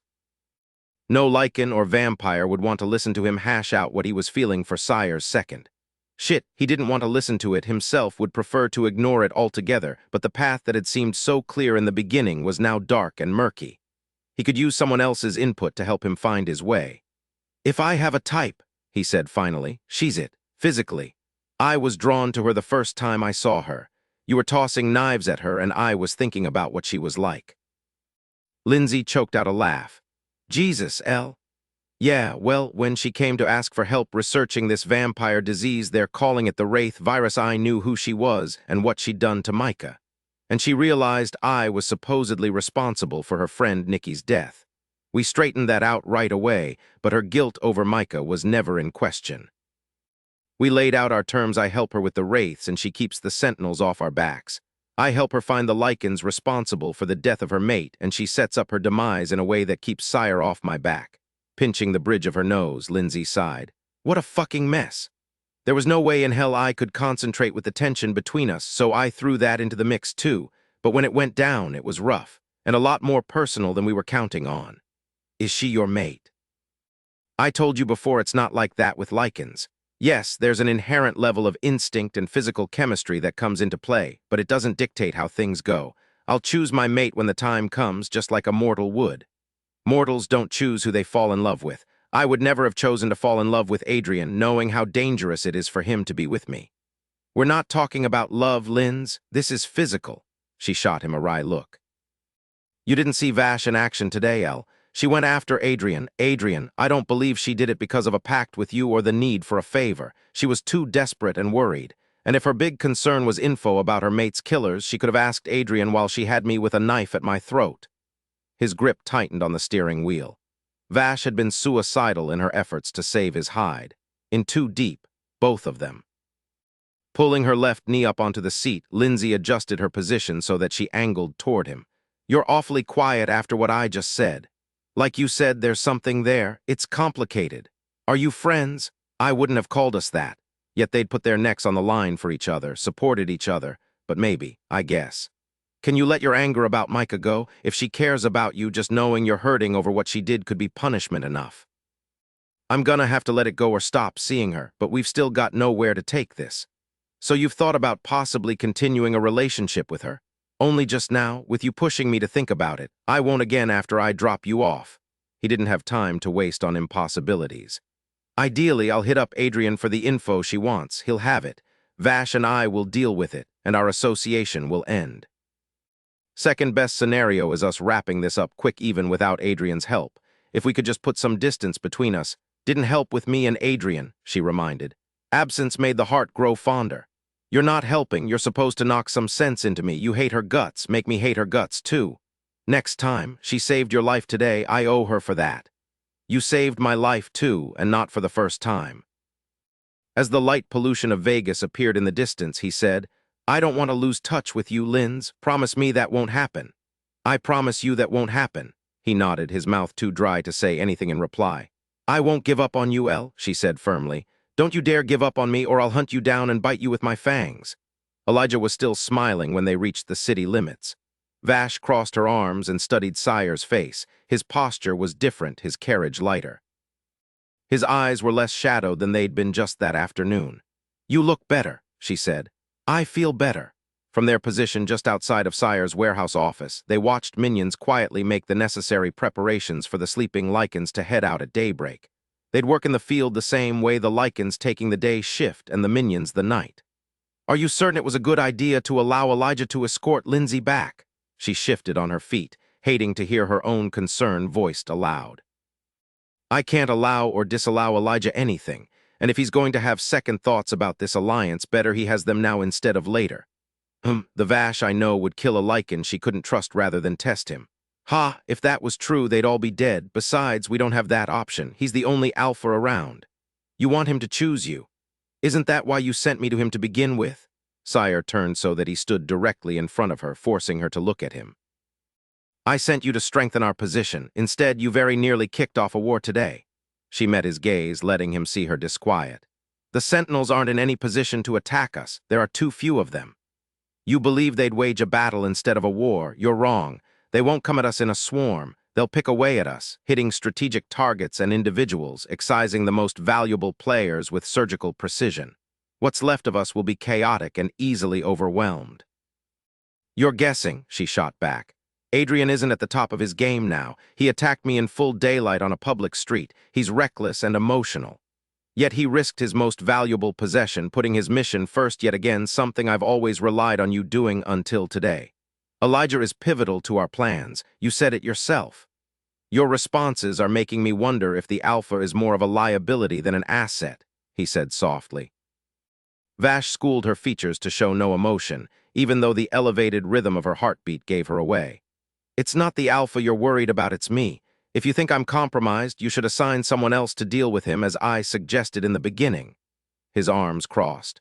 You misunderstand me, perhaps deliberately. I don't want to separate you from anything that makes you happy, and frankly, the Alpha's fascination for you works to my benefit. His hunger for you is a weakness. If we can control him with it, we'll have an even stronger advantage. But I can't allow anything or anyone to jeopardize the vampire nation, including you. Enjoy your Lycan, Vashti, but don't forget where your priorities lie. Like you said, the time to have second thoughts is now. Pressing the heels of her palms against her eyes, she cursed under her breath. Everything was screwed up. She was screwed up. Her priorities had shifted at some point from the past to her present. Now the thought of manipulating Elijah like a puppet made her sick. She dropped her arms and looked at him. "Pair him with Ray's. It'll be best for everyone." "Thank you," he said softly, pressing a kiss to her forehead. "Perhaps a bit of distance will clear your perspective and you'll be able to revisit. Do you want to tell him or should I?" That sire made the offer told her how shaky the ground was that she walked on. For him to step up personally rather than delegate meant he gave the matter serious weight. "No, I'll do it. He won't take it well." It wasn't a question. Remembering how Elijah had responded the last time she tried to gain a little space, she smiled ruefully. "I don't know, but probably not. Use me if you need me." He dug into his pocket and she heard the rattle of keys. "I'm heading to shred with some of the others. You're welcome to come." "No, thanks. I'll see to the final prep here. I want to get this entire crew out tomorrow so we can get the next wave in and debriefed. Hopefully we'll pick up some strays while we're out in the field. We need more than one outpost's worth of Lycans. We'll dig into that in the morning. See you then." Remembering something she should never have forgotten, Vash called after him. "Commander, Adrian took my blood." He turned slowly back to her. "Why? I don't know. We need to know. Something with the Wraith virus, perhaps. What else?" "Find out." He left, his stride clipped with repressed violence. Vash got to work on the composition of the teams she'd be sending out into the field in the morning.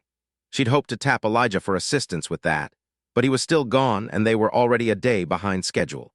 Sitting at one of the computer workstations, she started creating groups based on physical characteristics, trying to create well-rounded teams of short and tall, big and small, heavy and slender. The moment Elle returned, she felt it. The air in the room became charged with his energy and the stirring animosity of the vampires who smelled him approaching. He came back. A shiver of excitement coursed through her, along with a flood of relief that nearly made her dizzy. She watched him approach with eyes that devoured every breathtakingly sexy inch, eyeing his confident stride and the sleek fluidity of his movements. And she wasn't the only one awed by the air of command that clung to him.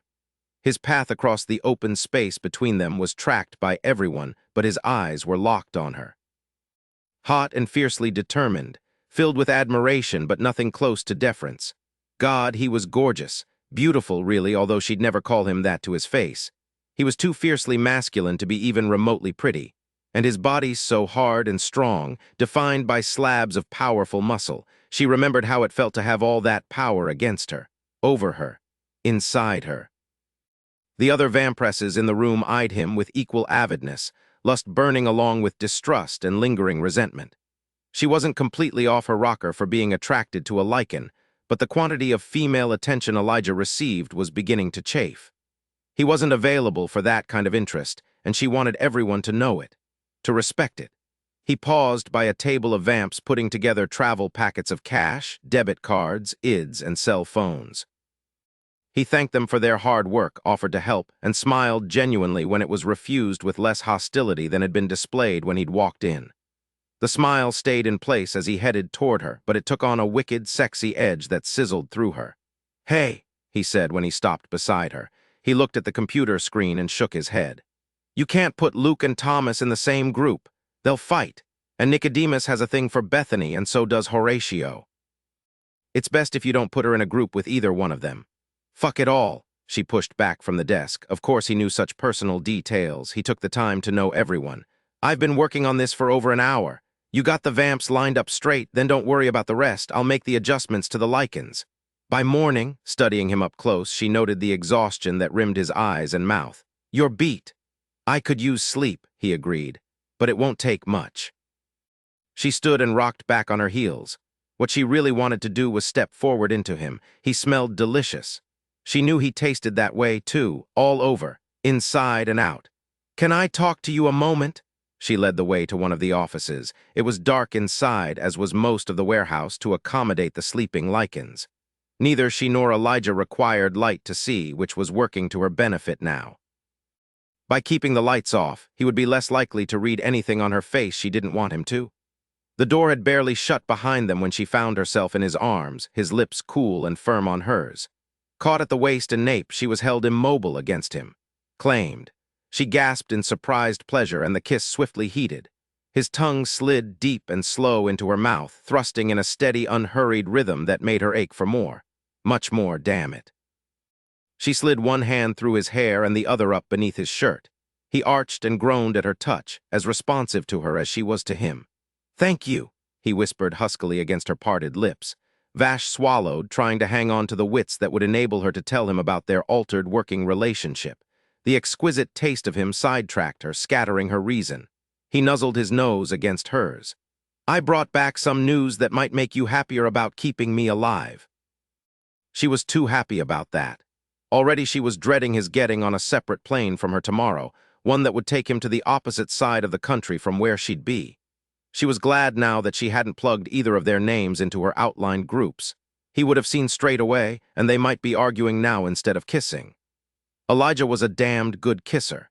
He took his time with it, as he did with everything, savoring the act as if he didn't care if anything more intimate followed it. But she cared. 60 years without desire, and suddenly being with Elijah was damn near all she thought about. "I want to be with you." The words were out of Vash's mouth before she realized she'd thought them. Mortified, her head fell forward to press her forehead into his shoulder. She just had to get through another 6 hours until they parted, a few of which he'd sleep through. "Forget I said that." "Why?" His hand at her waist dropped to the curve of her back and molded her to him. Her entire body lit up like a live wire.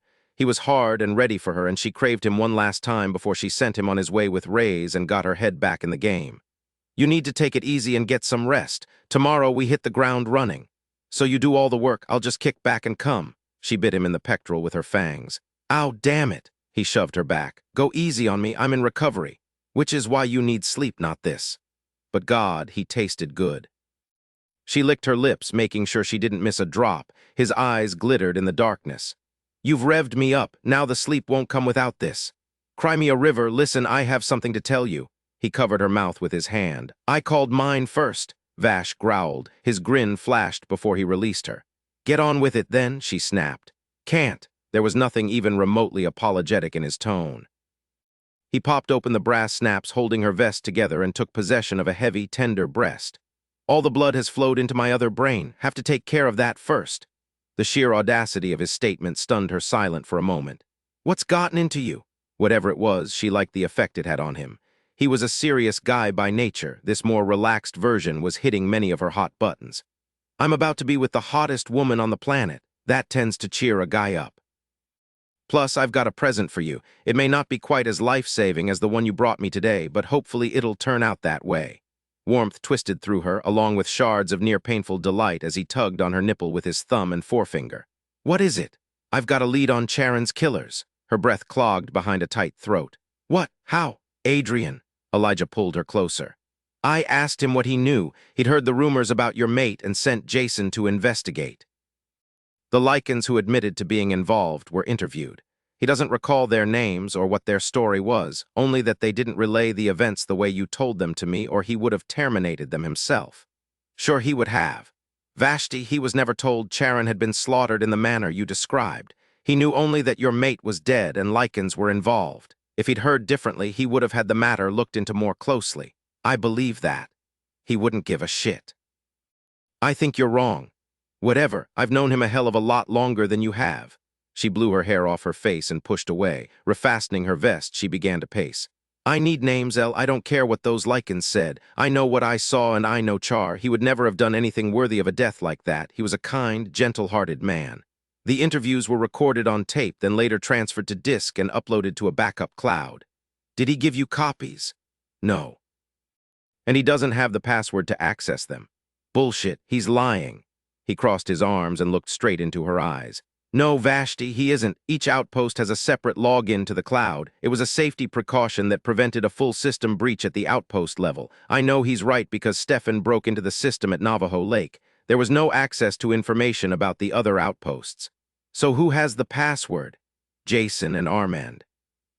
Unfortunately, Jason was at Navajo Lake and Armand was still at the Huntington outpost where the interviews were taken when the revolt happened.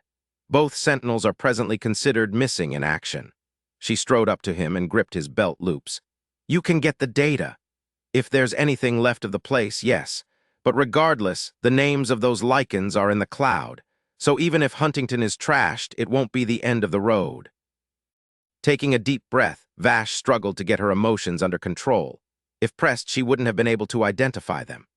Elation, maybe. Fear, certainly. More than a little confusion as well. Where did one go when they reached the end of the road? And twining through the mess of her mind was her acute awareness of the man she held on to. She was working on something for Char while in a compromising position with another man, and she didn't feel guilty. She searched for the sense that she was doing something wrong. Being disloyal, but she didn't find it.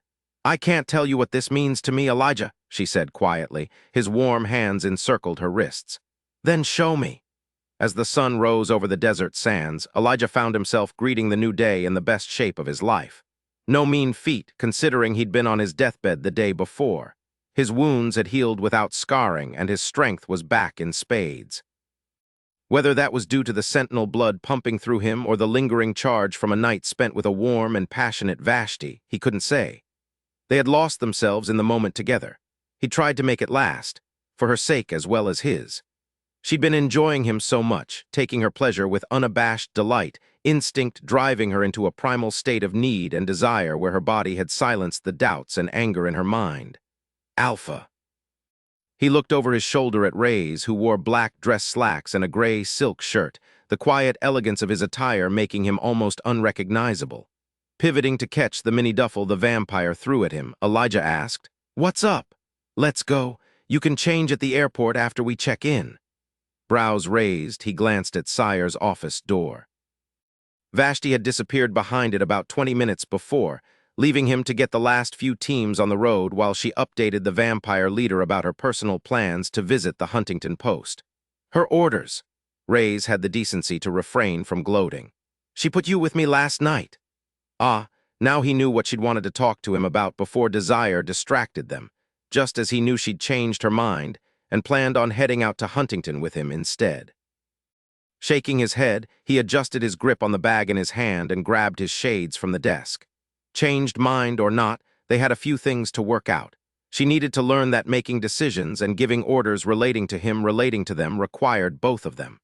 "Let's roll." They walked to the door abreast of each other. The hell of it was, Elijah understood why she'd want the distance, and he understood that it was the information he'd dug up about Charon's killers that had altered her plans. If she'd bothered to talk with him about it, he would have told her he didn't care if she was attracted to him for info. This connection, or access to the Lycans, anything, could serve as a foundation for a relationship between them. Something he'd decided he had to pursue because he couldn't keep his hands or his mind off her. What troubled him was the hour or so they'd spent together after they'd sated their hunger for each other. An hour during which they'd gone over the composition of the teams. An hour during which she hadn't said a goddamn word about shoving him off on someone else. He'd even asked her point blank what it was she had wanted to talk to him about, and she'd evaded the question with a breezy reply. As Salem had said, they had nothing if she wasn't going to talk to him. "Where are we headed?" he asked as they stepped outside. "Seattle." With an ear-splitting whistle, Elijah stopped 2 jeeps that were pulling out of the lot. He approached the first driver and asked for her team's orders, then switched them with the team in the car behind them. He tossed Rays' orders into the mix so that all 3 teams were reassigned. Then he reminded the Lycans that his cell phone number was programmed in their contact lists. "Don't hesitate to call me," he said to each team. "For anything. Even if you just want to talk, I'm here for you." As the 2 subs resumed their exit from the lot, Elijah glanced at his new partner. "We're going to Shreveport," which was apropos since it was Nikki's abduction from the city that had first brought him to Vash's attention and vice versa. Micah had been mortally wounded there, tortured by Vash in an effort to glean Elijah's identity and location. "You think she'll come looking for you?" the vamp surmised. He tossed his duffel in the backseat of the Jeep Rays selected. No reply was necessary, so Elijah didn't give one. "You're holding yourself in high esteem, Alpha." Rays slid behind the wheel. "But after what she did for you yesterday, I guess you have a right to." "Mind your own business," he warned without heat. "She's safe with me." The vampire pulled out of the lot, leaving a small sand cloud in their wake. "There's an off chance I might come to like you. I won't hold my breath. Yeah, I wouldn't recommend it. We need to get that cooler to Grace." Vash jerked her chin at the red and white ice chest on Sire's desk. He lifted the lid and frowned at the contents. "What's all this?" "Stuff we used to transfuse Lindsay's blood into Elijah." Sire's gaze met hers. "You're suspicious because Adrian sent her instead of a bag of blood." I saw his eyes when I had a knife to her throat. He'd bleed for her and wouldn't think twice, so why didn't he? She paced. I wish I knew what she'd said to him while I was knocked out in the back of the car. You think she talked him into letting her come? Why? I know she did, and she did it for him, of course. Hasn't everything she's done been for him? But wasn't this as much about the alpha? Yeah, she came for Elijah too. Her hands fisted and she clasped them behind her back to hide the telltale movement. But that wouldn't have been enough for Adrian to let her go. There's something else. After all, what she gave us was pretty much Adrian's blood, filtered. Why was that acceptable and not the pure stuff? I'm hoping Grace can figure it out. Closing the cooler, Sire leaned back against his desk and tracked her movements with his gaze. Grace is busy researching the Wraith virus. Then we get someone else. We need more lab rats anyway. Every day that passes, the infection spreads. If we don't get a lid on this, we're going to give Adrian the excuse he needs to take us all out. We need to test lycan blood as well. The Wraiths were all over Elijah. They completely ignored me and Salem, but ingesting Elle's blood killed them. I know we want a cure, but we may not have the luxury of one. We may need to take the infected down for damage control, and if lycan blood is poisonous to them, we should know that. I'll look into some suitable lab rat candidates. As for lycan blood, it could be the touch of demon in them that's the culprit. Well, there's an endless supply of demons. If we need to test them too, I'll round some up when I get back.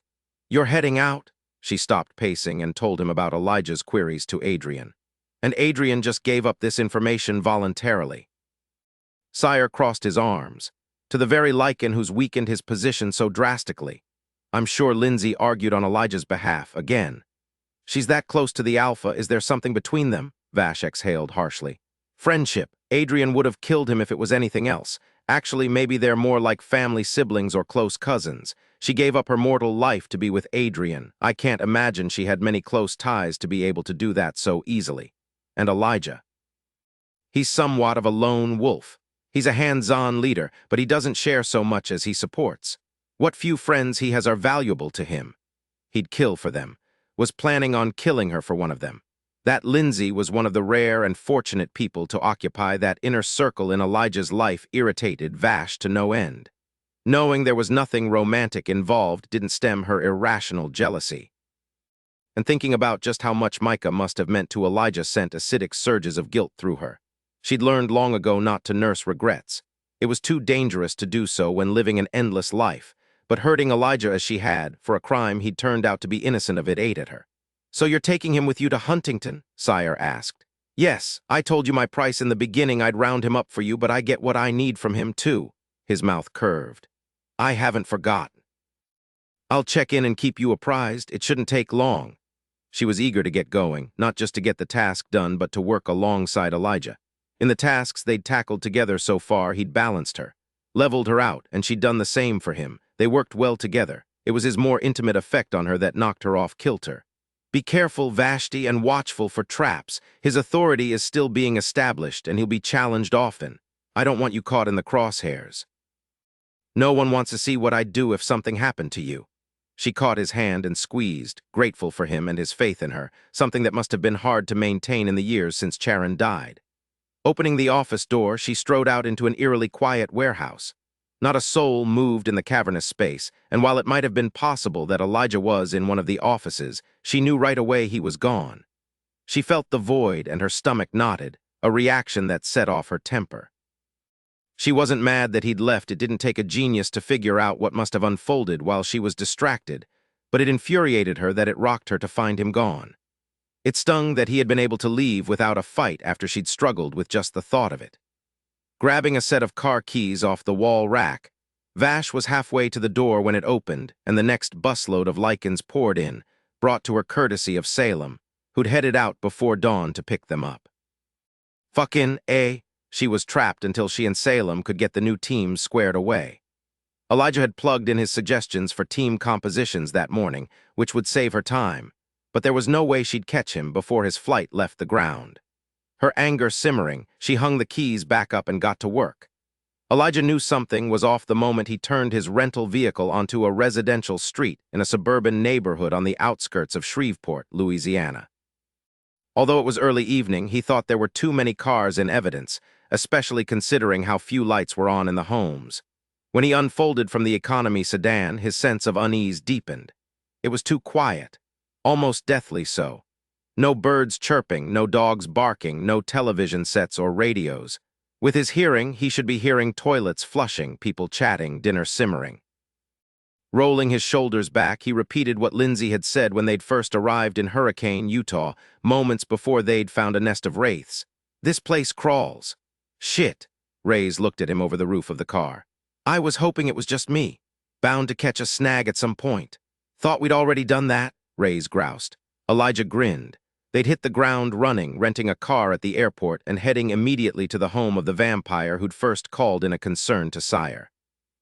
That visit had introduced them to a very pretty male vamp who went by the name of Minilo. The leggy blonde had buzzed them into his UV-blocked apartment and proceeded to serve lemon cookies and tea in floral cups with saucers. Minilo had taken an instant shine to Reyes, and over the hour they'd stayed to conduct the interview, the vamp had flirted and fluttered his mascara-coated lashes at Vashti's captain with warm invitation. Not interested, Reyes had growled finally. I can fix that, sugar, the blonde shot back with a saucy wink. Elijah had stepped in then, just to avoid bloodshed, redirecting Minilo's attention to the reason they'd come. They'd learned it was an interview conducted by the local authorities that first roused Minilo's suspicions. He'd waylaid the investigation into the disappearance of a former lover with a bit of vampire mind compulsion. Then he'd started digging around on his own. Minilo was the gossip center of the area's vampire community, and it hadn't taken more than a couple of days to ascertain that several vampires he was familiar with were no longer being seen around town.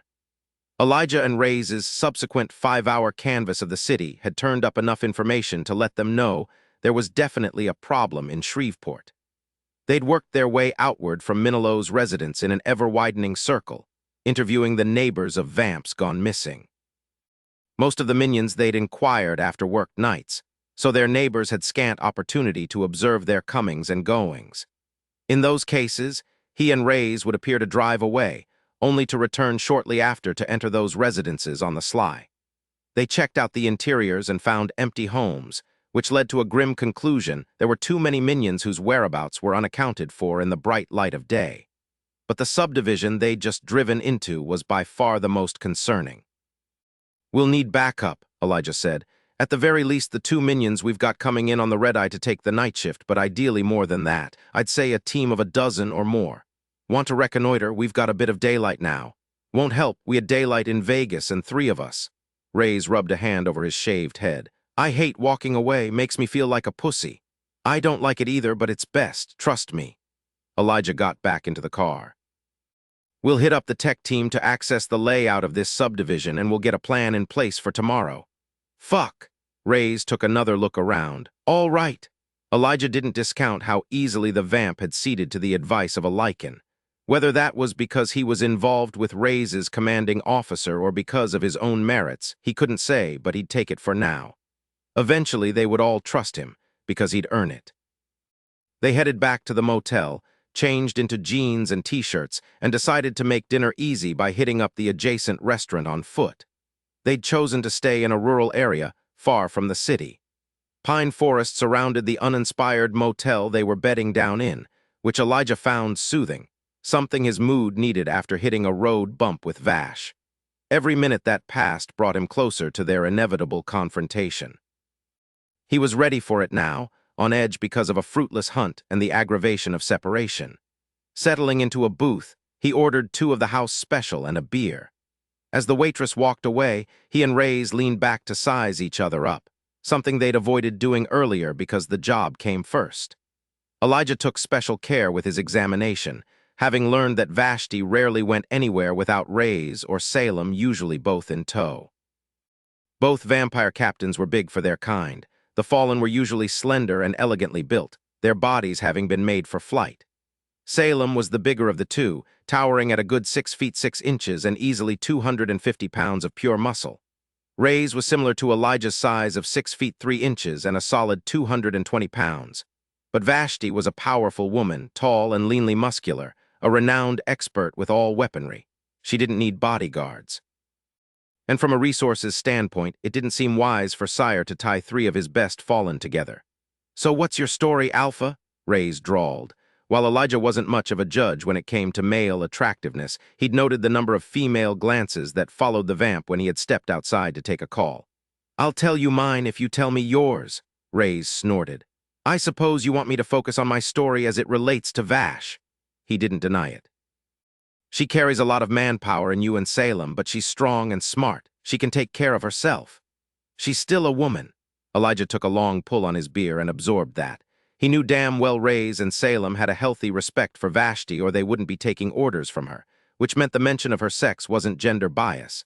Women were vulnerable to attack in ways men rarely were. Sire, Rays, and Salem were all fiercely protective, and the way she'd first been with him. Trying to maintain total control. "Lycans?" Elijah asked tightly, fury simmering in his blood. "I don't know what you're talking about." So Rays wouldn't discuss Vash outright, he'd only allude. Elijah respected that even as he hungered for more information. Rays draped his arm along the window ledge. "You know what we were before Watchers. After we fell, we had to figure out what to do with ourselves. We all had different areas of knowledge, and that's where we focused our efforts. Vashti specialized in armaments, how to create them and use them. Even as a scholar, she was a warrior." The note of affection in Rays's voice tightened Elijah's grip on his bottle. "I can see that. At the time, we thought maybe we just needed to earn our way back into the Creator's good graces, pay a penance of some sort, make amends. Vash took to hunting demons, which came in handy later on when they started messing with us. We were the throwaway angels, the ones they thought they'd have carte blanche to screw around with." Rays exhaled audibly. "Sire wanted to take a more diplomatic approach, while Vash was more aggressive. Since she was the one in the field, her way prevailed. It's a major understatement to say she wasn't popular in the demon community." "Jesus." Elijah fell heavily into the booth back. He'd seen the leavings of demon attacks. Just the thought of that sort of damage in any relation whatsoever to Vashti made his stomach knot. And demons like to kick you when you're down. The death of a mate is one of those perfect times for them. Teeth grinding, he bit out. "She said Sire took care of it. Is that right?" "Yeah, he took care of it. When he was done with them, he dumped their ashes into a trash can and sent them back to their liege." Elijah bitterly regretted that he wouldn't be able to exact vengeance of his own. The feeling of impotence was so sharp it was painful. "What was your specialty?" "Triage." Scrubbing a hand over his face, Elijah pulled everything together and created a picture that gnawed at his gut. "Jesus," he said again, remembering how roughly he'd taken her in Vegas, how completely he'd dominated her. Rays smiled at the waitress when she returned with Elijah's food. She smiled back, her eyes bright with interest. She asked Rays twice if he was sure she couldn't get him anything, and he replied that he was just waiting for her to go on break if she was of the mind to share it with him. Which she was, of course. "Time together will help you relax," Rays said to Elijah once she'd walked away. "You might want to connect with someone before tomorrow, especially considering how close you came to danger yesterday. This might be your last chance for companionship. I'm touched you care, but my personal life is none of your business." "You like redheads, right? There's an attractive redhead that just walked in. You might get lucky," Rays whistled. "Damn, you didn't even look. Vashti must have you completely captivated." Elijah finished chewing his first bite of an excellent rare tri-tip. "Is that supposed to make me feel bad? I don't see any problem with knowing when you've got something good and sticking with it. Just 'cause it's good doesn't mean you can't get better. Christ, man." Popped a hush puppy into his mouth and finished it in 2 bites. "You lost everything over a woman. You can't have forgotten what that feels like." A shadow passed over Rays's features, erasing all levity. "It wasn't like that for me. I wasn't as noble as the others. I was involved with everyone who let me." Chewing his steak, Elijah wondered if that made Rays feel more responsible than the others or less. The vamp shrugged off his sudden dark mood. "Anyway, there was one later on not too long ago." Elijah set aside the now empty bowl that once held collard greens and dropped a cleaned rib bone into it. "Holy shit, Alpha," Rays muttered, watching him finish his second platter. "You can really eat. What happened to the one?" "She deserved someone without complications." Rays smiled at the waitress, but his eyes were flat. He slid out of the booth. "There's my dinner bell. I'll catch you later. Good luck with the redhead. Looks like she's interested in you." "Take her too," Elijah shot back, unfolding the wet nap next to his plate to clean his hands. "Make it a group." Rays laughed and headed out. Picking up the check sitting on the edge of the table, Elijah noted the total and reached into his back pocket for his wallet. "What the fuck are you doing here?" The sound of Vashti's irate voice nearly made him smile, but he restrained himself. "Eating. Don't be coy." She dropped into the seat Reyes had just vacated. What are you doing here in Louisiana? Working. Her amber eyes were hot with fury, her cheeks flushed and lips red. With her long mane of crimson hair and her sleek black bodysuit, she was so striking she made his mouth water. He wouldn't change a thing about her except the pain in her past and her evasive tendencies in the present.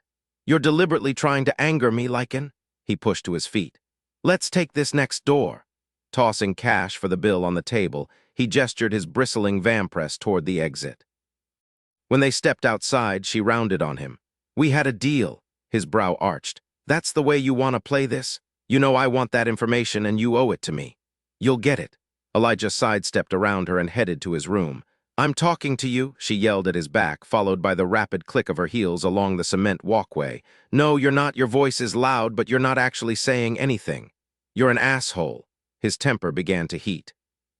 He opened the door to his room and stepped inside. Her palm slapped against the closing door and pushed it open hard enough to bounce off the wall. You deliberately switched around the assignments so it took me all damn day to find you. Really, since you put me with Reyes, I would think a quick phone call to him would have cleared things up. I thought about putting you with Reyes. I was going to talk to you about it last night, but you wouldn't let me. You just had to speak first, and then the next thing I knew, we were arguing. Right, talk to me, not with me. You'd already made up your mind. I'm not your subordinate. I'm your partner. I have a say. You didn't give me a chance to bring it up, she repeated obstinately. Elijah reined in his temper with effort. And this morning, when we were working on the composition of the teams, you could have talked about it then. I asked you. She glared, her face a mask of righteous fury. We already had other plans by then. Did we? We never talked about the first plans. I figured we'd be getting around to that after we got the teams dispatched. Well, you figured wrong. And before, he countered tightly, having trouble deciding if he should throw her out or confront her directly. You want to toss our deal in my face? Let's talk about it. You agreed to stay with me. Then you made plans that went against our agreement. I agreed to stay with you while we investigated Lycans who might possibly be involved in Char's death, she shot back. Last night, that wasn't the immediate item on the agenda. The hunt was, and I made a strategic tactical decision. And how were you planning to manage your needs? Her hands fisted. You can't manage anything now. You're still recovering. Coward. Get lost. She stalked closer. Is that why you're here, Vashti? Want to argue? That's all you want from me, right? And information. Whatever. The reason I'm here is obvious. Not to me. If you wanted to confront me, you could have done it on the phone. If you wanted to deal with the business in Huntington, I could have met you there tomorrow. Her chin lifted and her arms crossed. I like to deal with things directly. He barked out a dry laugh. Well, you've accomplished that. Now you can go. I'm not done. Oh, deliberately baiting her, Elijah pulled out the chair tucked into the desk and sat down. Then by all means, go ahead. She stared at him for a long moment, a muscle ticking in her jaw. Why didn't you just ask me what was going on? Why didn't I ask you to talk about something you went out of your way not to talk about? She threw up her hands. For God's sake, the plans changed. It was a moot point. Not to me it wasn't. You want to put distance between us. This was a way to do it until I came up with information that was more valuable than your peace of mind. You're making this personal when it's not. The hell it's not. He'd had enough. Irritated with himself as much as with her, he hit her with the truth. You risked your life and a sentinel war to save me. You flew 1,400 miles just to argue with me. We've been intensely connected for the last few days.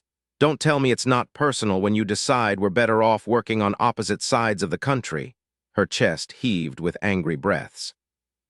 There are bigger things going on here than whether or not you got your feelings hurt over a reasonable decision. It doesn't make sense to tie up both of us together. We're too valuable. We need to spread some of that strength around. Fine, done. He stood. Get the fuck out of my room. You're not throwing me out. What about our deal? Elijah caught her elbow and dragged her to the door. I release you from the deal. I'll get your damned information and you'll have it as soon as I do. I want to go with you.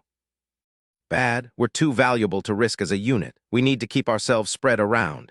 Yanking her arm free, Vashti spun and shoved at him. She cursed when he didn't budge an inch. You're being an asshole. So you said, lucky for you, you're not going to have to be around me anymore. Her eyes widened when he opened the door as if she really couldn't believe he was throwing her out. What the hell do you want from me? Respect, honesty, trust. A little consideration for the feelings you just dismissed. With an exaggerated sweep of his arm, he urged her to leave. Out! Damn it! She held her ground stubbornly. How are we going to work this out if you give up? I'm trying to have a conversation with you and you don't want to deal with it. No, I don't want to deal with nonsense. He leaned into the edge of the door. Did you rehearse what you were going to say? Were you thinking about it all day? Trying to come up with ways to justify and spin your way through this discussion so you're on the high ground and I'm wrong in every way. Don't be ridiculous. Look who's talking. You're drawn to me, Vashti. You don't know why, it doesn't make sense, but you can't stop thinking about me. Can't stop wanting me. Can't stop wishing you were with me when you're not. Right now, as pissed off as you are and as righteous as you've convinced yourself you have a right to be, you're conflicted and yearning. The last thing you want to do is leave because you've been working all day to get to me. Oh my God, she tossed her hair over her shoulder. Conceited much? But of course you're not going to admit it. You're not going to really clear the air and confess that you were putting me with Rays because I'm getting too close to you and you think you need space. You think you want it, that it'll be safer for you when you have it because then I won't be able to affect you the way I do. He shoved a hand through his hair. I don't have time for this. And I damn sure don't have time to work with someone I can't trust to be honest with herself, let alone be honest with me. So you can either walk out of here on your own 2 feet or I can remove you. How do you want it? Her throat worked on a hard swallow. The yearning in her eyes almost broke him, but he held his ground. He wasn't going to be satisfied with her the way things were. Last night had shown him that he was moving beyond the attraction phase into something deeper. He wasn't going to wade into those waters alone. Too many people were depending on him. He couldn't afford to get all twisted up over a woman who didn't feel the same pull he did, or at least wouldn't admit to it, accept it. Vashti moved toward the door slowly, all the anger she'd hit him with seeming to have drained away. It no longer stiffened her spine or propelled her steps. She paused on the threshold and looked over her shoulder at him. Elijah, don't be like this.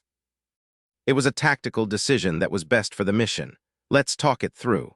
No need. Rays and I get along fine, things are moving forward, and I'll get to Huntington before the end of next week. All's right in your world, Vashti, leave it be. She stepped outside. For what it's worth, he said as he swung the door closed. I was drawn to you too. Vash stared at Elijah's closed door and didn't know what to do with the vibrating anxiety that rattled through her. Everything inside her rebelled at the realization that she was on the outside and he was locked away from her, closed off in every possible way. Christ, she'd come all this way with the thought that she would be with him tonight. She'd been pushing toward that all day, and now she had nothing at all. She'd never seen him so furious. He was livid, and his anger was more terrifying for its quiet strength. If he'd yelled or hit the wall, anything, the passion of his response would have given her something to hold on to. But his chilly fury had been emotionless. His parting comment had been made without any inflection at all, and spoken in the past tense. Cursing, she ran both of her hands through her hair. Fucked it up, didn't you? She glanced at Rays, who sauntered toward her flush with the healthy glow of a vampire who just fed. His gaze darted over her face and he sighed. Pity shadowed his eyes. Ah, Vashti, maybe it's for the best. She nodded violently. You got a room? He asked. I should head back. Nah. He tossed an arm around her shoulder. We've got a big day tomorrow and we can use you. Wanna stay with me? I have 2 beds.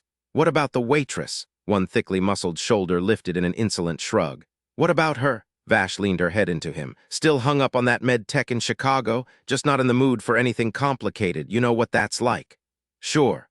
Only she didn't, not really. She'd connected with Char and to a certain extent, Elijah. Rays had only ever connected with one woman, a mortal who drifted through his life as quickly as all the others, but somehow managed to leave an indelible impression behind. Rays had been involved with many partners as long as Vash had known him. But when he'd come back from Chicago not too long ago, he'd changed completely. Aside from his fangs, he kept his distance from others. When she had the time, Vash intended to look up Kimberly McAdams in the Windy City and see if she could get a handle on what it was about the woman that had so drastically altered one of her best captains. He changed the subject. I have to head to the airport in a couple hours to pick up the night shift and backup crews we have coming in. If you want to tag along, you still have time to feed. Plenty of selection in the restaurant, a couple truckers, the bartender, a handful of locals. You'll feel better. No, she wouldn't. Her head turned involuntarily toward Elijah's door. He had to hear their conversation with his Lycan hearing, yet he didn't come storming out with his demand that she not feed on anyone but him. He'd really washed his hands of her. Still, she couldn't do it. Didn't want to, even though she was now 2 days out from when she'd last taken blood from Elijah. I'm good, she said instead. Why don't you fill me in on what you picked up today and what you've got on the agenda for tomorrow? Where's your stuff? His mouth curved. You brought an overnight bag, didn't you? Yeah, I've got the Explorer over there. He handed her his keycard and she tossed him her rental keys. As embarrassed as she was that she'd been dismissed, at least no one knew she'd been hoping for some resolution when she'd hopped on a plane a few hours ago. A girl had to have her pride. Then she looked over her shoulder at the worn, blackout curtains that blocked Elijah's room from her gaze and wondered if maybe she had a bit too much of it. Chapter 14, Vash's brows rose when she saw Sire exit from the private plane. Damn, we got the big gun, Rays murmured before stepping forward to clasp forearms with their commander. Sire, an entire subdivision? Sire asked without preamble. He stood on the tarmac with the wind blowing gently through his hair, his head-to-toe black attire making him nearly one with the darkness. A beautiful and deadly dark prince, Vash thought whimsically, regal, powerful, and lethal. That's Elijah's take. Rays glanced at the 3 Lycans and 4 minions disembarking. Good thing we brought 2 cars. Where is the Alpha? Resting. It's damn near 2 in the morning. Unlike us, he needs sleep. Sire acknowledged that with a nod. What's your take, Rays? Same as his. Place gave me the willies. It's like a ghost town. Sire looked at Vash. I haven't scoped it out yet, but if Elijah says it's squirrely, then it's squirrely. We've never faced a cleanup of this magnitude before, she said grimly. How do you keep a lid on an entire neighborhood vanishing overnight? UFOs. They all turned their heads toward the minion who'd spoken. Vash placed him in his mid-30s when he'd gone through the change, and by the brightness of his smile and his twinkling eyes, he hadn't been a vampire long enough to become world-weary. He wore his dirty blonde hair in a shaggy style, which gave him a laid-back and youthful appearance. Seriously, he said, we snag a few of the video cameras that we're bound to find when we enter the houses and film the rest of you running around with flares in the darkness. You'll look like streaking lights. Then let the government cover it all up. Damn it, Vash said, deciding to run with the absurdity. I'll man a camera, Sire, you're the fastest. You can run around with the flares. The look on Sire's face was worth the cost of admission. Grinning, she asked the minion, what's your name? Chad. Don't talk around Sire, Chad, she suggested. He might kill you. Chad laughed, but she was only half kidding. He was definitely a newbie. One who hadn't been around long enough to figure out what his moniker would be. Most minions changed their names a century or two into their new lives, when everything they'd once known and loved had burned through the finite days of mortality and passed away. Vamps often chose names that represented who they'd become. Like Rays, who leveled every opponent in his path, and Torque, who tweaked, finessed, and applied pressure to situations as necessary. Contrarily, Vash had kept her angelic name as a reminder of the woman she'd once been, one who'd been worthy of Charon's love. She'd changed a lot since then. She wondered what Char would think of who she was now, whether he'd want her as much as he had before, whether he would want her as much as Elijah did. Sire held out his hand. I'll drive, Chad, ride with Rays. Gee, Rays muttered. Thanks, sir. Vash took the 3 Lycans with her and Sire. Rays took the 4 Vamps. They hit the road with Vash resetting the GPS so Sire knew where they were going. I'm surprised to see you here, Vashti, Sire said, glancing at her. No, you're not. Yes, I am. Not as surprised as I am to see you. He adjusted the rearview mirror. I've yet to see one of these wraiths in the flesh, and it's high time I did so. She hit the button to lower the window and rested her elbow on the frame, relishing the cooling kiss of the breeze on her face. I feel like you're checking up on me. Again. Maybe I am, he conceded. You're valuable to me, and I'm concerned that you're conflicted. Great. Pretty soon everyone who mattered would know she was a mess. There's a lot on our plate right now. I'm worried we won't be fast enough. We'll know more once the other teams check in. His voice was low and soothing, wielding his ability to mesmerize and charm. And if they all come back with reports of entire neighborhoods taken over by wraiths, what then? Ah, my eternal pessimist. Then I guess we'll stock up on disaster movies and try to pick up some pointers. She didn't want to smile, so she turned around and looked at the crew instead. The males were dark-haired and big, beautiful male specimens really, but mere shadows of Elijah. The female was blonde and petite, pretty in a wholesome homespun way with her stick-straight hair, green eyes, and pink bow lips. Vash briefed them. Elijah will be able to zero in on the aspects relating to Lycans better than I will, but I'll tell you to be careful regardless. Wraiths seem to have a fixation on you guys, and our alliance is new enough to be a liability. We haven't fought alongside each other long enough to coordinate effectively. A misstep with these creatures can get us killed. Watch each other's backs more than usual." All three glared at her with mute hostility. "Names?" she asked, lacking the energy to get into a confrontation now. "John, Trey, and Heimko," she was told. Turning back around, she called Rays. "Hey, how's the sleeping situation going to work at the motel?" "I picked up 3 additional rooms aside from the one Elijah's got. I wasn't expecting you, Sire, or a 5-man backup crew. Hopefully we can snag another room for the commander. The motel isn't exactly in high demand. If not, we'll put you with Sire and I'll take one of the vamps in my second bed. The other 2 rooms have multiple beds, so we'll have them bunk up." "Sounds good, thanks." But when they arrived at the motel, they found the place sold out, thanks to a popular band playing at the restaurant next door. Vash claimed her backpack from Rays's room and exited out to the sidewalk to wait for Sire, who was grabbing his bag from her rental on the other side of the lot.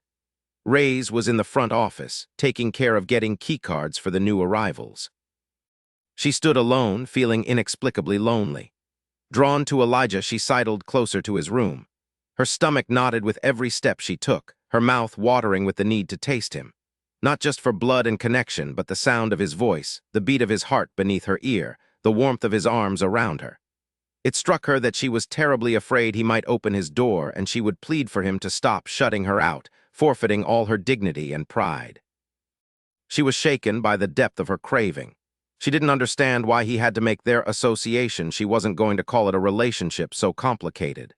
Couldn't they just take what they needed from each other, give each other what they had to give, and take it one day at a time? She was formulating an argument to hit him with when a suspicious sound caught her ear. When she heard it again, her lungs seized and an icy lump settled in her gut. "No, no, no," she growled, stalking closer to Elijah's door. Her blood heated and her heart began to pound. Horrified and disbelieving, Vash stared at the number on the door, willing it to change when she blinked. The unmistakable sounds of enthusiastic activity emanating from Elijah's room twisted her stomach into a hard knot. A shard of white-hot pain speared through her chest. A woman's breathless pleas for more rhythmically squeaking bed springs, the growl of a man moving toward climax. Her bag fell from her nerveless fingers to the ground. For a moment she stood shattered, something inside her broken into pieces. Then fury took over. Lifting her foot, she kicked in the door. The woman's high-pitched scream only spurred her anger. The smell of intimacy hit her hard, propelling her across the room toward the big figure rising up from the mattress. "I'll kill you," she hissed, backhanding him so hard he flew from the bed and crashed into the dresser. Her head swiveled toward the cowering woman on the mattress, her hand rising and clawed to strike. Her wrist was caught in a steely grip midair. "Vashti!" Sire's voice, low and furious behind her, penetrated her wrath. She glanced at him. "Let me go." "What the fuck is going on?" Her spine stiffened at Elijah's barked question. Her gaze shifted to the silhouette in the doorway, the familiar broad shoulders, tapered waist, and long legs. He was shirtless, barefooted, his jeans unbuttoned and barely clinging onto lean hips. The woman on the bed was still screaming. The man who'd been with her moaned from where he was sprawled on the floor. Yanking her arm free of Sire, Vash rounded on Elijah. "This is your goddamned room?" His eyes glittered in the semi-darkness. His arms crossed, taunting her with the sight of his physique. He was hard all over, precisely cut and built, and she wanted him, desperately. Sudden silence descended as the woman abruptly ceased screaming. Sire's soothing murmurs registered in Vash's brain, then faded beneath her roaring blood. "It was my room," he corrected silkily. "Obviously, I moved." She bit off a scream of frustration. His mouth twitched as his gaze took in the scene behind her. Mortified at her lack of control, she got in his face. "Don't smirk. If that guy had been you, you'd be in serious trouble right now." He set a hand over his heart. "I feel so loved." Her mouth opened on a retort when Rays sauntered up with their reinforcements in tow. He looked at the crumpled metal door, the warped frame, and the situation inside. Then he looked at Vashti with one brow raised. "Don't say a word," she warned him. "Not one fucking word." Sire came out of the room like a shadow, sinuous and silent. His face was impassive, but his eyes were deadly. "The mortals won't remember this incident, but damned if I'll let you forget it, Vashti." His chin lifted. Elijah stepped forward, positioning himself in a way that put him between her and her commander. The gesture was a protective one, and undeniably challenging. She didn't need a shield with Sire, but that didn't stop her throat from tightening over Elijah's willingness to be won for her. Heimko stepped up behind her alpha, her smile too damn intimate for Vash's tastes. "Does your room have 2 beds, El?" His gaze never left Sire's face. "It does, yes. It's open to whoever wants it." Vash fought with herself, wondering if he'd reject her publicly if she jumped at the chance to share a room with him. She didn't get the opportunity to find out. Heimko pounced first. "I'll room with you. I know you don't snore." Vash scowled. How the hell did she know that? "Come on, then." Elijah gestured down the hallway. "We need to rest. We're gonna have a hell of a morning in a few hours." Which Vash suddenly realized was why she needed to be with him so badly. She'd very nearly lost him once. Every minute she wasn't with him was a minute wasted. The fact that she even thought of her time with him in those minuscule terms was telling, considering how long she'd been alive and how much longer she had yet to live. Needing something else to focus on, she turned to clean up the mess she'd made. Damn it. The poor bastard inside was probably hurt real bad. She'd hit him with the thought that he was a lycan and therefore could take the force of her strength. "I took care of it," Sire said grimly. "His wounds are healed, but he'll have a hell of a headache." Wincing, she nodded. "Thank you." "Take care of that door," Sire ordered Reyes before collecting Vash's bag from the ground and grabbing her by the elbow to steer her away. The door to their room hadn't yet shut behind them when Sire went off. "What the hell are you doing, Vashti?" Her spine stiffened at his icy tone. I don't know. You're a mess. You're a danger to yourself and everyone around you." Her chin lifted, accepting the hit. She was hungry, hurt, bewildered. "I am, yes." Cursing, he shoved a hand through his hair. "And I can't do a fucking thing about it besides stick close and clean up after you." Guilt humbled her. He had so much on his plate. He needed her running at 100%. Everyone did. "I'm sorry." Sire looked at her and she winced at the torment in his eyes. "No, I'm sorry. After all the times you've been there for me, all the ways you've helped me over the years. The fact that I can't do one goddamn thing to help you is killing me. You're falling apart, and I can only stand here and pick up the pieces." "Samyaza." She didn't realize she was crying until she felt the wetness on her cheeks. He opened his arms to her and she walked into them. Fisting her hands in his shirt, she poured out her confusion in a storm of tears. Vash entered the motel's restaurant at 8:30 in the morning and found the Lycans eating breakfast. John and Trey sat in one booth, Elijah and Heimko in another. The striking beauty was laughing at something Elijah had said. Her slow eyes were bright and her smile warm. When she reached out and set her hand over Elle's, Vash knew they'd been together at some point in their history. The bruised feeling in her chest bloomed with a deeper pain and her claws extended, piercing her palms. Sucking in a deep breath of courage, she did what she'd come to do. She approached Elijah's table, meeting Heimko's gaze when it lifted to hers. "Beat it, excuse me. Get lost, take a hike, go away." The Lycan visibly bristled. "Now just a minute, Heimko." Elijah's calm, quiet voice settled the matter. "Please excuse us." Heimko looked at him, searching his face for something. With a jerky nod, she grabbed her plate and shot Vash a look of pure, unadulterated malice, and they were supposed to fight alongside each other today. Terrific. Vash settled onto the vacated bench seat and kept her clawed hands clasped under the table. "That was rude," he said, slicing into a slab of ham and shoving it into his mouth. "They want to kill you enough as it is. Stop making it worse." "She wants you," he swallowed. "She's had me." Jealousy dug its green talons into her, shortening her breath. "Not recently," he qualified, "and not seriously. It wasn't enough for her. It was for me. We had a mutual connection, and that was it. End of story." He dumped a pat of butter onto his hash browns and mashed it around. When she didn't say anything else, he asked, "Was there something you wanted? You look tired." His eyes were dark and shadowed, his mouth bracketed with deep grooves. "Do I? You look stunning, as always." He delivered the compliment in so dry a tone she couldn't take it seriously. "I'm sorry." He looked at her then, arching a brow when she didn't elaborate. She exhaled in a rush. "I should be made a greater effort to tell you about the plan to pair you with Reyes. I didn't think you'd like it, and I avoided the argument instead of discussing it with you. Later, when the plans changed, I avoided the confrontation altogether by burying it, trying to bury it. I apologize. I'm not proud that I was a coward about it." Elijah studied her, his gaze so intense she nearly squirmed in her seat. It was driving her crazy to sit so close to him with such a yawning gap between them.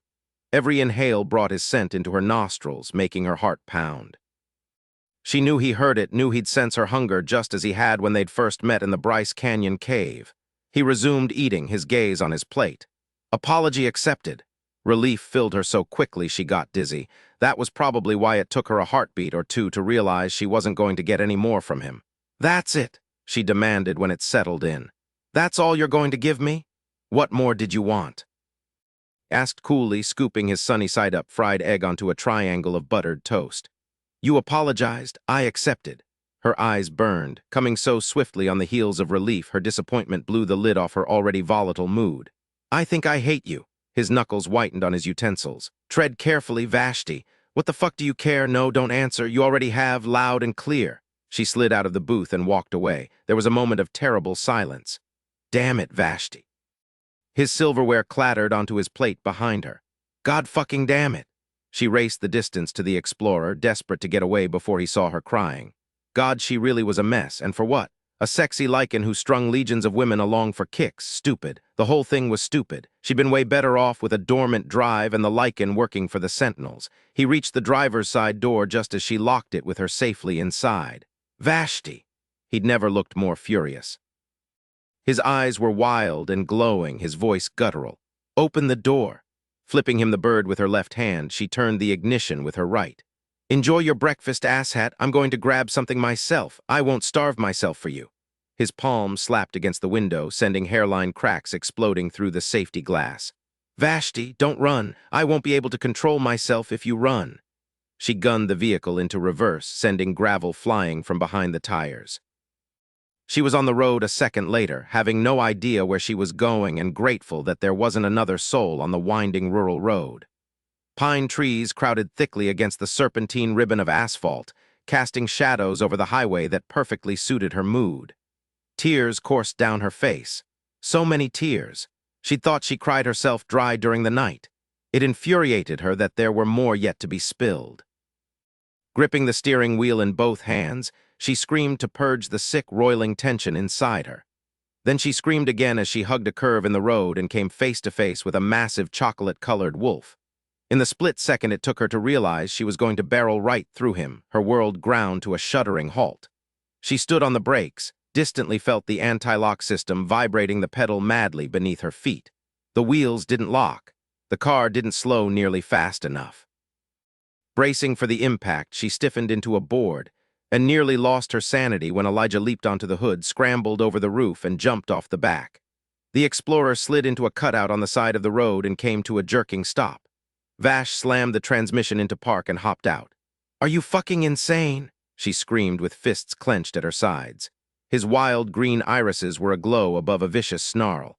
All animal with none of the man in them. He was absolutely crazy. And she was in big trouble. Huge. She was faced with the choice of fighting or fleeing. Holding up both hands, she forced her restless body not to move.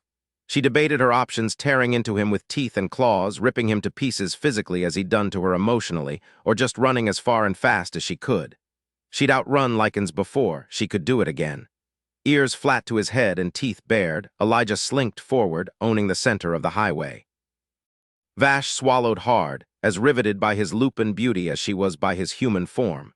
He was stunningly majestic, his thick fur as glossy and rich as his human hair, his movements lethally graceful.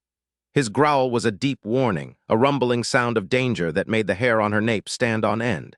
Something perverse inside her burst free, fueled by her simmering fury and pain. She'd chased him across the country, then chased him down at breakfast. By God, it was time for him to see what it felt like to pursue. She'd been too damn easy, just like all the others that fell all over him. With her eyes on his, her mouth curved in a slow, taunting smile. One of her upraised hands lowered to intersect their line of sight. All of her fingers curved into her palm except for the middle one. "Screw you." Vash leaped over the hood of the SUV and darted into the woods. Chapter 15, fresh from a shower, Lindsay tightened the belt of her floor-length satin robe and went downstairs in search of Adrian. It was barely dawn, and she knew just where to find him. She moved swiftly and quietly, not wanting to wake the 2 Lycan guards in the guest rooms. It was time for her to get Adrian to talk. Being here in Helena's former home was difficult for him, but he wasn't sharing his pain. And working without Phineas, his second-in-command, whose death had brought them together, was like working without his right hand. Yet he remained reserved and contained, rigidly so. It was the way he needed to be to hold his command, she knew. It was the way he'd been created, but it wasn't healthy for him. He was adrift and hiding it, shielding her and everyone around him. Lindsay didn't fully understand how Adrian had come to be. Unlike her, he hadn't been born or raised. He'd been brought into existence just as he was a fully mature male angel with a single purpose, to serve as an implement of punishment against other angels. She couldn't begin to grasp what that would feel like. She'd been raised by adoring parents. She had been hugged a lot. She'd laughed a lot. Not a day went by when she hadn't heard, "I love you." In contrast, Adrian had been created to be void of emotion. In time, surrounded by mortals, he'd learned to covet and desire. As a creature built to be hard and merciless, it was the edgier feelings that had manifested first. Later, he'd learned to feel loyalty and respect. He had established friendships. Now he was learning how to love her, learning how to give. But the guilt and remorse he was feeling over Phineas's and Helena's deaths were beyond his experience. He didn't know how to express his turmoil, and bottling it up was hurting him more than she could bear. "My wounded angel," she murmured, her heart aching for him. She'd fallen in love with a killing machine, one who was slowly but surely becoming a warm-hearted, red-blooded man. There were bound to be trials and growing pains in the process, and she would help him as much as she could. But she needed him to open up to her to do so.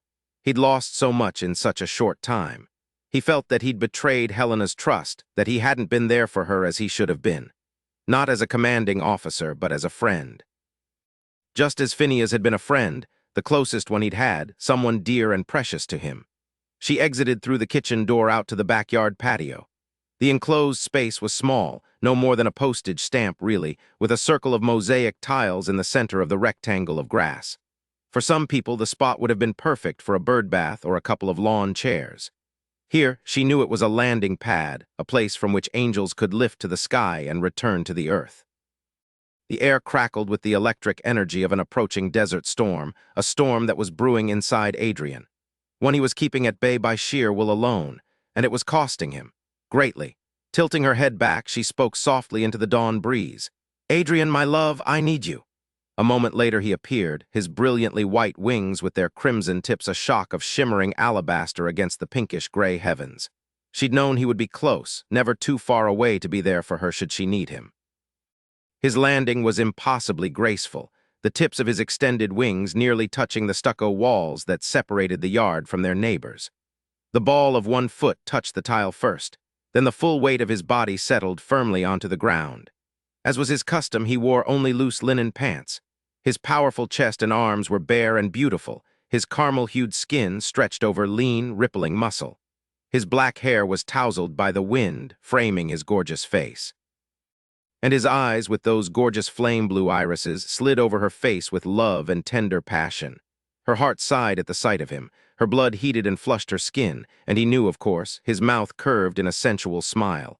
"You could have called me from the bed, Neshama. I would have heard you and come to you there. That's not why I need you." "Oh, are you sure about that?" She sucked in a deep breath. "I always want that, but there's something else." His wings dissipated like mist as she closed the distance between them. She walked right into him, pressing her face into his chest and wrapping her arms tightly around him. "Lindsay." His resonant voice was threaded with concern. "What is it? What's wrong?" "Do you know how much I need you, Adrian? How dependent I've become on having you near, not for blood or intimacy, although I won't deny that I need both of those things from you. It's like you're the force that makes my heart beat, and when we're apart, it forgets how to function." He crushed her so tightly against him, she couldn't breathe. She was grateful her vampire lungs didn't really need to because she didn't want to pull away. One of his hands fisted in the curls of her hair, the other arm banded around her waist, ensuring that every inch of her was pressed tightly to him. "Neshama Shelley, you destroy me. I love you, so much that I feel your pain as if it were my own." His chest expanded beneath her cheek. "I would never hurt you. Is that why you're bottling it up?" Lindsay pulled back to look up at him. "Is that why you're not letting me in? You should know I didn't shield you." He pulled her head back and looked at her. "You're torturing yourself over letting me go with Vash," she said softly. "You're wondering what that says about your love for me, but what are you comparing it to? What we have is something no one else will have. Not just because of who we are as individuals, but because of the obstacles we're facing together. We're going to have to take risks with ourselves and with each other." His irises were flickering blue flames, alien and ancient, tormented. She wondered how he carried all that roiling emotion inside him, how he hid it behind the smiles he gave her and the stoicism he gave to his sentinels, how he leashed it when they were close and fought battles with clear-headed precision, how she could get him to let it out. "I manipulated you, Adrian," he stiffened. "I know you're feeling guilty about Helena." She tightened her embrace when he jerked against her. "I used it against you to get you to put your sentinels first and let me go with Vashti to help Elijah." A long moment passed. "The weakness was mine to exploit. I made it possible. There's no excuse for what I did, only for why I did it. Why are you telling me this?" "Because I have to," she said simply, lifting her hand to push his hair back from his forehead. "Because we're strongest when we're one unit. I'm trying to remember that this is all new to you, that you're trying and you've come really far from the man I met in the Phoenix airport. But I need you to come farther, step closer, let me in, you're keeping me out." "I don't," he frowned. "I don't know how to do what you're asking. Think out loud. When the thoughts are swirling around in your head, give them a voice. Let me hear them, let me be your sounding board." "Why?" "Because you love me and you need me. I know you have to be strong for the other sentinels. They lean on you, and if you fall, they fall. But you need to lean on someone too. That's where I come in, if you'll let me. I'm fine. Physically, yes, damn fine. Emotionally, you're a wreck." With her hand at his nape, Lindsay pulled his mouth down to hers and brushed her lips across his. "You couldn't have done things differently with Helena, Adrian." His hands flexed convulsively against her. "She came to me for help." "No, she came to you for permission, and you told her the truth. You weren't the guy to ask for it. You broke a law by falling in love with Shadow, then me. Helena wanted you to say it was okay for her to break the law, too, and you couldn't do that. Honestly, it wasn't fair for her to ask you. She was in love, Lindsay. I know how irrational that makes us. I should have been more sympathetic. You can't tell me you weren't. I know you. It broke your heart when she told you that she'd fallen in love with a Lycan. I heard your voice when you called me and later when you told me what happened. I was going to separate them, break them apart. That was the plan," she agreed.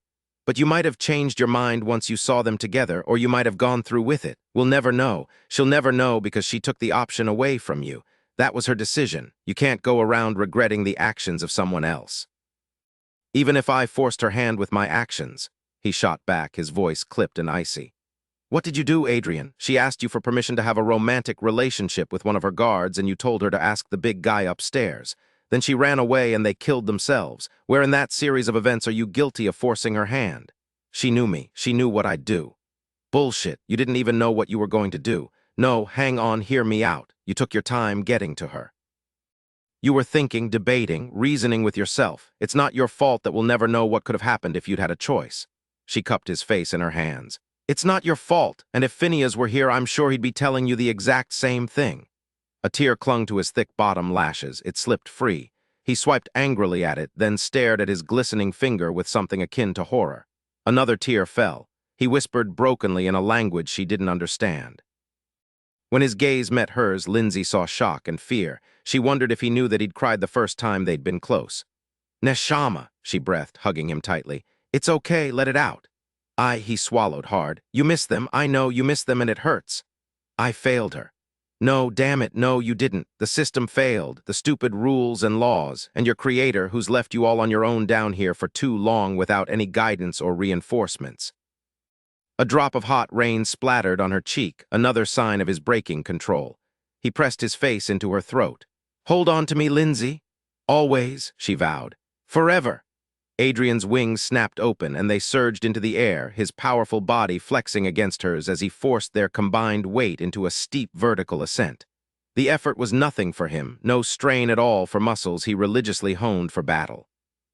From the cloudless sky, fat drops of sizzling rain struck her like tiny needles, drenching her in seconds. Terrified of heights, she buried her face in his chest and hung on, clinging to him so tightly she couldn't miss that he was sobbing silently. Her heart broke for him, even though she knew he needed to purge in this way. His grief had been pent up inside him, festering, weakening him. She twined her legs with his, clutching at his back beneath his wings and licking the raindrops from his throat and jaw. She murmured nonsensical words of comfort, soothing him as best she could. "Lindsay." His mouth sought hers, his lips sealed firmly over hers. His taste was salty from grief, the faint tinge of tears blended with the wet of the rain. The wind whipped through their hair and her heavy, soaked robe. They lifted higher and higher. Her returning kiss was meant to console, but he wanted more, needed it, took it. He deepened the kiss, his mouth urgent against hers. The clothes between them disappeared, willed away by his incredible power. She should have been cold, but he was feverishly hot. And when his hand cupped her face, her longing rose to match his, perversely spurred by her terror of heights and her pain over his torment. They spun as they rose, twirling in the air. Adrian's chest heaved from the surfeit of emotion pouring out of him. His lips across her throat were desperate and greedy. He shifted her, positioned her, drew her close. She cried out, the intensity so sharp and unexpected. The rain stopped instantly. His head fell back, their ascent slowed until they hovered for a moment, gently turning in the soft light of dawn. "She's mine," he roared to heavens, his gaze trained skyward. "My heart, my soul." Her eyes stung, her vision blurred. Then he twisted and turned, aiming them downward. They plummeted. She screamed and locked her legs around his waist. They fell with dizzying speed, spiraling madly, his wings tucked against his back to give no resistance. Her torso was plastered to his steely embrace keeping her immobile. But he wasn't. His hips were circling, grinding, pressing against her. The climax slammed into her, the shock of it rippling through her body from head to toe. "Adrian!" he groaned, releasing hard and deep, purging his pain and sorrow with hot, wrenching waves. "He's mine," she thought fiercely as they plunged to the earth in the most intimate of embraces. "My heart, my soul, I won't let you break him." Adrian spread his wings and they soared. "Grace, it's good to hear from you." Sire leaned back in the motel's vastly uncomfortable desk chair and managed a smile at his iPad, which was streaming a live feed of the doctor and her report. He was sorry to see that she looked haggard and weary, a rare feat for a vampire. "That may actually be true this time," she said with a quick flashing smile and a hand shoved through her poorly hacked blonde hair. Sire suspected it was a haircut accomplished without the aid of a mirror, just to get it out of her face while she worked. Through her camera's lens, he saw the rows of hospital beds behind her. "I'm always appreciative of good news." "Well, how's this? The blood you sent is a breakthrough." Her amber eyes brightened. Haircut aside, she was an attractive woman, petite and delicate in feature. "I blended it with samples of wraith-tainted blood, and there was a short period of reversal." "Reversal?" From Lindsay's blood. No, he corrected himself. Adrian's blood filtered through Lindsay. "Temporary," she qualified, "but that's the first ray of sunshine to pierce the doom and gloom around here. We could use more sunshine, more blood. We got just enough to get excited and not nearly enough to test properly. That may prove difficult. I'll leave that end to you. As for my end, we're going all out. But we'd do a hell of a lot better with an epidemiologist or virologist on board. Got any of those hanging around anywhere?" "I'm looking into it," she nodded. "Vash already hit you up, didn't she?" "Of course." There were very few tricks his second-in-command missed when she was on her game. "And the lycan blood, 12 subjects vials. Brilliant, by the way, 1 or 2 wouldn't have been enough. I'll pass along the kudos to Vash." "Of course, quick as a whip, that one. She's a credit to you." "Yes, she is." He'd trained her well, having seen the kernel of greatness in her from the very beginning. She was bright and thorough and filled with a restless energy that fooled many into thinking she was reckless. She never had been until the Alpha came along. Sire was watching that situation closely.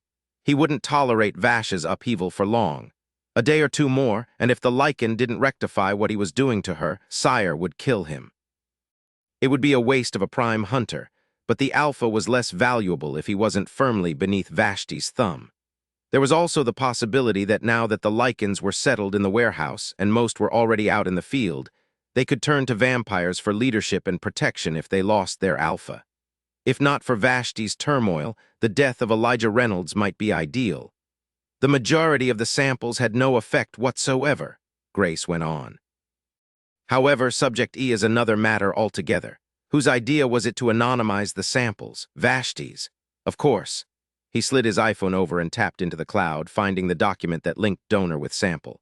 But he knew who Subject E was before it was confirmed the Alpha. "Well, Subject E is known as Fubar around here. You want to knock out the Wraith population for good, Fubar's your man or woman. His or her blood is like the Hiroshima bomb to Wraiths. Boom, game over." "Why? How?" Race snorted out a laugh. "I'm good, but I'm not that good. I got these blood samples yesterday evening. I've had just a little over 14 hours with them. I can give you a what, but it's going to take more time to work on the rest." Vashti ran across a wraith with enough brain function to speak coherently. He appeared to be leading a group of other wraiths.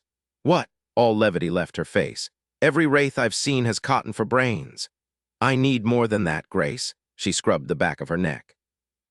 Perhaps the subject had only recently been infected within a few hours maybe. Not enough time to fry the synapses. Or maybe he'd been infected long enough to kickstart his brain cells again. I honestly don't know. I haven't run across anything like that here in the lab. Too many questions, Grace, and not enough answers. I know I'm doing the best I can. Keep me posted. Absolutely, and if you can get me more of that blood, it would really help. Totally the other end of the spectrum there. One annihilates, the other is a possible cure. Knowing you, you'll want both in your arsenal while dealing with this, and I've got a friend here I'd like to have back. Sire thought of his daughter-in-law. It was too late for Nikki, but hopefully others could be saved. I'll work on it. And the virologist, please, I've got skills, but this is really outside my field of expertise. With a nod, he ended the call and exhaled harshly. What do you know, Adrian? He murmured softly to himself. And what will I have to do to get you to tell me about it? Vash raced through the trees, darting and weaving, her heart and limbs pumping strong and steady. Her body was a machine, built for her existence as an angel and sculpted by her life as a warrior. Although she heard the pounding lunges and heaving breaths of the lycan hot on her trail, she didn't look back. There was no point. It would only slow her down, and knowing where he was or how close he might be wouldn't make her run faster. She'd never been outrun by a lycan. Never. She was too quick, too nimble. But she knew Elijah was different. He'd proven that back on the highway, and even while she thought of that, he proved it again. She leaped agilely over a fallen log, but he vaulted past her. His front paws dug into the earth and he pivoted, his tail end whipping around 180 degrees. Damn it, she hissed. Faced with a wild beast she didn't have the heart to injure, she sprang and flipped over him. But the leaf-littered forest floor gave her no traction. Her feet slipped out from under her. She hit the ground on her belly and skidded forward, her fingers and toes scrambling for purchase. He was on her in a heartbeat, straddling her and catching her by the shoulder with his teeth. His breath was hot and fast, a growl rumbling in his chest. When she tried to move, he shook her gently, his teeth dug in but not breaking the skin. He snarled a warning. Vash melted into the ground, completely pliant. Her stomach quivered with something she began to suspect was delight, perhaps triumph, certainly relief. He'd chased her, captured her. Her heart rate kicked up, as did her breathing, reactions her exertions hadn't been capable of eliciting. She lay prone beneath him, absorbing his warmth into her back, her fingers digging restlessly into the dirt. It took several moments before Elijah released her. When he did, it was with another growled admonition to remain unmoving.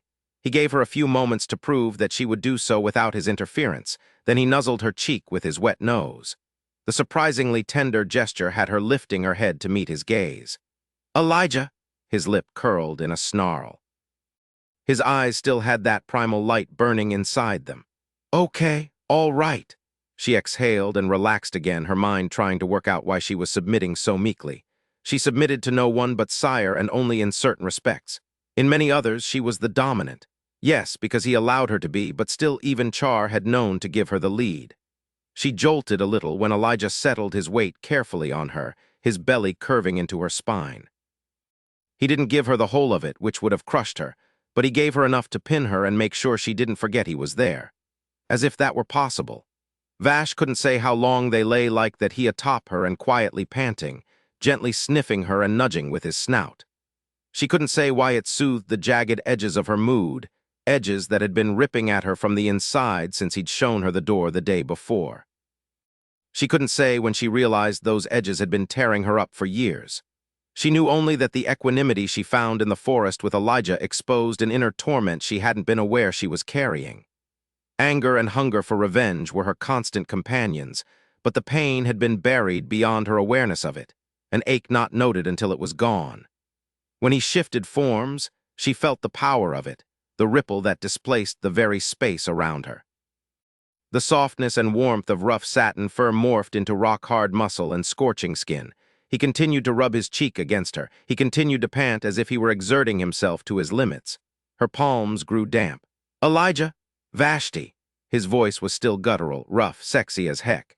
Isn't enough, sorry. She stiffened, disappointment piercing her like a blade. She wasn't enough. What they had, whatever it was, wasn't enough. Chapter 16, Don't Tense, Elijah gasped, his voice tight with emotion. Don't fight. Let me be close to you. Make it good. Vash had no defense against the shiver of arousal that rippled through her. You want intimacy? Here. Just the thought made her feel hot and eager, the idea that he couldn't wait, that he would take her on the ground in a forest like an animal in rut. He adjusted his position, his thighs bracketing hers. Then he straightened, pulling her up with him. One hand slid between her breasts, a strong hand gripping her throat and pulling her tight against him. The other reached for the waistband of her stretchy black pants, shoving them down to her knees. "Sorry." His words were a tormented moan in her ear. "Can't stop. Don't run." Her head fell back into his shoulder when he drew her close with a shaky hand. She couldn't stop the circling of her hips into his touch. "You're ready, thank God." Bending forward, he urged her back down. Her arms stretched out, her palms breaking their fall. With her on her hands and knees, they lost themselves in the moment together, his body trembling behind her. Every muscle in her body was strung tight as a bow, the expectation so thick Vash thought she might snap. She'd wanted this, her hunger for him as elemental a force as her thirst for blood. "Need you. Now," he growled, rocking her backward. She cried out at the intensity of their connection, the pleasure so fierce her vision blurred. He gave her no time to adjust or steel herself. His roar reverberated through the forest, sending birds screeching in panicked flight from the trees. He reached his climax with intense force. When he straightened to his knees, bringing her up to sit in the cradle of his spread thighs, her thighs were wet with him. He drew her close to him before she could catch her bearings or her breath. Vibrating with the ferocity of her arousal, she shattered into climax with a drawn-out moan of relief, her body clenching and rippling. Then his wrist was at her mouth, offering his frantically throbbing vein. Still shuddering in orgasm, Vash turned her head away. "No." Elijah buried his face in her hair. "I'm sorry." She sincerely wanted to reply, but her synapses were fried, and he continued to draw her near, keeping her hot and needy and so darn ready to come all over again if she'd ever stopped coming. "Couldn't get a grip." His teeth ground audibly together. "You ran, I couldn't think. You have to know I'd cut off my arm before I hurt you." Something vital welled up inside her, twining with the understanding of what he was apologizing for. He'd lost control. She shouldn't have been pleased that his beast responded by marking her in the basest, most animalistic way possible, but apparently she was perverse in that way. Oh well, if their fights always ended with such powerful emotional connection, she could live with it. But his guilt had to go. When he pushed his wrist at her again, she shoved his arm out of her face, insulted. "Stop that!" Elijah lifted her carefully off of him. She let him throw himself backward into the leaf litter with a forearm tossed across his eyes. Let him ramble hoarsely about her needing to eat and him finding some way to let her do that, since she wouldn't drink from him. Not that he blamed her.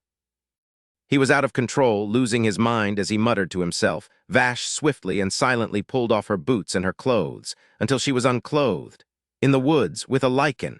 What the heck was the world coming to? "Elijah," she purred, crawling over him. "Quiet." She watched his breath catch, then heard it leave him in a rush as she moved closer, seizing the intimate connection she craved.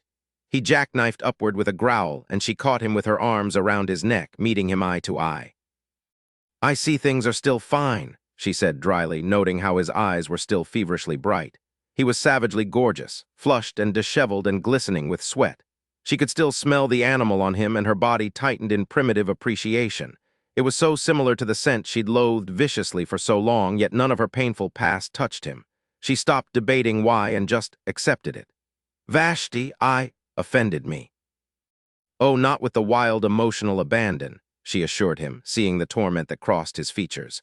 "For offering me your wrist, which, if you didn't know, is the most impersonal way to give blood to a vampire. I'd like to think we're beyond that, and if we're not, we need to work on getting beyond it."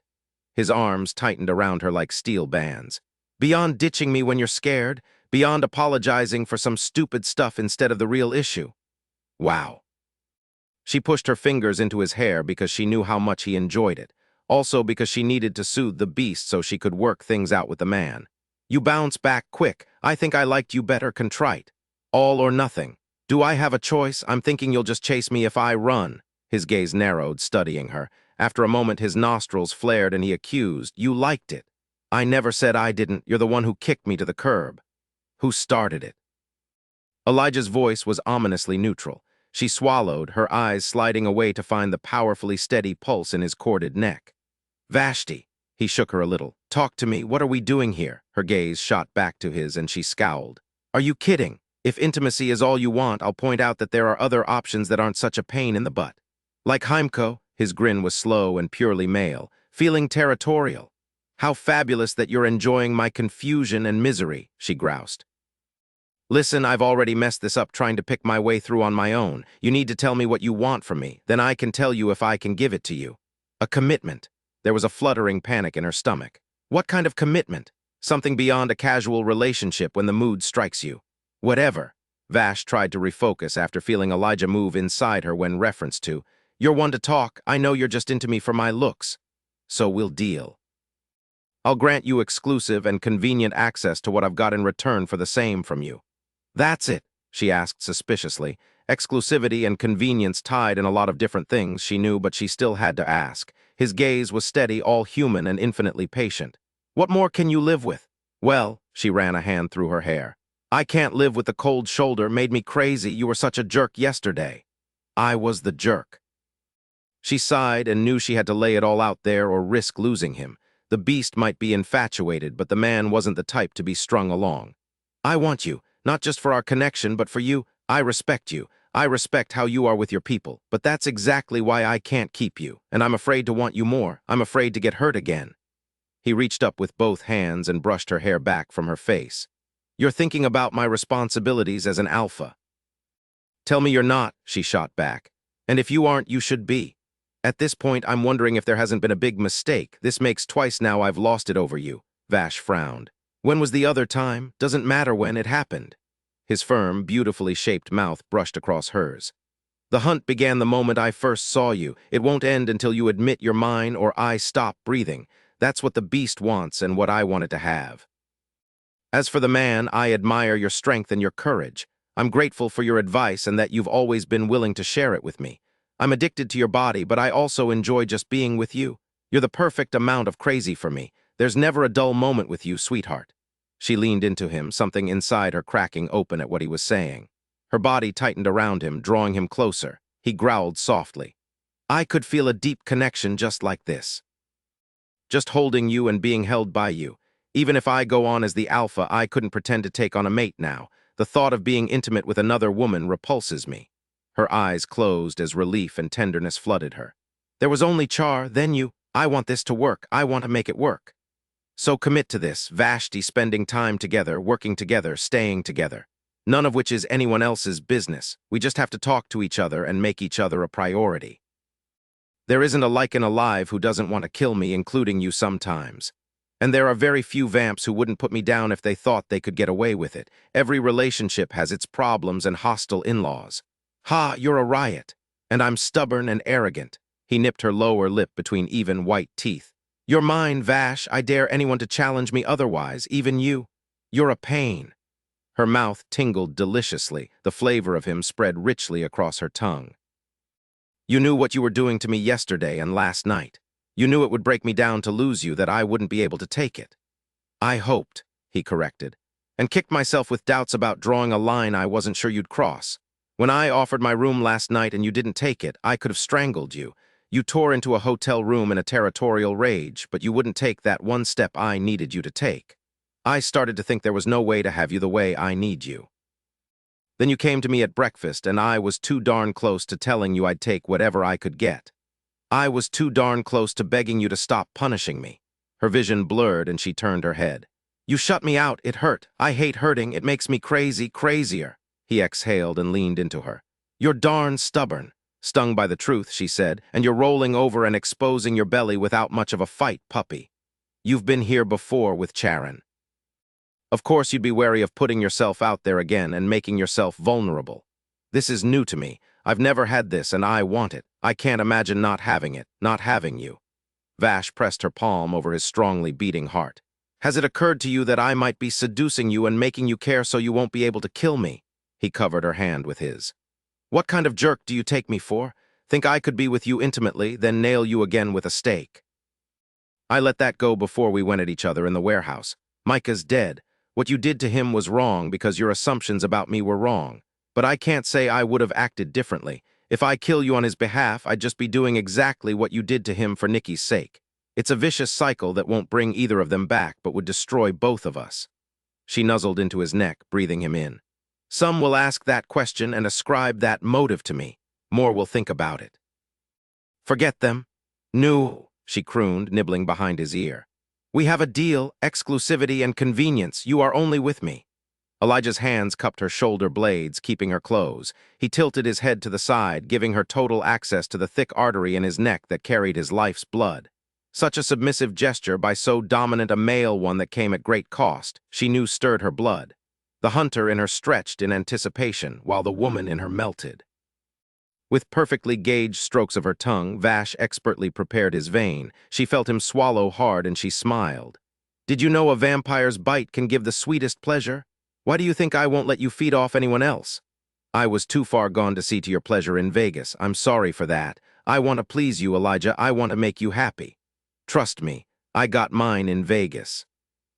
His hands, those warm and wonderful hands, slid down her back and drew her closer, bringing her onto him.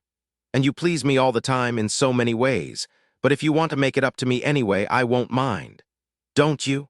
As she dragged her fangs delicately across his throat, she couldn't fail to feel the fine tremors rippling through him. "You're an apex predator, and you're about to be another predator's snack." "I'm a man," he retorted gruffly, "who's about to lie back, relax, and enjoy his woman being intimate with him to a mind-blowing connection." "Why, you chauvinist," she scolded with laughter in her voice. But her smile faded when she pulled back to look at him. His face was etched into tense lines, and his eyes, those jeweled eyes that saw right through her, were aglow. The man could tease, but the beast inside him was struggling with being food for another being. She gentled him with soothing strokes of her hands through his hair. "You don't have to do this, Elijah. I can take a wrist from someone else, quick and clean." "No.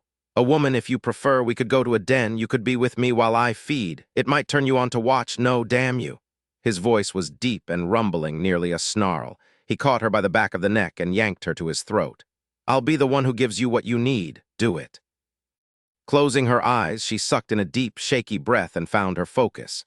His pleasure was more paramount than her need to eat, because she understood the gift he was giving her and how much it violated the very core of the predator he was. Taking pleasure from intimacy took time for an alpha male to adjust to. Some never did. She couldn't bear for Elijah to regret feeding her, and if she was honest, she would admit she hoped he'd enjoy it enough to want to do it again, to ask her to do it to him. Vash licked her dry lips and parted them, her tongue stroking along the vein in a lover's caress. Twining her arms around his torso, she distracted him with the press of her breasts into his chest. Then she struck, sliding her fangs into the wildly pumping surge of rich, intoxicating blood. He cursed and stiffened, then groaned as the rhythmic pull of her mouth was echoed by her body around him. Holding his head motionless with one arm wrapped around his nape, she ran her other hand up and down his rigid back. She withdrew her fangs and licked the wound closed, sucking softly on his skin. Her mouth brushed along his throat, nibbling and kissing. When he relaxed, she struck again in a different place, sinking her fangs deep. Her cheeks hollowed on a long, drawing pull as he began to find release. He hissed, drawing her hips closer to him, finding release into her. Drunk on him, she fell into the memories carried by his blood, selfishly seeking out his thoughts of her, the possessiveness, the pleasure, the pain. In return, she flooded his mind with her own thoughts of him, making him see how he felt inside her, the fire that burned through her when she looked at him, the deep respect and admiration he inspired in her, and the ache that only his passion could satisfy. Vashti. He jolted as she drew him into another moment of climax, his big body shuddering as she came along with him, delicate muscles gripping him in the most intimate of embraces. Raw sounds of pleasure vibrated from his throat against her lips, rough groans of desire, a craving that was never fully appeased. Her hunger quenched, Vash retracted her fangs and sealed the twin punctures, massaging the vein that hammered with his roaring blood. With her hands on his shoulders, she shoved him back, her mouth curving as he sprawled beneath her. He was panting, his eyes bright and hot. Leaning over him, she ran her nails down his chest and lifted her hips, then lowered again, stroking his length with the close clasp of her body. She didn't have the words this time around. She'd had them with Char. She'd had them as an angel, but she didn't have them now with him. They were bottled up in her throat, burning. But the beauty of Elijah was that he didn't need them. He knew. He accepted her and wanted her the way she was. He grasped that her body could say all the things she couldn't voice aloud. Her vampire body, which so perfectly connected to the primal attraction of her Lycans. "Take what you need," he said gruffly, understanding. Whatever you need, and give me everything in return. She caught her bottom lip between her teeth, moving with slow and sure motions, absorbing the powerful shock of pleasure every time she drew him close. I need you to come again. I need to feel that connection inside me. I'm a man, he pointed out, clearly amused. There's only so often I can do this without recovery time. Her mouth curved in a slow, delighted smile. You're still aroused. You're still unclothed and with me. He drew her closer, arousing her with his hands. Don't worry about me. I'm getting mine watching you get yours, feeling you squeezing me like a fist. A hot, tight, perfect little fist. An intense connection is just a bonus when the feeling is this good. Vash straightened and ran her splayed hands down his taut pectorals and rippling abs. Pine needles dug into her knees, but she didn't care. She had him again, right where she needed him, with her, connected to her, with nothing at all between them. No rank, no roles, no half-truths or evasions. They were as bared as they would ever be, committed. He was hers, she could make that claim now, and she was proud to be his. Once more, she coaxed, rolling her hips. For me, I want to find that peak again, Elijah, but I can't without you. Arching up, he wrapped himself around her and rolled, taking her beneath him. His forearms buffered her shoulders and back from the prickly ground, once again displaying the awareness and consideration that she so admired. She was pinned yet cushioned as he took over, moving with power, his powerful muscles flexing and contracting against her. His eyes stayed on hers, his searching gaze more intimate than even the erotic close connection of his body with hers. Mine, he said. Say it. Her neck arched as her senses overloaded. She couldn't see, could barely hear beyond the rushing of blood in her ears. Say it, Vashti, he purred darkly with his lips to her throat, his breath gusting hotly over her skin. Say it and I'll be close to you. Mine, she gasped, wrapping her legs around him. You're mine. Cleansed and strengthened, Adrian slowly lowered into the backyard with a limp and satiated Lindsay in his arms. For the first time in days, he was thinking clearly, and he was grateful for that when he spotted an unknown car in the driveway. Someone's here. Lindsay lifted her head from his chest. Can you do that mind-flashy thingy and put some real clothes on me? He thought of the clothes she'd packed for the trip and willed a pair of black pants and an off-the-shoulder t-shirt on her. For himself, he went with slacks and an untucked white dress shirt. He was rolling up the sleeves as he moved to open the back door for his mate. You forgot my underthings, she whispered fiercely as they stepped into the kitchen. His mouth curved. No, I didn't. Their guest was waiting in the living room, laughing over something shared with his guards. The two Lycans stood at attention when he entered the room, but the lovely Asian woman who'd been entertaining them rose to her feet much more leisurely. Dressed in a pinstripe pencil skirt, silk blouse, and laubautins, Regal Gadara's messenger was dressed for her secular life. In her celestial one, she favored worn jeans, a 9 and Doc Martens. Evangeline. Adrian greeted her, clasping her extended hands and sifting through her thoughts via that connection, learning all he needed to know. Good to see you, she smiled. You say that so smoothly I could almost believe you. He pivoted to bring Lindsay into the conversation. Lindsay, meet Evangeline Hollies. Eve's presently overseeing the interior design of the Mondego Casino. Eve, Lindsay was briefly the assistant manager of Regal's Belladonna property in Anaheim. Now she's mine. Eve shook Lindsay's hand. Count yourself lucky to have dodged the bullet of working for Gadara. Lindsay frowned, confused by the other woman's statement because she didn't yet know that Gadara's underlings were conscripted rather than indentured like the Lycans. Adrian would catch her up later. What brings you by? He asked Eve, diverting the conversation from explanations he didn't want to get into now. She pointed at the tiny biohazard cooler at her feet. Archangel blood. I watched Gadara draw it and place it inside. He said you'd believe me that he hadn't tampered with it or made a switch. I figured you'd read my mind when you touched me and prove it for yourself. You know me so well. Eve laughed, but her dark gaze was hard. There's some comfort in knowing most angels are predictable. Lindsay looked at the cooler. Why didn't Gadara give us the blood when we asked for it yesterday? Control, Eve and Adrian responded simultaneously. Heck, Lindsay muttered. This isn't a game. In a way it is, Eve explained. A game Gadara doesn't want Adrian to lose, but he doesn't want Adrian to win without his help. Ambition is the Achilles heel of every archangel. In this case, Gadara knew he had the upper hand because it was his blood to give or not. He just wanted to make sure Adrian knew it and that Adrian understands he now owes Gadara something for giving it up. It's always good to have a favor from a seraph in your pocket. Lindsay looked at Adrian. Well, shoot. Lucky you, Neshama, he teased her. You have an entire seraph in your pocket, she shoved at his shoulder. Why not come himself and rub it in? Eve's mouth twisted ruefully. To put me in my place while insulting Adrian by sending an emissary from the bottom of the totem pole. 2 birds, 1 stone, he's good at that. Wouldn't it irritate him, Adrian murmured, if he knew how delighted I was instead? Eve shot a deliberate glance at the 2 Lycans. There are rumors. I've heard a large portion of your workforce has gone on strike. Gadara's hoping to step in and help you out with that, of course. But if you're looking to avoid his hefty commission and don't mind working with grunts under the table, I can get you some referrals. Just let me know. Adrian deciphered the message clearly and was grateful for it. His sentinels weren't completely hanging in the wind without his Lycan workforce. There was help available if he decided they needed it. Whether or not he did anything with that knowledge wasn't as important as possessing it to begin with. Eve moved toward the door. I brought your paper in, she said, gesturing at the folded newspaper in a plastic bag dotted with morning dew. And you should have someone pull your trash cans off the curb. I figured you're probably not used to worrying about that at Angel's Point, but some neighborhoods penalize residents who leave them out after trash day.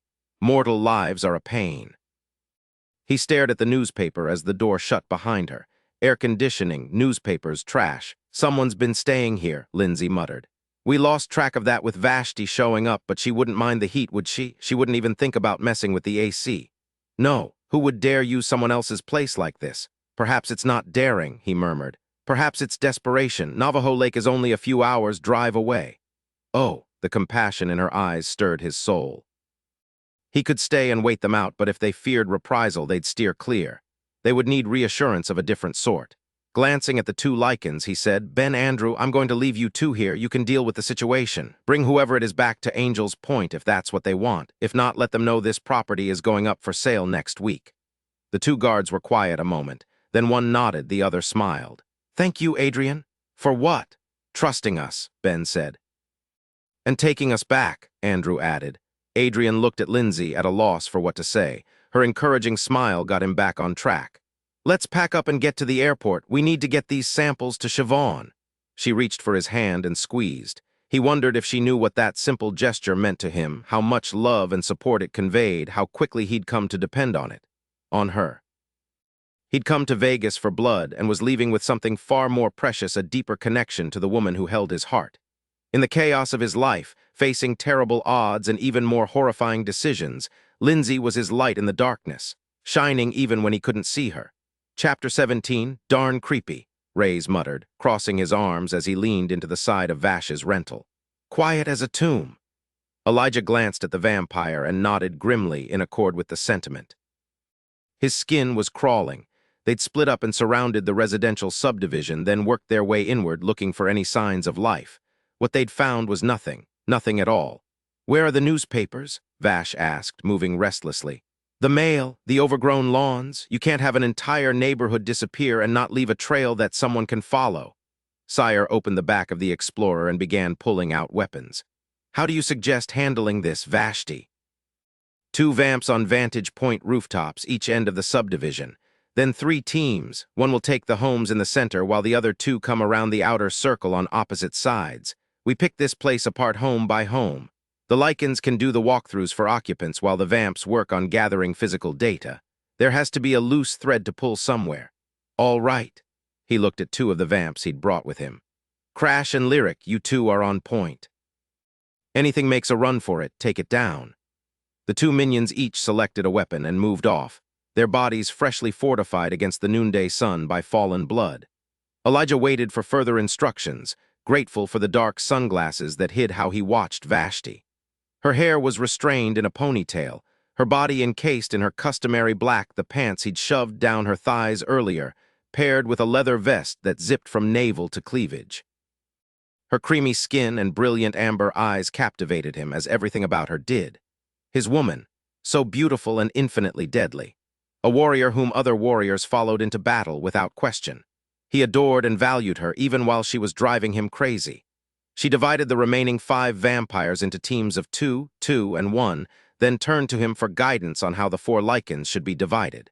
He put Luke and Trey with the teams of 2 vamps and put Heimko under his watch. She could handle herself, but he'd lived barely through the Las Vegas attack. If they were facing something like that again, he wanted to be the one who had her back. He and the other Lycans began to undress.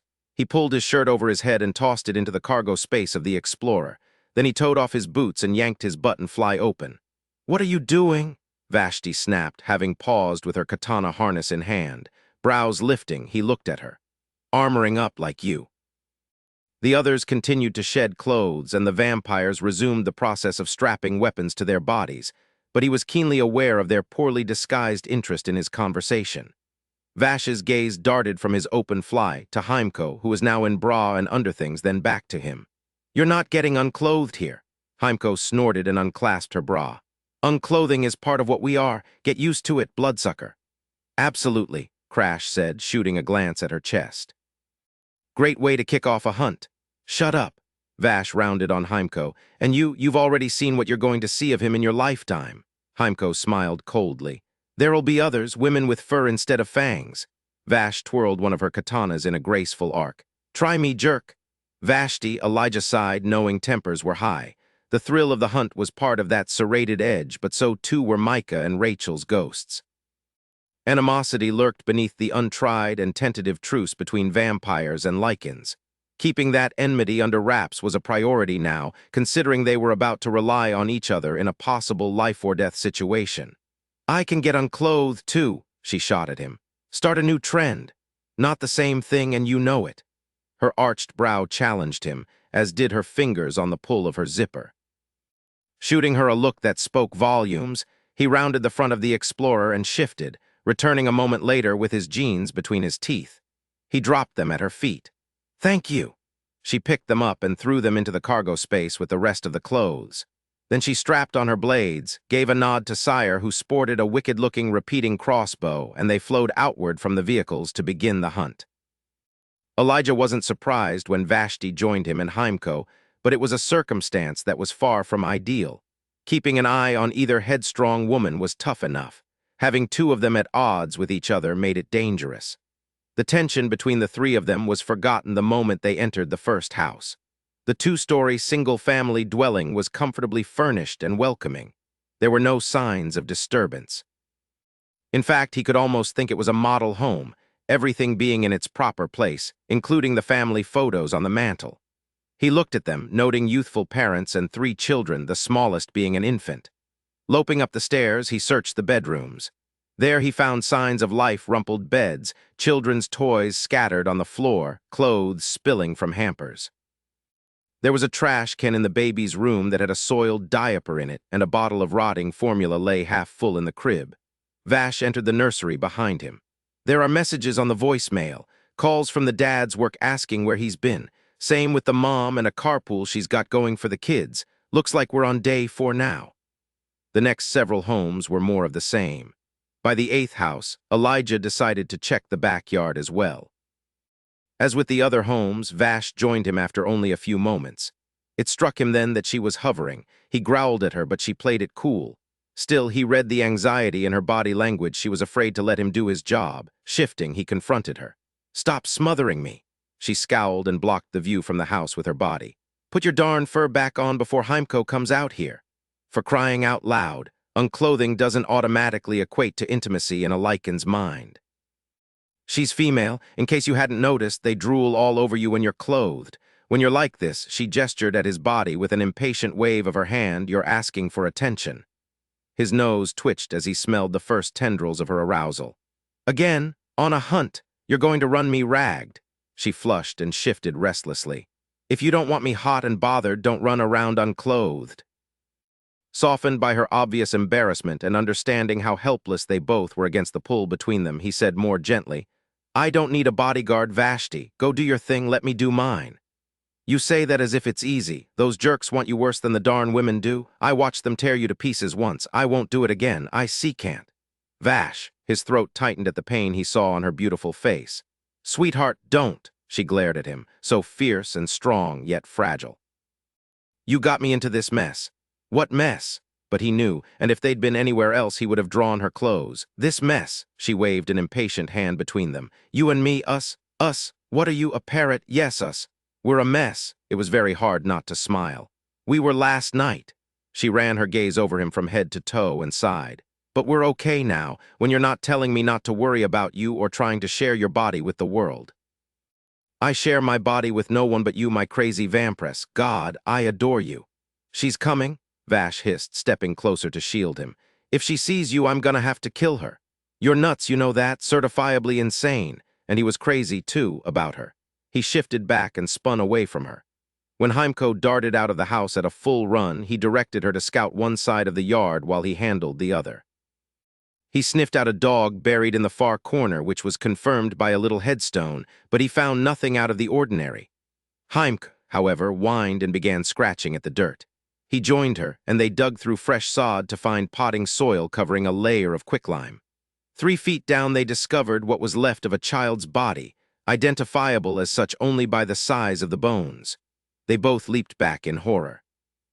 "Oh man," Vashti breathed, her hand going to her stomach as the stench broke through the disrupted lime. "Darn wraiths!" "Mindless, my butt," Elijah thought grimly. The burial was proof of intelligence and clear, cold calculation. He looked at Vashti, frustrated that they couldn't converse while he was in his lycan form, a connection that could exist if they were a mated pair. Vash turned away and spoke without raising her voice. "Sire, Raise, have the Lycans check the backyards." He heard the quaver in her words and sensed her disquiet. She was horrified and disturbed by the discovery shaken. He went to her, brushing gently along her hip in a gesture of comfort. She scratched absently behind his ear. How many wraiths would it take to wipe out a whole neighborhood? How much time would pass? Because if it was more than a few hours, they'd have to be cunning to avoid detection, and I've only seen one wraith who had any working brain cells. Raise's curse from across the neighborhood caused Elijah's ears to twitch. "We've got a body in the yard. Darn it, it's a child's corpse." "Here as well," Sire said harshly. "No sign or evidence of the parent, a single mother, I gather, from the mail and photos in the house." Elijah returned to the grave and began to dig deeper, growling at Vash when she tried to assist him. He couldn't protect her from everything, but this, at least, was a grisly task he could spare her from. In the end, he found 3 bodies, all children. "Where are the adults?" Vashti asked, following him over to the coiled-up water hose, which she turned on to spray him off. Raise's voice crossed the distance between them. "Nothing found on the next property. No children in the household. Looks like 2 males lived here. Neither body is in the yard." Elijah led the way through the house and back out to the street. He was moving on to the next property when Sire spoke. "I saw movement in a window here in my sector. Drapes are drawn, so I can't see inside." Vash broke into a run. "Hold until we get there." Raise met them at the house. Without a word, he led his team to the side yard gate and they slipped into the back. Staring at the home from the sidewalk, Elijah watched the upper windows and saw the curtains shift softly as if with a breeze, but he heard neither the hum of an air conditioning unit nor a fan. He also didn't hear breathing or movement, which raised his hackles. What the heck were they dealing with? "I don't like it," Vash muttered. "I'd rather smoke 'em out than go in, but the flames would bring fire crews and then we'd have mortals involved." Sire surveyed the exterior.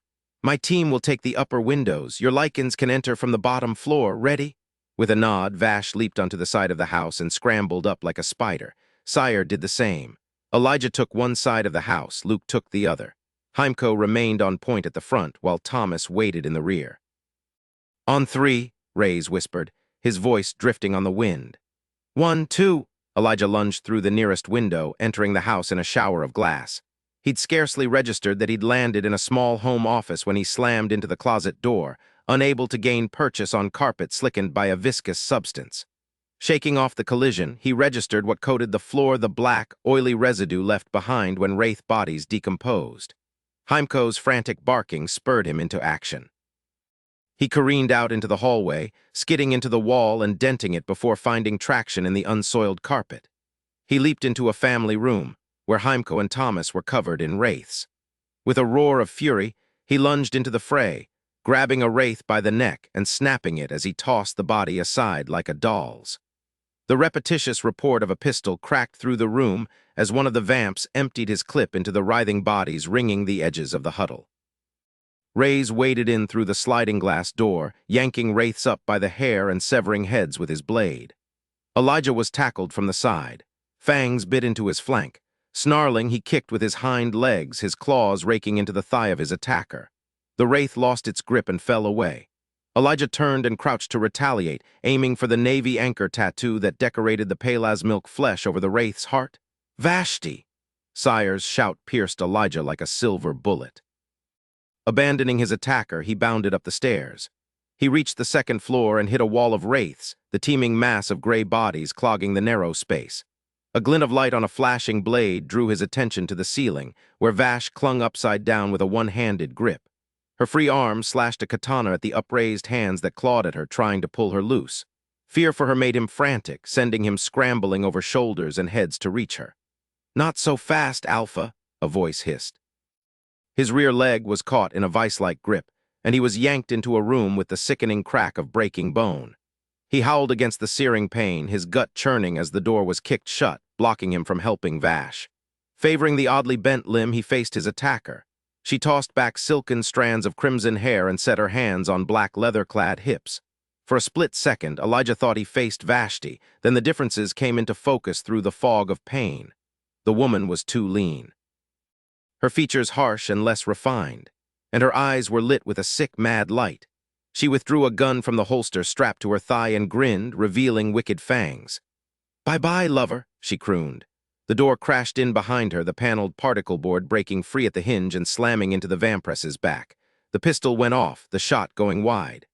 Vash leaped through the decimated door as Elijah charged the lookalike, catching her by the arm and snapping bone in his jaws, making her drop the gun. Vash kicked at the wraith who ran into the room behind her, then grabbed the vampress by the hair and yanked her upright. There was a heartbeat of stunned silence as the two women looked at each other. "Who the heck are you?" Vash barked. Laughing, the vampress dug in her heels and leaped out the window, leaving Vash fisting a mass of hair ripped out at the root. Elijah made the jump after their quarry, yelping as his broken limb was jarred by his landing on the lawn. He chased her on 3 legs, nearly catching her by the ankle the moment before she vaulted over the 8-foot fence that enclosed the backyard. Shots rang out. He heard a shout from the rooftops as one of the vamps on point joined the pursuit. Unable to make the same jump in his condition, Elijah barreled through the wooden planks, breaking through to the backyard of the house on the other side. In the distance, he heard Vashti shouting after him, but he didn't slow or look back, driven by the memory of tiny child bones scored by fangs. The vampress jumped over a side yard gate to reach the front yard, and Elijah rammed through that barrier as well, so close to snaring her that he could almost taste her. His jaws were open and his lips pulled back in a snarl. So close, she kicked off the ground and landed in the back of a pickup truck idling at the curb. The vehicle took off with squealing tires, choking Elijah with the acrid smoke of burning rubber. From the rooftop, Crash maintained suppressive fire, shattering the windshield with a barrage of bullets. The vampress gripped the roll bar and ducked, laughing. Elijah continued to give chase, despite the added agony of moving from lawn to unforgiving concrete. The truck slowed to round the corner at the end of the street, and he called on reserves of strength to eke out a fraction more speed. The vehicle exploded. The blast was so violent it sent him hurtling backward. He tumbled across the yard, howling in frustration, his ears ringing. Vashti skidded across the grass on her knees and pulled him into her arms. What happened?" Sire stared at the shivering minion who lay on the blood and oil-soaked family room floor. Around him, wraiths who'd survived the melee were staked to the floor with silver-coated blades through their palms. They were far from lucid. Hissing and snapping, they writhed for freedom. Vashti appeared at the shattered rear sliding glass door, supporting the weight of the limping alpha who'd shifted into human form and donned his jeans. "What the heck just happened here?" Sire growled. Elijah halted abruptly, causing Vash to stumble and curse. He pointed at the confused but sane minion. "That jerk bit me as a wraith." "Who are you people?" the minion sobbed. "Where are my clothes?" Vashti looked at Sire before helping Elijah to a chair. "My head is going to explode if something doesn't make sense here really darn quick." "Where are Rays and Crash?" Sire asked, having taken a quick head count. "Putting out a car fire on the street before it attracts attention." She straightened. "Darn it, I wanted that woman alive." His brow arched in silent inquiry. "The vampress who killed Lindsay's mother," Elijah explained. He looked at Vash. "There's no way her appearance wasn't deliberately styled to mimic you." "No," she agreed. "She had roots." "Excuse me?" "Her hair. The roots were brown. I noticed when I ripped out a chunk of it, and I'm pretty sure her chest was full of implants. They were like Princess Leia buns glued to her chest." Restlessness forced Sire into the pacing that was normally Vashti's trait. "The blood you sent is a breakthrough," Grace had said. "I blended it with samples of wraith-tainted blood, and there was a short period of reversal. Adrian's blood filtered through Lindsay and transfused into Elijah, who'd been bitten." He pointed at the sobbing man who rocked himself on the floor like a child. "This minion was a wraith. When he took a bite of me, yeah," the Alpha confirmed. "I remember that anchor tattoo. I was going to rip it off of him with my teeth."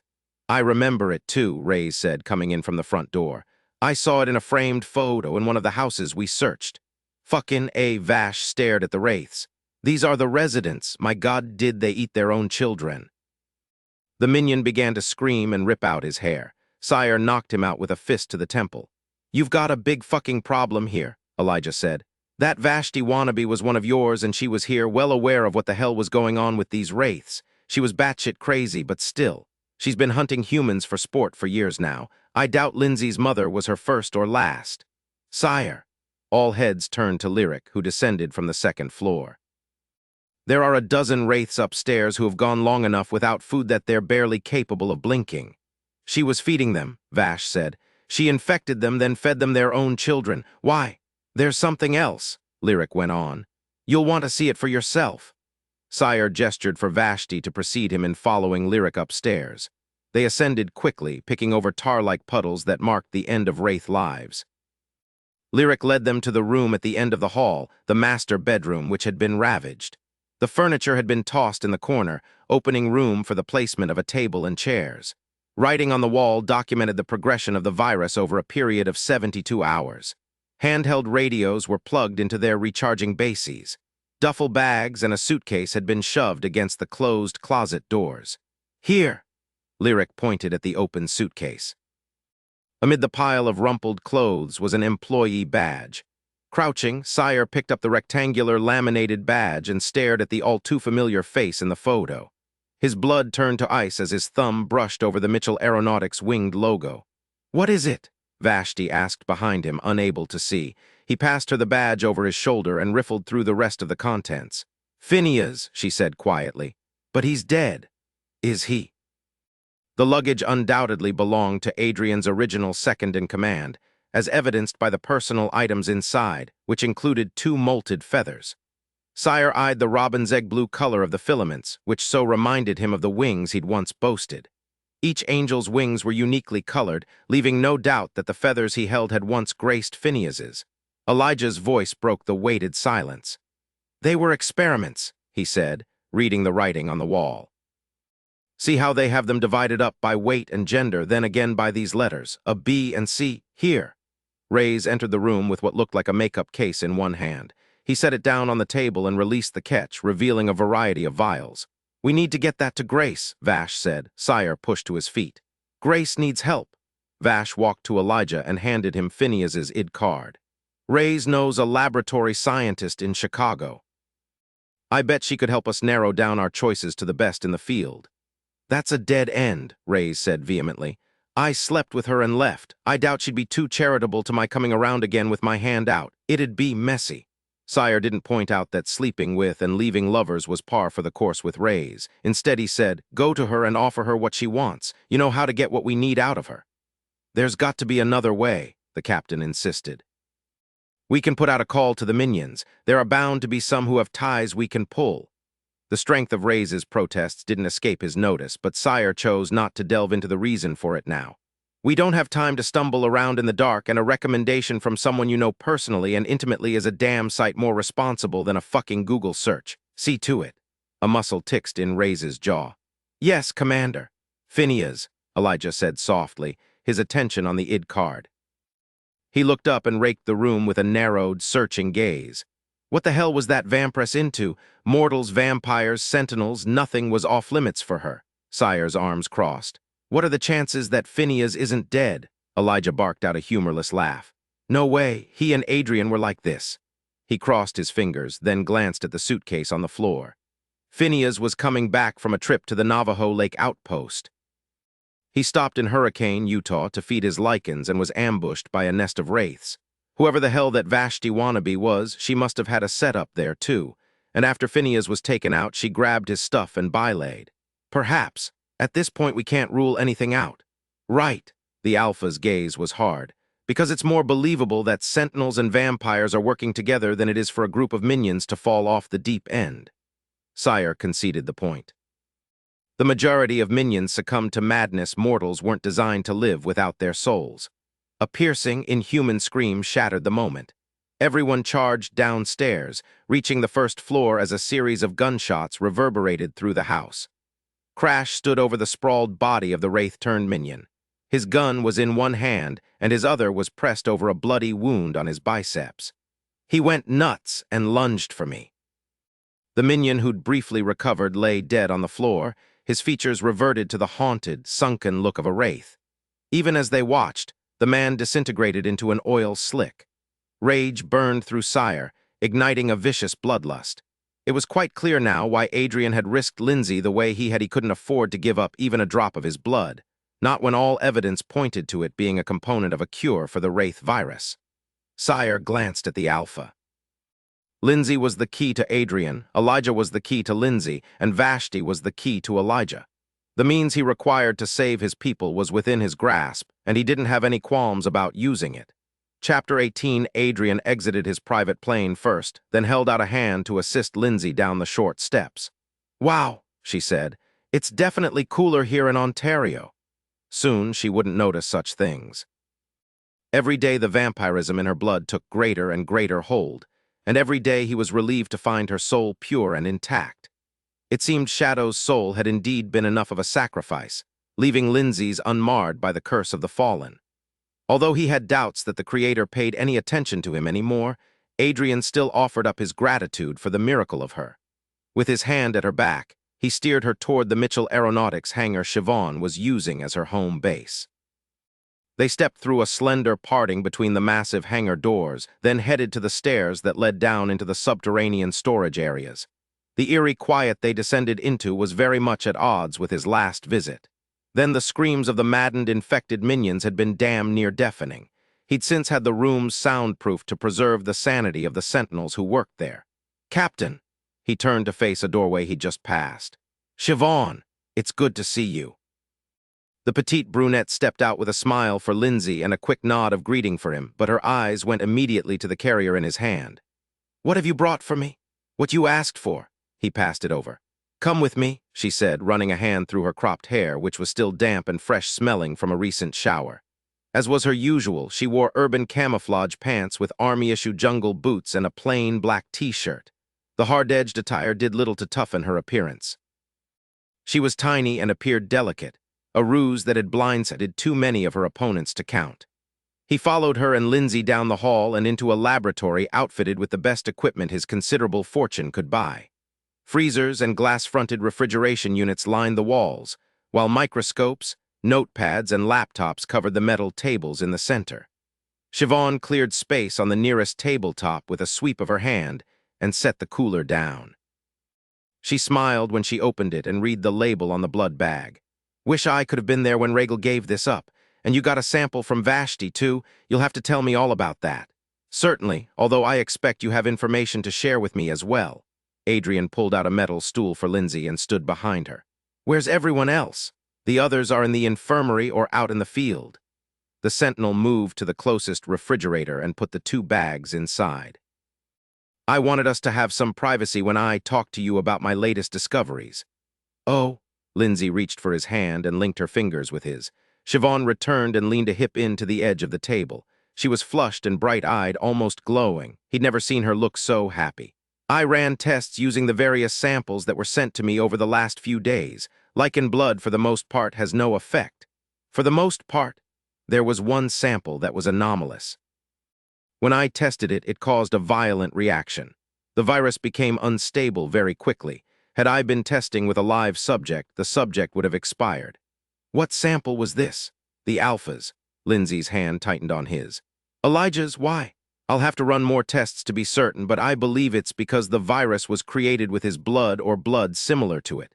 I'm trying to ascertain whether Elijah has a unique genetic anomaly or if it's common to Alphas in particular." Siobhan crossed her arms. "Unfortunately, I can't get a hold of Reese to get more samples." Adrian thought back to the last time he'd heard from Reese, the sentinel in charge of the alphas. The dominant Lycans had been segregated from the others to prevent revolt, and they were used for assignments requiring the utmost stealth, ones in which a lone hunter was the best offense. I haven't spoken to him in about 3 months, but he checks in regularly and reports no trouble. Do you scan the reports personally? No, I delegate to my second. So it was Phineas's job, then Jason's, and now Damien handles it. Correct, she nodded. I would suggest you speak with Reese directly, Captain. One donor wouldn't be enough for the size of the outbreak we're dealing with unless they synthesized the identified protein. They'd need a lot of alpha blood to pull that off. I'm talking about countless pints of blood and a considerable length of research and development time. I don't understand, Lindsay said. If there are genetic markers that identify alphas, why was Elijah placed under observation first? There shouldn't have been any question as to what he was if a simple blood test could prove it. This is all news to me, Adrian said quietly, while inside his thoughts were raging. How could something so vital and elementary have escaped their notice for so long? He was afraid it was impossible, which led to even darker thoughts. Lindsay had been abducted from Angel's Point by someone with wings and delivered to Sire, who'd changed her. From that incident, he'd known it was possible that one of his sentinels had become a saboteur, but this spoke of a conspiracy of breadth and far-reaching consequence. Have you ever been to Alaska, Neshama? No. Well, we'll be changing that tomorrow. Captain, he looked at Siobhan. Yes, there's something else. She took a deep breath. I've fallen in love with a vampire. As the hotel room door shut behind them, Vash tossed her bag on the bed and shot a worried glance at Elijah's leg. How are you healing? I'm fine. He offered her an easy, heartbreaking smile. Good as new, she nodded, but worry knotted her stomach. Like most Lycans, he hated flying, and his discomfort had rubbed her raw over the short flight to West Virginia. She'd barely paid attention to the town of Huntington as she drove through it on the way to their lodging. Her thoughts were firmly on the events of the day and how dependent her equanimity had become on Elijah's well-being. Once she'd made up her mind to keep him, everything had changed. She now had something to lose, something she couldn't bear to lose. What was building between them was too new, too rare, too precious with all its myriad possibilities. The challenges, the joys, Vashti. He came to her, sliding his hands into her hair and cupping her head. It was a broken leg. It happens. She caught him by the belt loops and yanked him closer. I saw you get pulled into that room and the door shut. I panicked. I've never felt anything like that in my life. The sheer terror. I had to fight my way to get to you, and every second felt like an hour. And when I got there and saw the gun in her hand, everything froze. I could barely think. SHH? He pressed his lips to her forehead.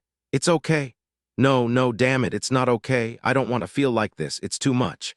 Yes, it is. Scary as hell. You don't sound scared, she accused. You don't act like it. I fight to keep a lid on it. His voice was low and soothing. I knew what you are, who you are when I took you on. If I tie you down to keep you safe, I'll lose you, and since I can't lose you, I'm working on dealing with it. That his words so closely mirrored hers was soothing, but it wasn't an answer. It didn't fix what was aching inside her chest. I'm not as strong as you. I don't want to let you out of my sight. He nuzzled against her, and she leaned into him, her knees weakening with his tenderness. Because you've already let someone out of your sight once and you lost him. I can imagine it's tough to take that leap again. This wasn't supposed to happen. I'm not supposed to feel this way again. I had my shot. I had Char. It's not supposed to happen a second time. Pulling back, Elijah watched her with those verdant hunter's eyes, cool and assessing. What's not supposed to happen? You, this, us. She squeezed her eyes shut to block out the way he was looking at her. Butterflies were having a field day in her stomach. The anxiety was killing her. Shit, why can't the intimacy be enough? Why did all this other stuff have to get in the way? He tilted her head back and pressed his mouth over hers. The first movement of his tongue drove her mad, goaded her to push up onto her tiptoes and hold him close. His deep, rough sound rippled through her, inciting the fiercest hunger. Her desire was always smoldering, ready to combust with the slightest provocation. Vash captured his mouth with savage greed, her tongue moving deep. Her hands shoved up beneath his shirt, seeking and finding his warm, rough satin skin. Her fingers dug into the muscles bracketing his spine, pulling him hard against her so that nothing came between them but their clothes. His rumbling laugh vibrated against her. You're definitely trying to get me to lose control. I want you, she muttered while kissing along his jaw and throat. Good.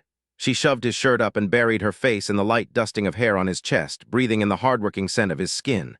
Her tongue found the flat disc of a nipple and teased it, worrying it with fluttering strokes.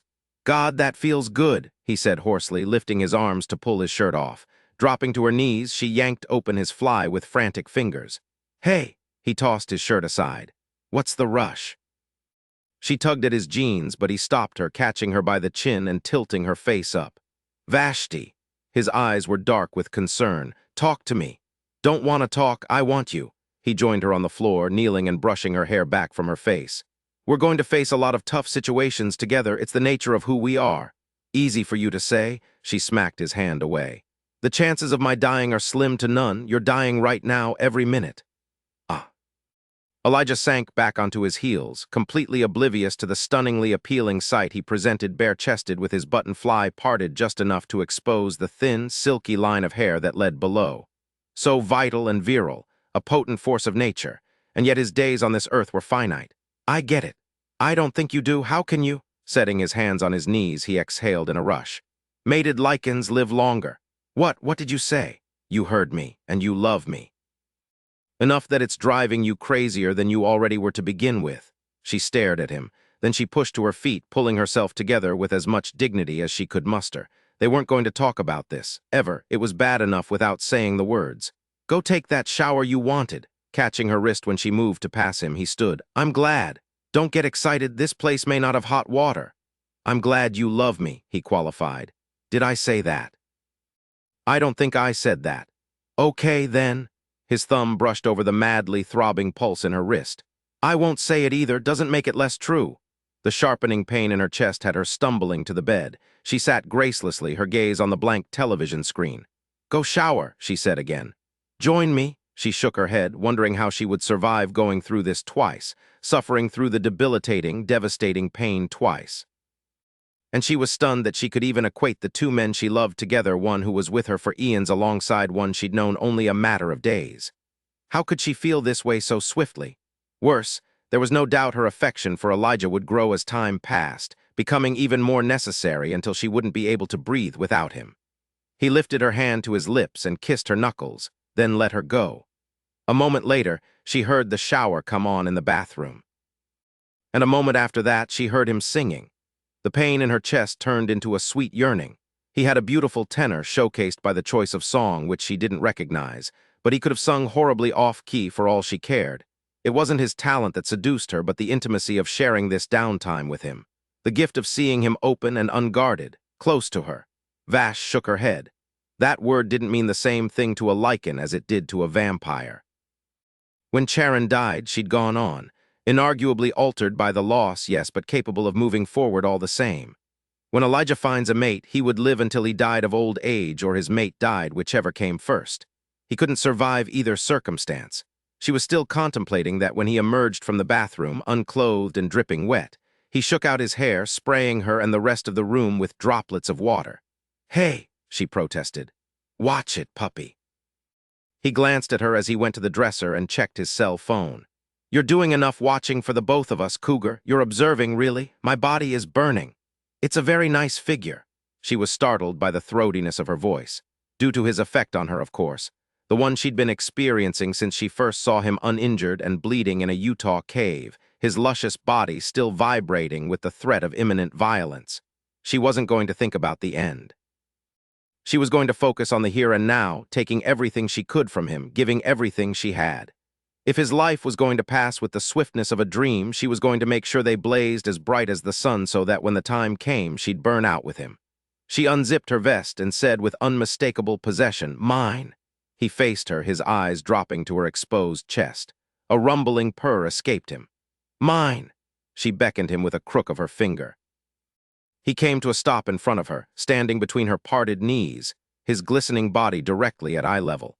When he reached for her shoulders to pull her back onto the bed, she linked her hands with his and held him back. They lost themselves in the moment together, their connection strengthening as they gave in to their deep desire. Elijah woke from a deep, healing sleep in the midst of a shift, his body jackknifing up as a man and hitting the carpeted floor as a lycan. He spun about, snarling, looking for the threat that stirred his beast. Vashti's whimper from the bed pinned him, freezing him in a block of ice. "No," she gasped, her body shuddering through her nightmare. "Please, stop." Ah God, he whined in torment, his gut churning. Focusing on his heart rate, he willed it to slow, forcing his mind to clear so he could shift back into the form that could wake her without scaring her. The form that could hold her close and give her comfort. The few moments it took to get himself under control seemed like days. Vashti thrashed in their bed, her lush body jerking with remembered pain, and he had no way to fight the demons that plagued her soul. No way to avenge her, not yet. The moment he shifted, he lunged to the bed and caught her up, his arms banding around her as she fought against him in the midst of her dream. "Vashti," he said gruffly, his throat tight with anger and grief. "Come back to me, sweetheart. Wake up." She curled into his chest, her silken skin slick with a cold sweat. "Elijah, I'm here, I have you." Shuddering violently, she pressed a cold nose to his skin. "Damn it." "SHH," he rocked her, his lips pressed to the crown of her head. "It's all right, it's over now." "No," she shook her head, her nails digging into his back as she clutched at him. "I can't sleep, damn it. All I want is to lie next to you when you rest, to curl up beside you and dream with you. They fucking took that away from me." Tipping her back to see her tear-streaked face, Elijah brushed aside the strands of damp hair that clung to her forehead and cheeks and met her haunted gaze. To see so strong a woman reduced to a terrified creature broke his heart and incited a lethal wrath that had no outlet. He could protect her from outside forces, and he would, but the darkness inside her was something he couldn't reach until she let him. "Not forever. When we're mated, we're not going to mate, damn it." She struggled violently out of his arms like a feral animal, and he released her only so she wouldn't hurt herself. "I can't breed, Elijah. I can't give you cute little fanged pups to trip over after a long day of alphaing packs of Lycans who want me dead. And I won't live forever," he shot back. "We're not perfect, but we're all we have. Damned if I'll watch you suffer when I can help you. There's nothing to help with. It was over a long time ago. Not in your mind, it's not. Not in your dreams." When we're mated, he held up a hand before she opened her mouth. "Shut up and listen to me. When we're mated, I'll be able to share those dreams with you. I'll be able to fight off the demons that hurt you. We'll be able to talk to each other, share with each other without a word." Her eyes widened in horror. "I don't want you in my head. You had no problems digging into mine. That was different. We were intimate. I wanted you to feel good." "Right back at ya, sweetheart." His jaw tightened. "You need me in your head, and I need to be in there. It's killing me to see you hurt like this, to smell your fear.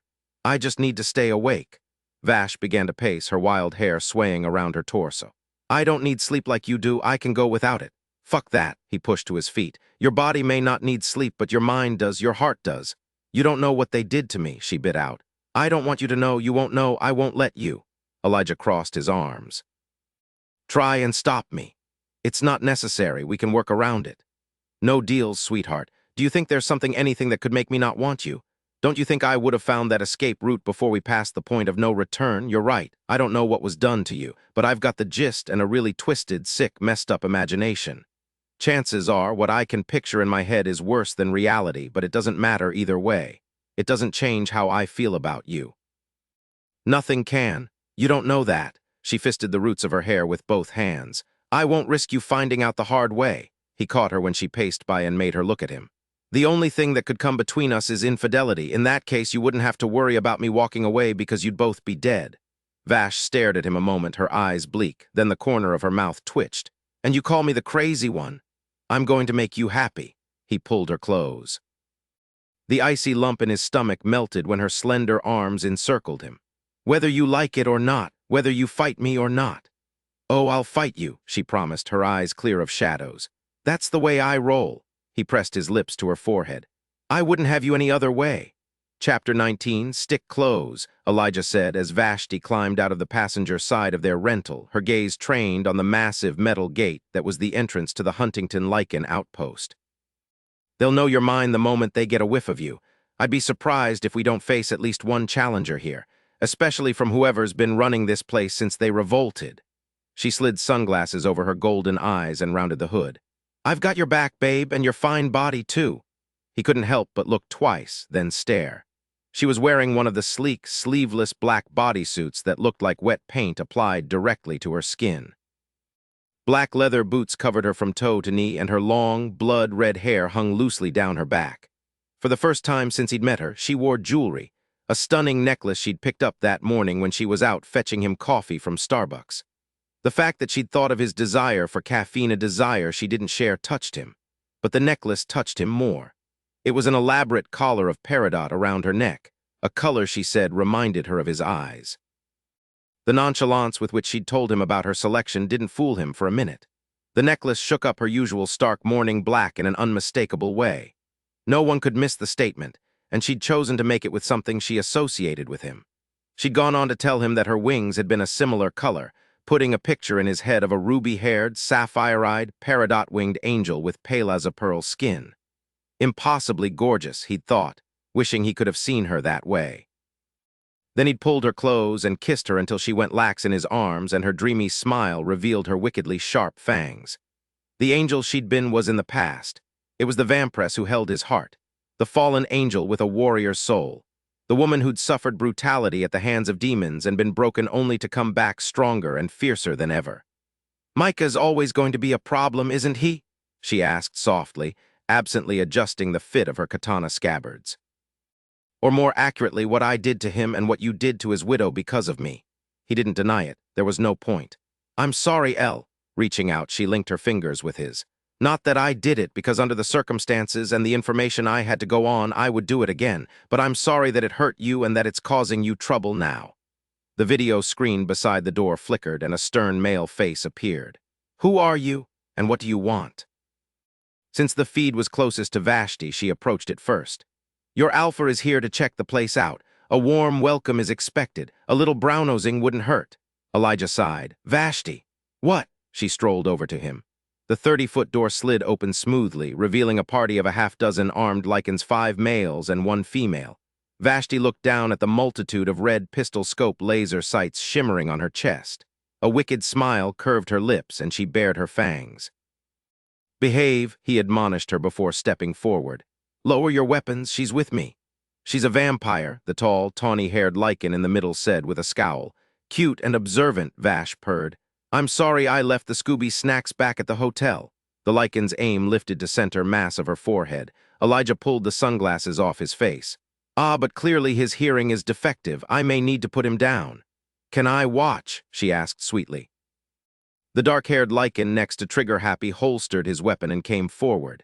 His nostrils twitched, and one brow rose as he looked back and forth between Elijah and Vashti. "Interesting." Vash's grin widened. "You have no idea." The Lycan extended his hand to Elijah. "I'm Paul. We weren't aware there was an alpha in charge."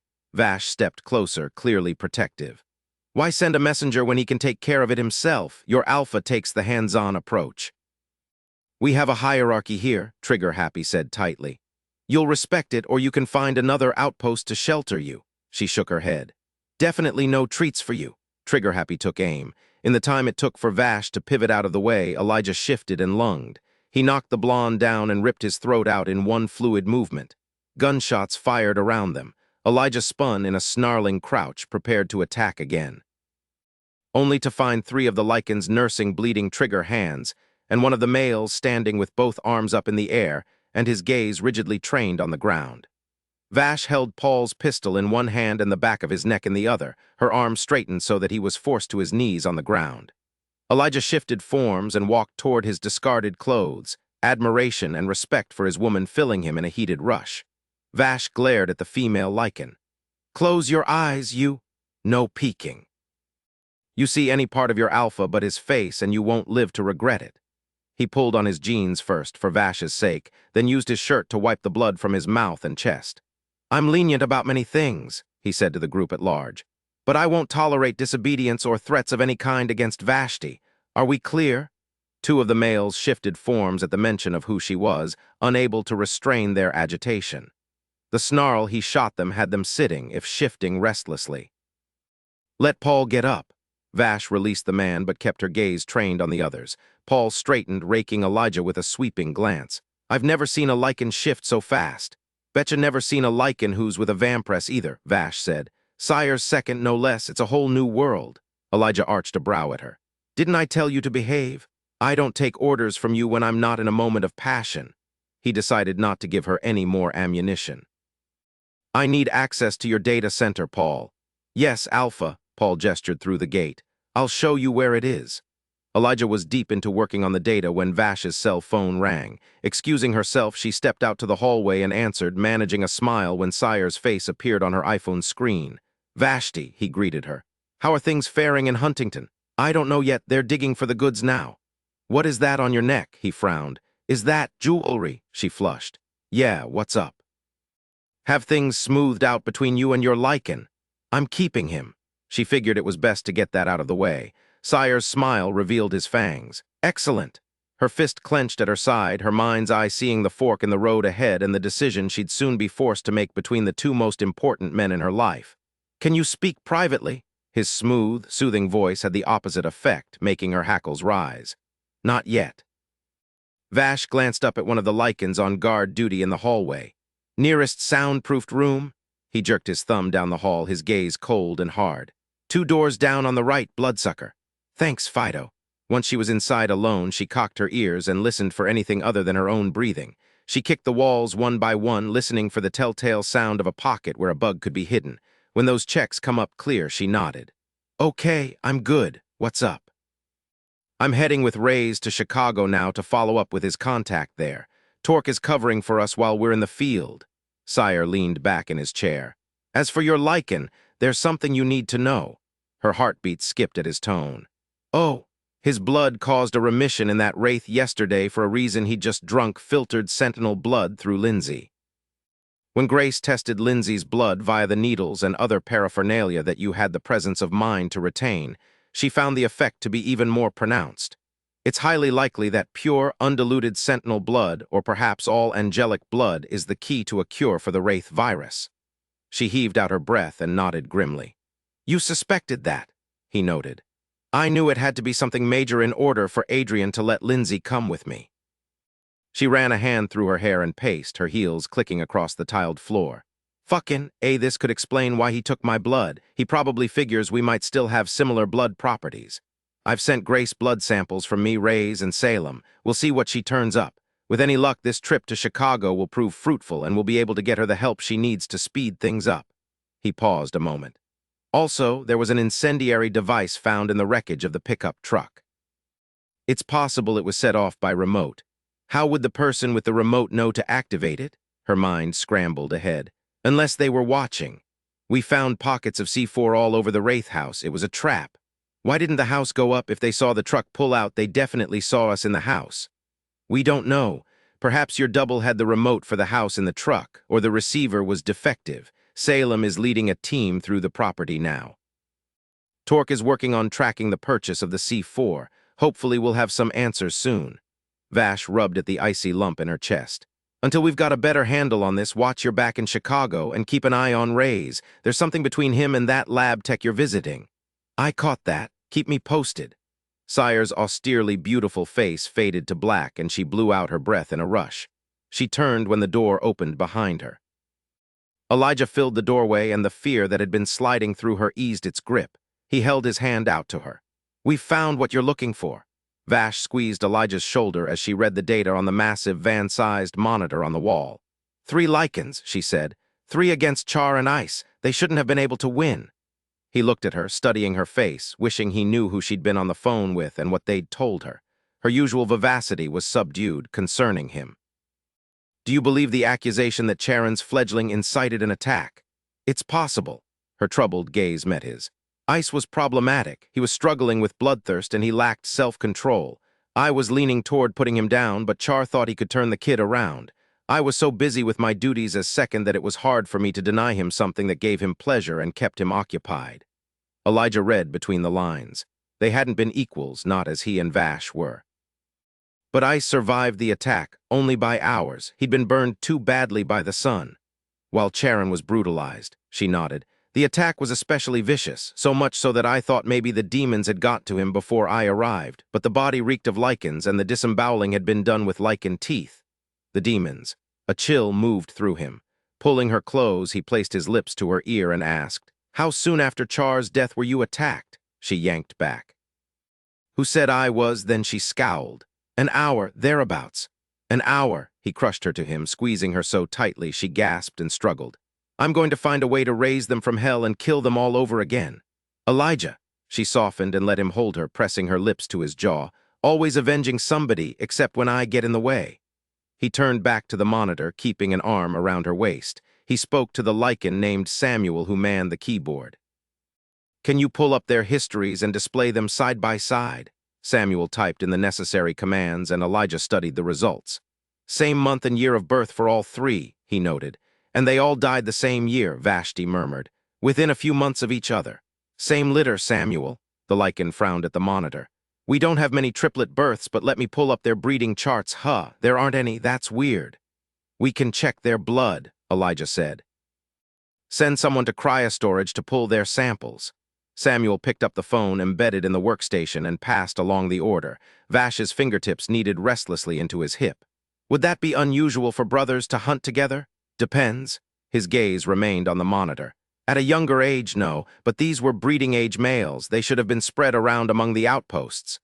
Widening the gene pool, she filled in dryly. How romantic. Explains why their information is so similar. Doesn't explain why they died. Samuel, why isn't there a notation as to cause of death? Shrugging, Samuel said. Depends on the situation at the time and the thoroughness of the tech. Remember, this room was Sentinels, only before the revolt, and most of them don't give a darn how we die. Elijah pulled his ringing phone from his pocket to silence it, then noted Stefan's name and took the call. What have you got? A few hundred Lycans, his beta said dryly. I'm back at the warehouse. As the teams move across the country, they're running across expat Lycans and sending them here. Someone needs to be here full-time to process them. Thank God you've got initiative, Stefan laughed. If I bothered you with every administrative decision, you'd bite my head off, perhaps literally. You're too valuable. I'd find something else to torture you with. Listen, there's something else. The sudden gravity in his beta's voice set Elijah on alert. What? Heimko's telling everyone you've chosen Sire's second as your mate. He watched as Vash stepped in front of him with a frown, her vampiric hearing ensuring that she heard every word. He smoothed the line between her brows with soft strokes of his thumb. Not yet, she's still getting used to the idea. There was a long pause. Alpha, I hate to point out the obvious, then don't. Vampires can't breed. Thank you for the recap. Stefan was not amused. It's my job as your beta to inform you of concerns in the ranks. Don't mock me for doing it. I would never mock you. I respect you too much. In return, I ask that you don't talk to me like I'm an idiot. I'm doing everything I can to the best of my ability. That's all anyone has a right to know. My personal life is my own. If there's a problem with that, tell the others to direct their energies to finding the Alpha outpost. Then we can have a democratic election and everyone can have a say. Vashti's gaze darkened. Not funny, she mouthed. No, it wasn't. The only way another Alpha could gain control of the packs was by taking Elijah out. They wouldn't get the respect they needed to lead without that victory. I'll keep you posted, Stefan said. Elijah killed the call and returned his attention to the monitor. Now, where were we? The ringing of the phone in the workstation interrupted as if on cue. Samuel answered. Did you double-check? Well, check again. Vashti's gaze narrowed. Wanna bet the blood's missing? Don't like the odds, Elijah replied, not surprised when Samuel proved Vash's hunch correct. Okay then, pull up their photos. No problem, let me see. Here's one, Peter Neal. A familiar image popped up on screen and Elijah scowled. I know him, worked with him a time or two. His name isn't Peter. A sibling, maybe? Vash queried. Number C, the scar on his lip, same guy. Is he here? She asked Samuel. I've never seen him before. He's dead, Elijah said curtly. Killed in a nest raid about 20 years ago. I was there when it happened. Do you have headshots of the others? Whistling, Samuel tapped out another string of keystrokes and another picture popped up. Here's Kevin Hayes, Vashti sucked in a deep breath. Elijah's remaining patience thinned dangerously. Wrong photo. That's the one that was shot on intake, Samuel insisted. It's a mistake. That's Micah McKenna. McKenna, hang on. Okay, there's a Micah McKenna in the system. Yeah, you're right. He came in the same day as Kevin. Maybe the photos got switched around and misfiled. Here's the one from Micah's file. The same photo popped up. Someone messed up. But Elijah's attention was riveted to the history data that had opened along with the photo. His gaze skimmed through it, finding all the expected information: registered mate, archives of transfers and kills, breeding chart. He lied, Vash said. I asked him his age and he said 50. Micah's official record put him at 80 years old, which made it possible for him to have killed Charon. He'd been too young at 50, the perfect alibi. Where's the third Lycan's photo? Here. Samuel pulled it up. Anthony Williams, his fists clenched with recognition. Look up Trent Perry. All right, yep, he's here too. Well, look at that, Vash muttered. The same photo as Anthony. Elijah's entire world tilted to the side, skewed by the realization that the men he'd trusted had betrayed him and every other Lycan. She began to pace. It's a fucking cover-up. They created a paper trail for 3 imaginary Lycans and absolved them of guilt in Char's death. Why, damn it? Why did the Sentinels protect 3 rabid dogs? He shot her a look that warned her to say no more. Samuel, get me copies of all these files on both a flash drive and disks. Look up a Charles Tate, too, and throw him in the mix. He's the one using the alias Peter Neal. Vash stopped directly in front of him. Is Trent dead like Micah and Charles? Have I been hunting ghosts? Trent was with me in Phoenix during the trip when Nikki attacked Adrian and we found Lindsay. He pressed his lips to her brow and murmured, You may have to fight her for him. She wants him too. Why? I'll explain later. For now, let's get out of here. Chapter 20. Vash didn't realize how furious Elijah was until they returned to the hotel and he began shoving things into his bag. Elijah! She reached out to him as he stormed past her. Get your stuff. I want you out of here. I don't trust this place. Don't trust what's left of that pack. Elijah! I'll throw it together if you won't, he growled, grabbing toiletries out of the bathroom. But you'd better not complain at me if something gets left behind. When he emerged, she stepped right into his path.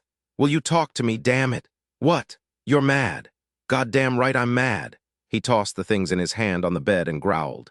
You know what Rachel said to me before she incited the rebellion at Navajo Lake? She said, it's all on you. Now I have to wonder if I've been manipulated in ways I haven't figured out yet. It's certain they wanted you and me to kill each other.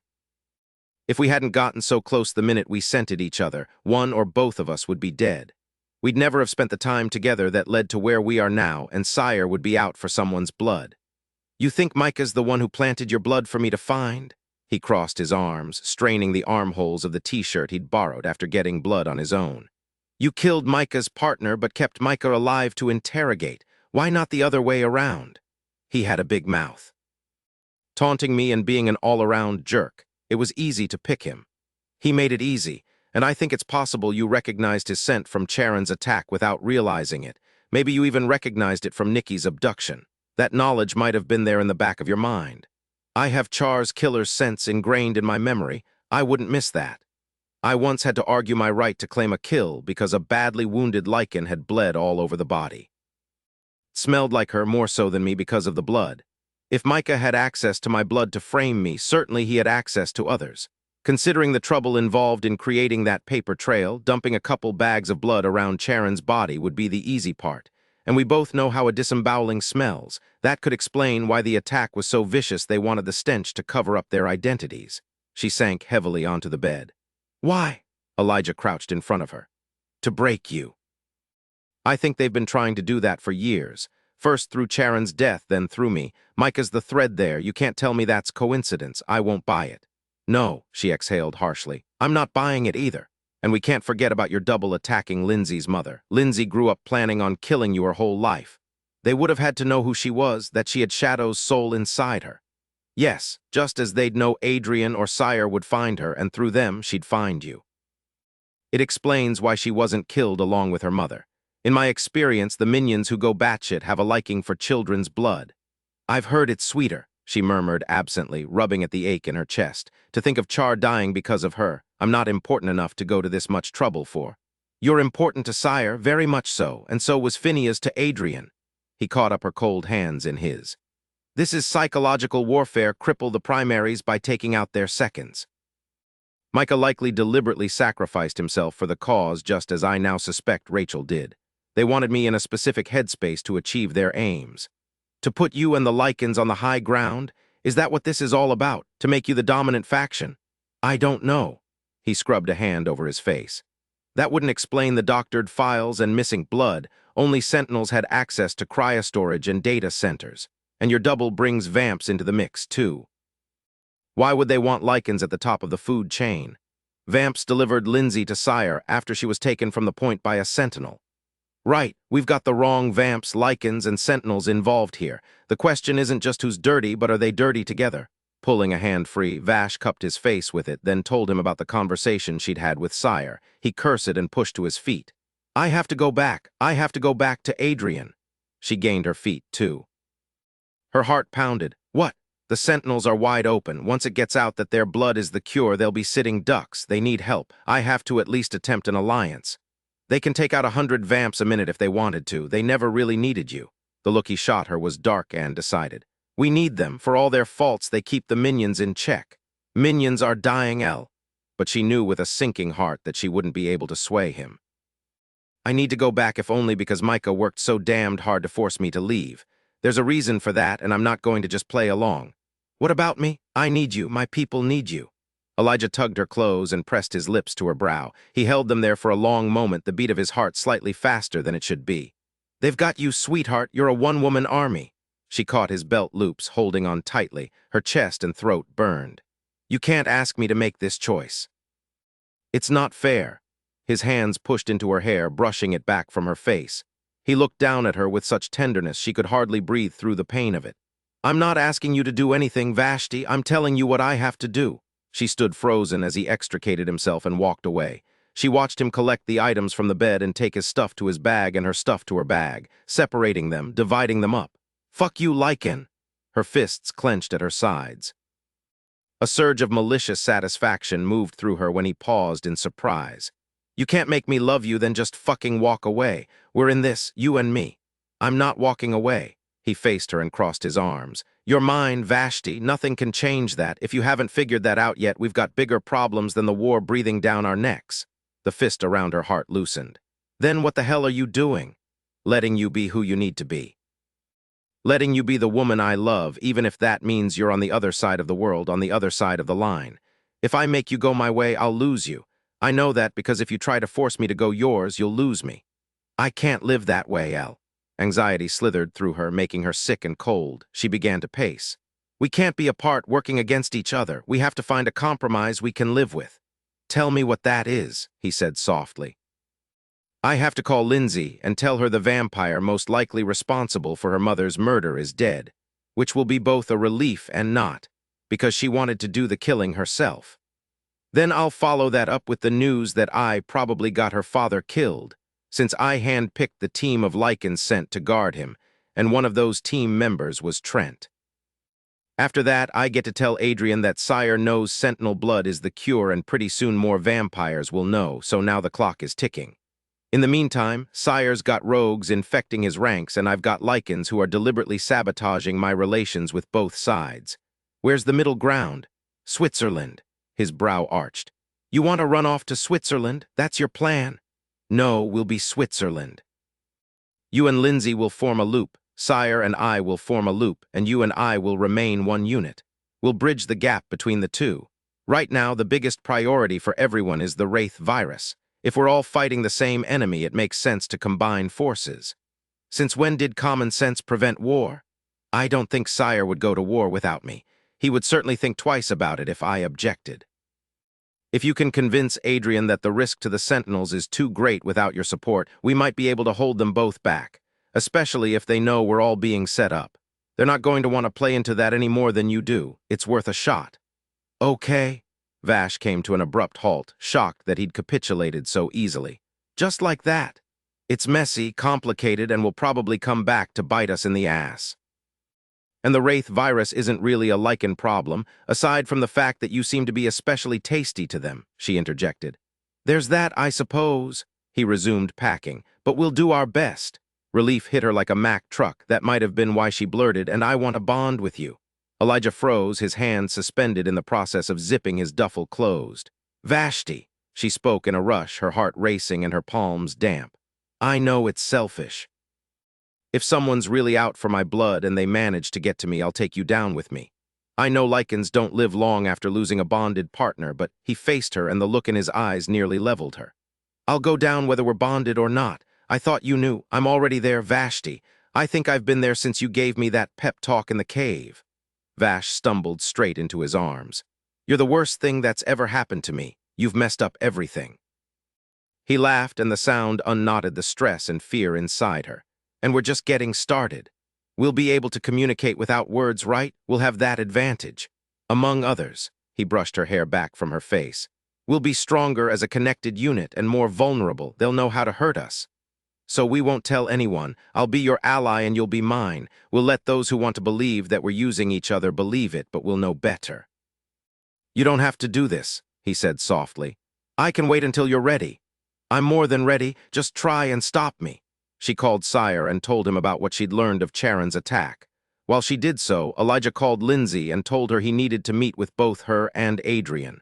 Then Vash and Elle finished packing and headed to the Huntington Jet Center to wait for one of Adrian's private planes. They were finalizing the paperwork for the return of their rental car when an agency employee rushed in with a manila envelope in her hand. "Mr. Reynolds," the pretty strawberry blonde called out, wearing a winsome smile that made Vash take a possessive step closer to her man. "You left this in the backseat. That's not mine." He frowned and soothed Vash by failing to even register the clerk's attraction to him. "It has your name on it." He accepted the envelope and opened it, withdrawing the contents. Photographs, shots taken through a paned window like something a private investigator would snap of subjects unaware they were being surveilled. Vash recognized the sentinel in the photos instantly. "Helena," she murmured. "Wow, she's being naughty with a hunky guy." "Mark," he identified grimly. "A lycan from the Navajo Lake Pack." The import of a sentinel with a lycan slowly sank in. Hell, a sentinel with anyone was earth-shaking news. "Fucking A," he flipped faster, turning the frame-by-frame shots into a mini-motion picture.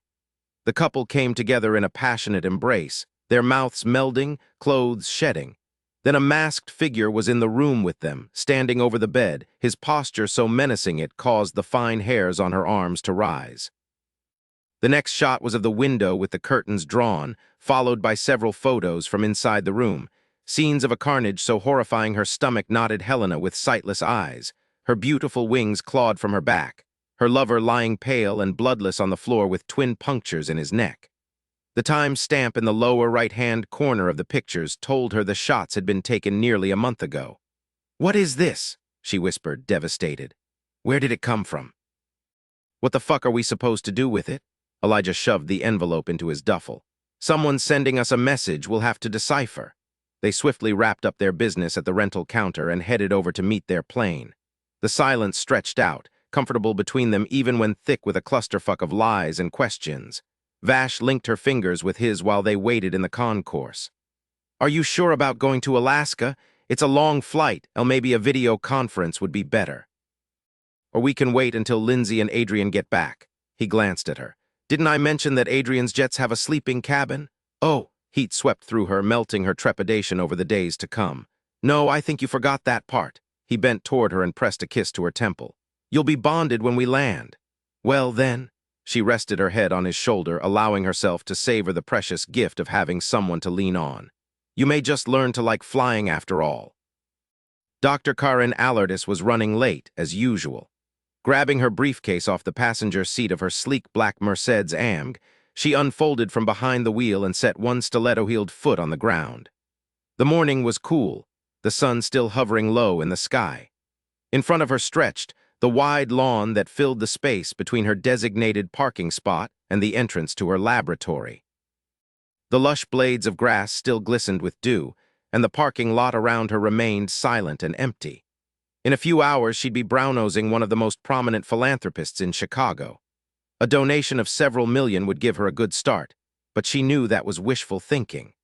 The best she could hope for was a fundraising gala, another endless evening of overpriced food and drinks during which she'd grovel en masse with her hand held out. As she straightened from the driver's seat, she was startled to find a man standing by her car. She was briefly confused as to how he'd appeared out of nowhere, then the question fled her mind. Everything she'd been mulling vanished from thought as she faced the most gorgeous man she'd ever seen. He extended his hand. "Dr. Allardyce?" Dear God, his voice was as delicious as the rest of him, throaty and warm like fine, aged whiskey. "Yes, I'm Karen Allardyce." The moment her fingers touched his, a spark of awareness shot up her arm. Shaken by the strength of her physical response, she shut the door and took a quick, deep breath to regain her composure. "Can I help you?" "I certainly hope so. I've been told you're a preeminent virologist. Is that correct?" "That's very flattering." She pushed her hair back from her face. "My primary focus is virology, yes." The soft light of the early morning gilded him, enhancing the natural sheen of his thick black hair and the beauty of his caramel-hued skin. His eyes were the most unusual shade of amber, quite breathtaking when framed by such thick, dark lashes. His mouth was striking. Firm and sculpted, the lower lip was just full enough to draw attention while the upper was etched with sharpness. He wore a three-piece suit like nobody's business, and when his mouth curved, she lost her breath. "I've recently been made aware of a new viral strain, Dr. Allardyce. I'd really like your opinion on it." "Oh," she forced her brain to resume functioning. "Well, I'd be happy to take a look, Mr. Sire," he provided. "Excellent. I was hoping you'd be cooperative." The flash of unnaturally long canine teeth was the last thing she registered before the world went dark.